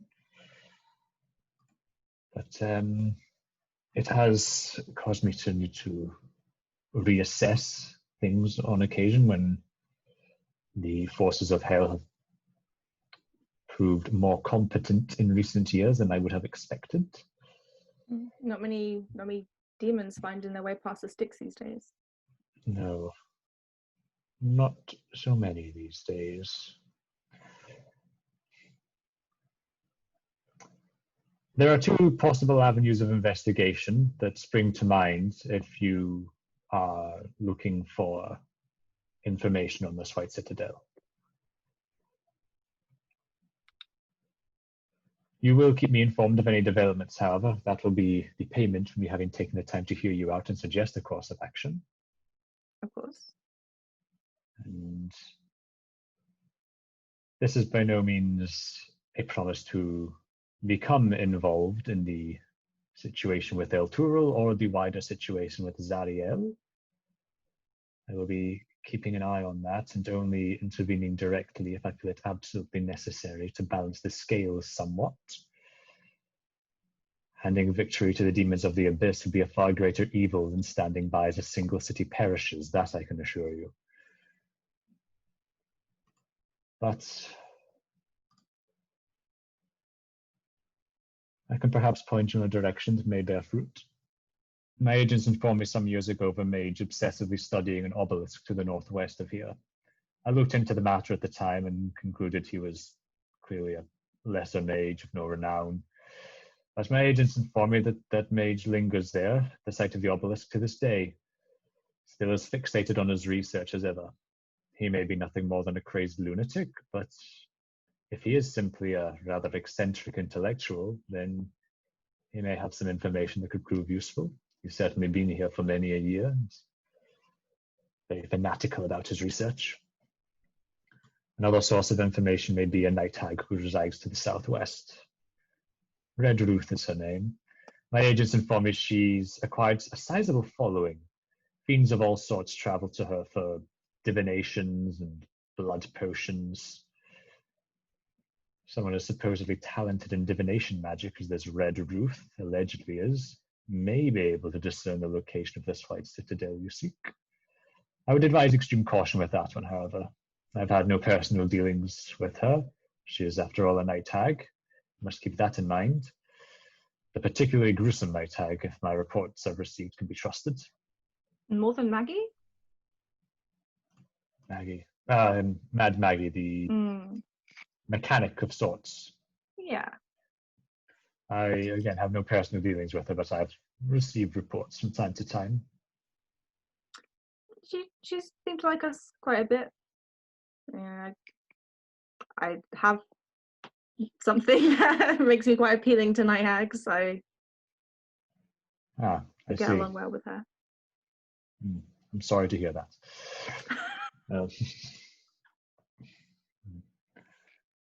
I must make myself quite clear here. You've piqued my interest and aroused my curiosity, but do not mistake this as an agreement to help you in your quest. I've parted with some information that may prove useful to you, and in return I fully expect updates on any new information you acquire in following these leads. If you would just excuse me for one moment, I'm going to cast message to Jellie and I'm going to say, should we give him Gargorath?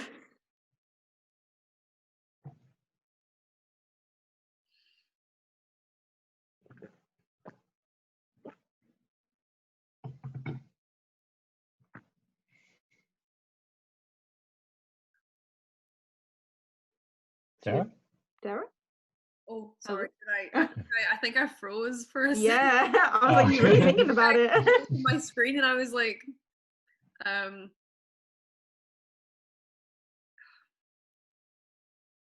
Should we tell him about him at least? I think we can give it to him. Yeah. Yeah, fuck it. Okay. Everyone here is safe. I'm just gonna go. Sorry about that. One more thing, and I really appreciate all of the time that you've given us already. I assume you're aware of Gargorath. Yes, another one I am aware of. Where did you last hear about him? Where was he? What's he doing?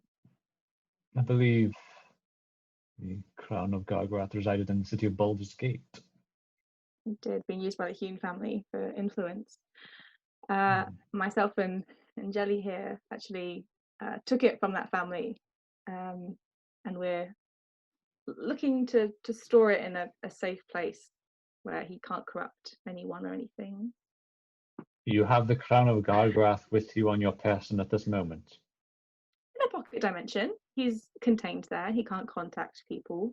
It's been the safest place for him, we figured, than leaving him anywhere else. And your tower seems to be a dimension of its own. Yes. I will need you to hand over that crown. Oh God, I don't know the way he's done that.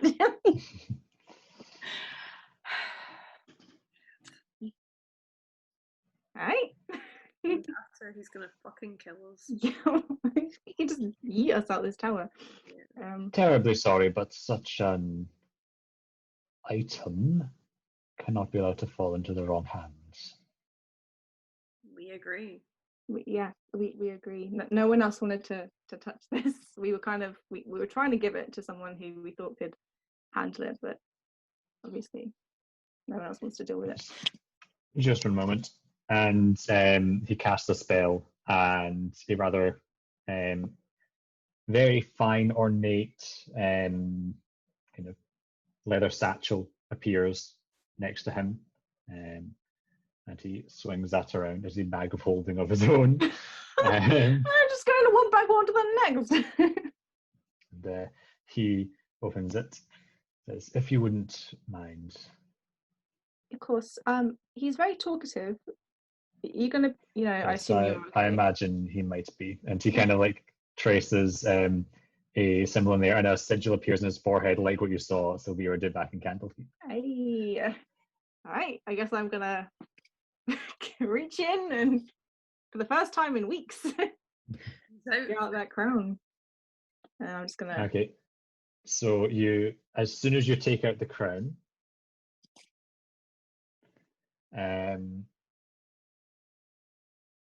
Gargorath's voice. Oh, actually, hold on. That's You my- have my a. miming. You have a. You can tell that Gargorath is trying to communicate with your mind. You can choose whether to allow it or disallow it. I want to hear what he says so badly. Actually, Jellie, you'd be sensing it as well. Both of you would be sensing it. I allow it because I'm not holding it. Okay, Amity, do you allow it? No, she's trying to give it to Little Wizard. Okay, so in the kind of moment, Seconds. in the moment that Amity is handing over, Gargorath's voice enters your mind, Jelly, you having allowed it.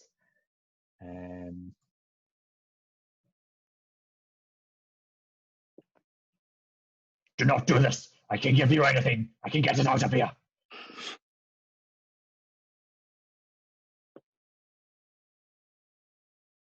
No.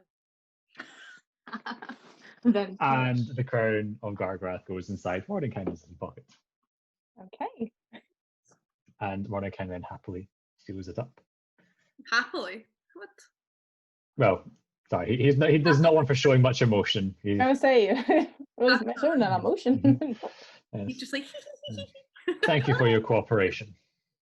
Oh, we I got will, that. and I will ensure this is properly disposed of. How would you dispose of that? You want to ask him? I have various means in mind. None that Yeah. will free him. Ideally, Or endanger anyone else? I will do whatever is best. Yeah, he does. Such a centrist, isn't he? Fucking bitch. You Is fucking there remember- anything else you would like to discuss?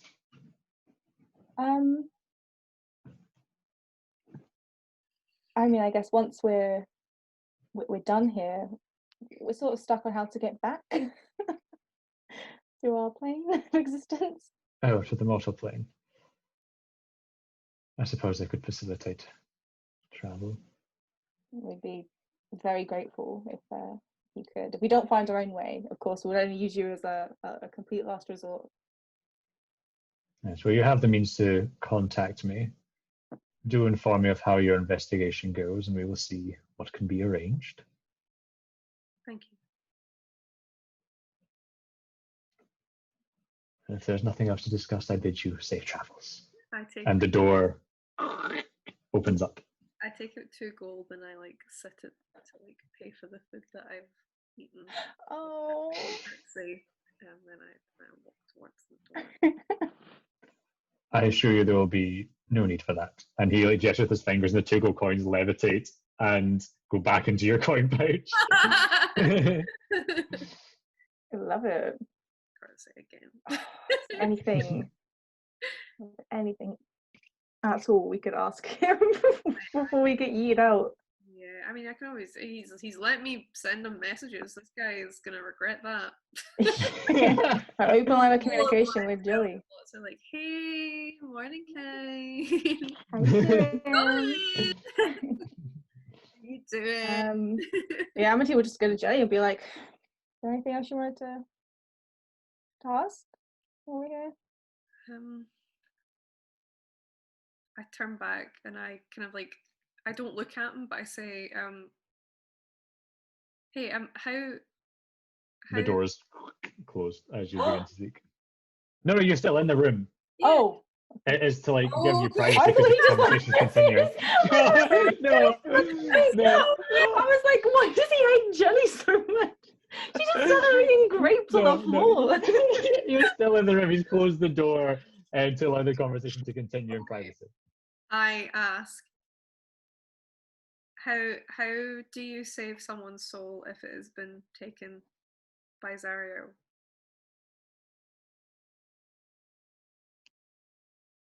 I think I understand what you're getting at. Depends on the fate of the soul. If it has already been reborn as a devil, then there's not much that can be done. If, however, the soul has been minted into a soul coin, acquiring said soul coin and releasing the soul within would allow the soul to return to whatever plane that soul was originally destined for. If they're a devil, there's nothing that can be done. Very little that can be done. There's a difference.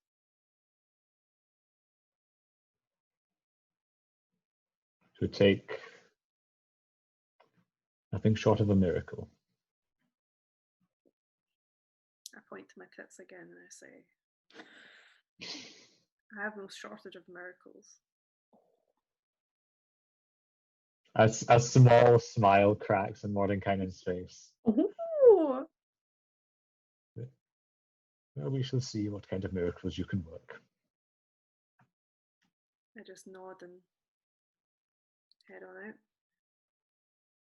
The door opens as you head towards it. Amity's just like trying to take in everything in the room at once. Like one last time, like this is so fucking cool. I picketed some grapes, by the way, just before we step through the door. I like, and I give one to Amity. Eat it quickly. She's got hand this grape and it's like, it was really nice to meet you. Thank you so much for spending some time with us. Eat the grape. Yeah. Please do remember. Please do keep in mind that I expect full cooperation and transparency in return for my time here today. As much transparency as 25 words can deliver. Wow. Of course. Unless she got something else. She got something more powerful. If anything particularly noteworthy comes up, we can arrange further meetings, I'm sure. I'm sure we can. There we go. It's been amazing to talk with you, Mordy. Yes, Mordenkainen will do. It has been enlightening. Andy's testing the voice.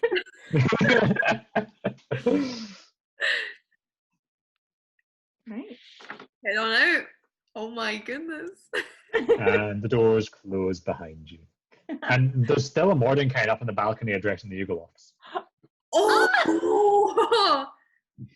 He's so cool! Holy shit, man! This guy he's fucking. He's intense as fuck. And as you guys kind of depart and step out, the Mordenkainen on the balcony Does he win? says, yes, Fanir, you may enter now. And just kind of just discussing things between the different Yugolovs that have appeared.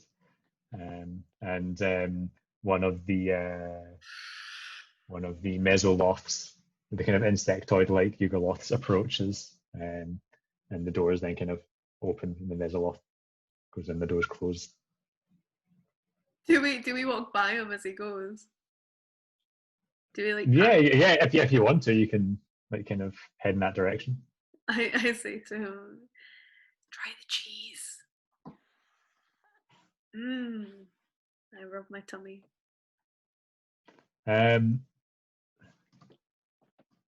Does it know what cheese is?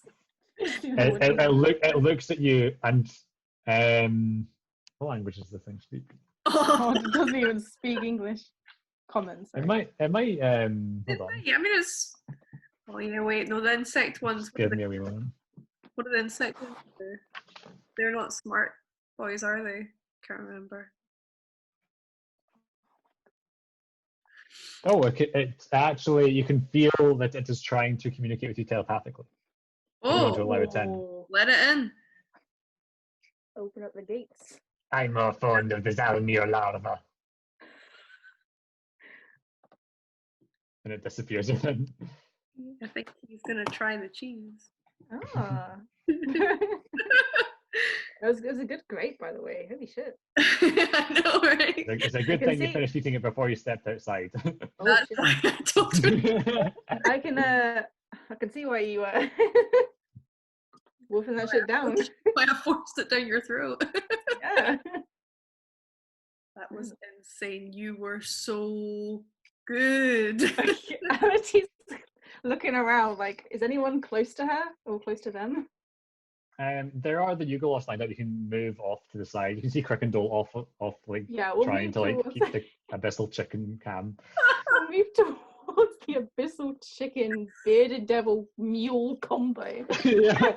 Yeah. Our rider's here. And I was like, and she does. I was just gonna be like, oh my god, Jenny. I sat down next to him. How the fuck did I do that? Oh.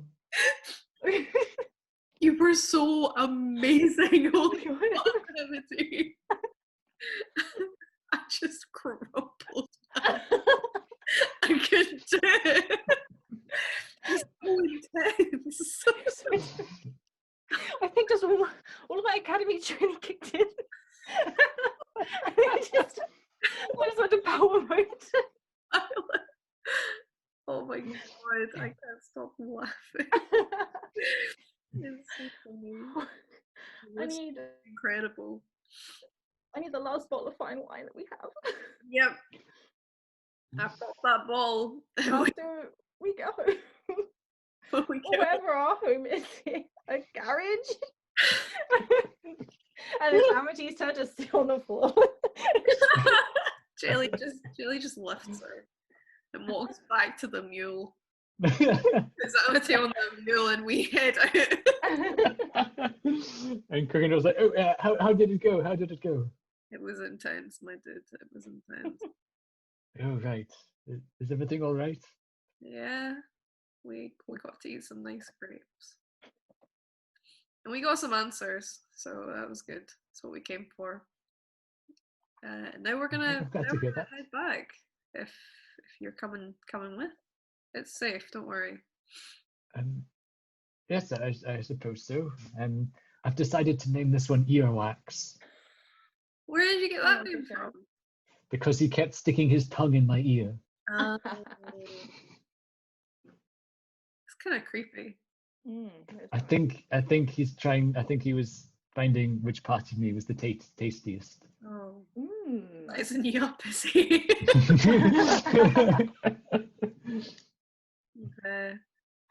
Yeah.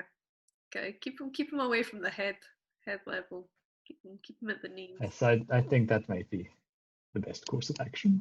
At least he's alive. And Lulu kind of flies between you two and is like, he was kind of scary. Yeah, just stroke her trunk. It was, you could tell he's really powerful, right? Only really powerful people that have kind of disconnected from everything else act like that. Dr. Manhattan. Oh god, Dr. Manhattan. Oh, Yeah, like that's the level I think we're dealing with. He's just so like his humanity's gone. What the fuck was that? Man, if Morlock wasn't on the scene, Amity would have been there. I'm very upset. I'm very upset that my pink teeth didn't get to flirt with Mordenkainen. Listen, it's a different plane. You know. What happens in Avernus stays in Avernus. You wanna play it that way? Oh, Is it? Jellie's emotions, so That kind of gal. feel free. You can all get back.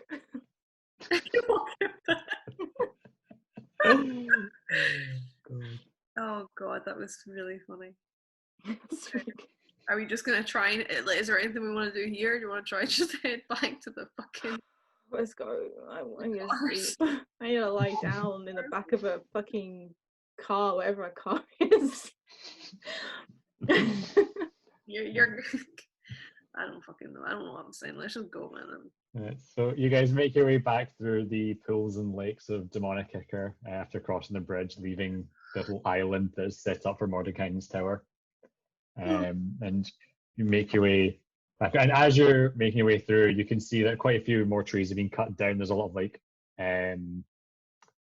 You can see like some dead abyssal chickens kind of turning into Demon Ichor. And you do see the cleanup crew you encountered earlier, and they notice you and give you a very wide berth. Hey, keep walking, buddy. And you head out back to that kind of rocky outcropping where the vehicles have been left. You can see the great big guardian still standing there. We're gonna have to say goodbye to the mule. He could probably fit in the demon grinder. Yeah, you probably could, yeah. Right, we'll get him in. Wordlessly, Amity leads the mule over to the demon grinder. You can see that Nim is currently like underneath the tormentor working on something with her tools. And like as she like hears people approach, she's like sticks her head out and it's like, "Oh, you're back then. How'd it go?" Good? Was it good, Amity? I think so. I think it went as well as it could. We certainly checked a lot off the list. Yeah, we got answers. It's true. And we got friends as well. Yeah, this is a. What the fuck is his name? What's his name? Crickendor. And Nim's eyes kind of now is like, "You know it's a devil, right?" Yeah, but not really. He got mind swiped by the sticks, so he's Oh yeah, I'll do that. yeah, he's chill. He just wants this chicken. But, none of these people will harm earwax, will they? No. And there's like the wereboar and the were-rat, Finnick and Yiga. They're kind of like sitting backs against the demon grinder, and they're just like looking on very befuddled. I forgot as we this- picked up this rat as well. as this bearded devil is just cradling the abyssal chicken, nibbling at its torso. We also got a mule, but Yeah, and the pink mule is there as well. And a lot went. Nim kind of approaches you, Jellie. It's like, "You always just collect people everywhere you go?" Jellie looks like this. Just absolutely. Shattered. You know, I guess you must be right. Actually, yeah, this entire journey with Amity, we've collected people. That's a really good way to summarize it. I don't know why we do that, but All right, well, good to know. hey, more people for Maggie, right? Don't know what He's she's going coming to back. He's coming back to Fort Knucklebone, is he? Yeah, why not? I don't know. You can teach him how to. See what Maggie has to say about that. But That's yeah, true. sure. He needs to get past Maggie, but you know, give him a chance. The guy's very willing to learn. He's actually me and him have been working on some, you know, clericy religious stuff. I don't think you would really care, but he's very willing to learn. Sorry, you're teaching the devil to be religious. Look, you need to have hobbies, and there's not an awful lot to do down here that brings Yeah, any. you can say that again. You do you, Jelly. You do you. She looks up at Gryffindor just cradling the abyssal chicken. You are a strange one. But, hey, so am I. I'm down here, aren't I? For reasons I cannot understand. So where are you two off to next then? I think we're heading back to Maggie just now, right? Drop off the team. Drop off this lot. I don't really fancy dragging them to the places that Mordenkainen had suggested we go. One of which was what was her name? Red. Oh, the Night Hag, Redruth. I think Where else did he suggest? someplace like northwest. Obelisk. Obelisk. Oh, I've heard of that place. There's a wizard up there. Supposedly, who's been there for quite some time. Yeah, long time now, actually. Yeah. Supposedly, he might have some answers that we need about the Citadel. We keep asking everyone about, and just some other stuff we're hoping to get straightened out. So once. Yeah. I don't think that's probably closer to there than we are to Fort Knucklebone. You suggesting we? Yeah, it's your call if you want to drag this lot around with you. I mean, they're pretty harmless as long as they don't get in our way. Amity? I don't know where Amity is. Amity's getting this mule in the fucking demon. and Hey, Amity! Them says we're close to the obelisk place, you think? The obelisk. yeah, we just need to kind of avoid the big Shumrath pit. Don't know what's going on. What? Sounds like we can do that easily. What's the Shamrath pit? Is that the Fiend Ooze? That's the Fiend Ooze. Hey. What is his real name? Fiend Ooze. Yeah. Amity just goes, is that the Fiend Ooze? Okay. Oh. Do we want to just head there now, or do we want to head back to Maggie? Your call. I mean, as long as the machines are okay. As long as we have enough fuel. And We've got our fuel.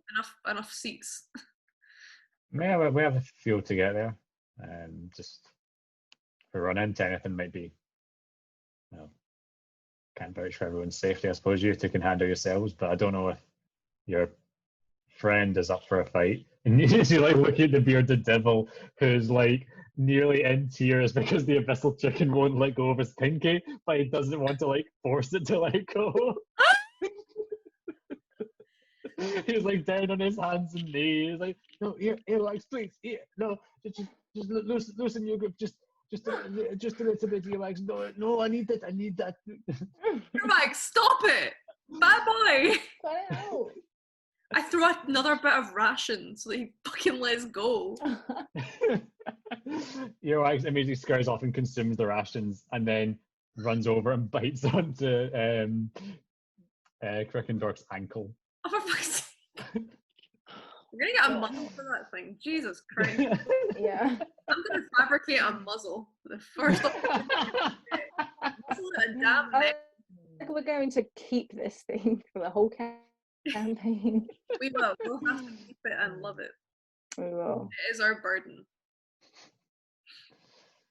Okay. Right, my angle on my devil. Oh my god. Hey, and then the Fiend is real close to Tiamat prison. We can hop in and.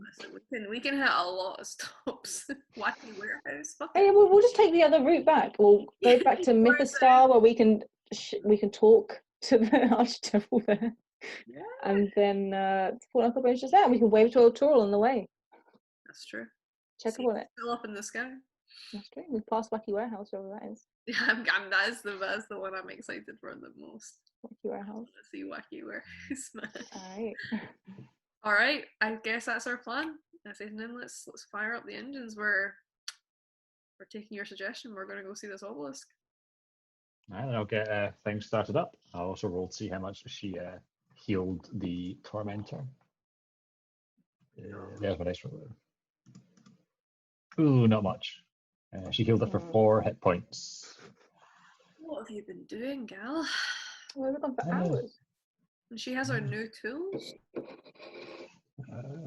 Wasn't enough. It has taken 10 damage, it's down to 50 HP. Now, you have quite a motley crew with you now. And none of them are particularly useful other than Nick and the one boar that can drive. And the mule. Yeah, and the mule. And the meal that only exists for like 24 hours, then poofs out of existence. You haven't informed Crickendall of that yet. Oh god. Want to have that conversation with him? He's gone to the big light bander in the sky.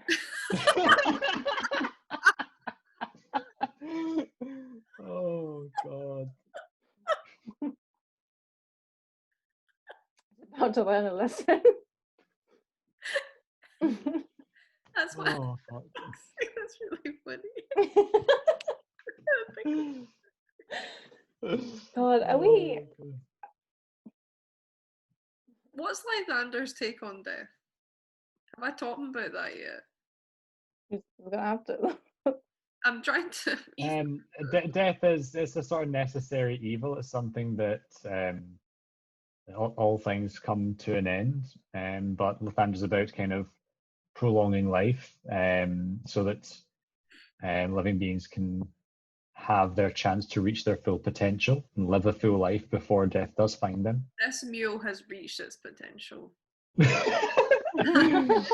the ride convincing this devil that the mule has. I'm fairly certain the way the bag of tricks actually works is that it's a face spirit that gets like summoned, and then when it dies, that face spirit just returns to the Fey Plains until it is resummoned. We are explaining that in detail at some point.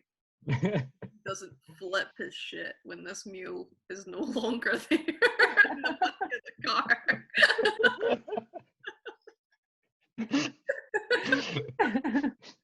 Oh, Jesus. Oh god. All right, enough. Come on, let's go. Oh, god.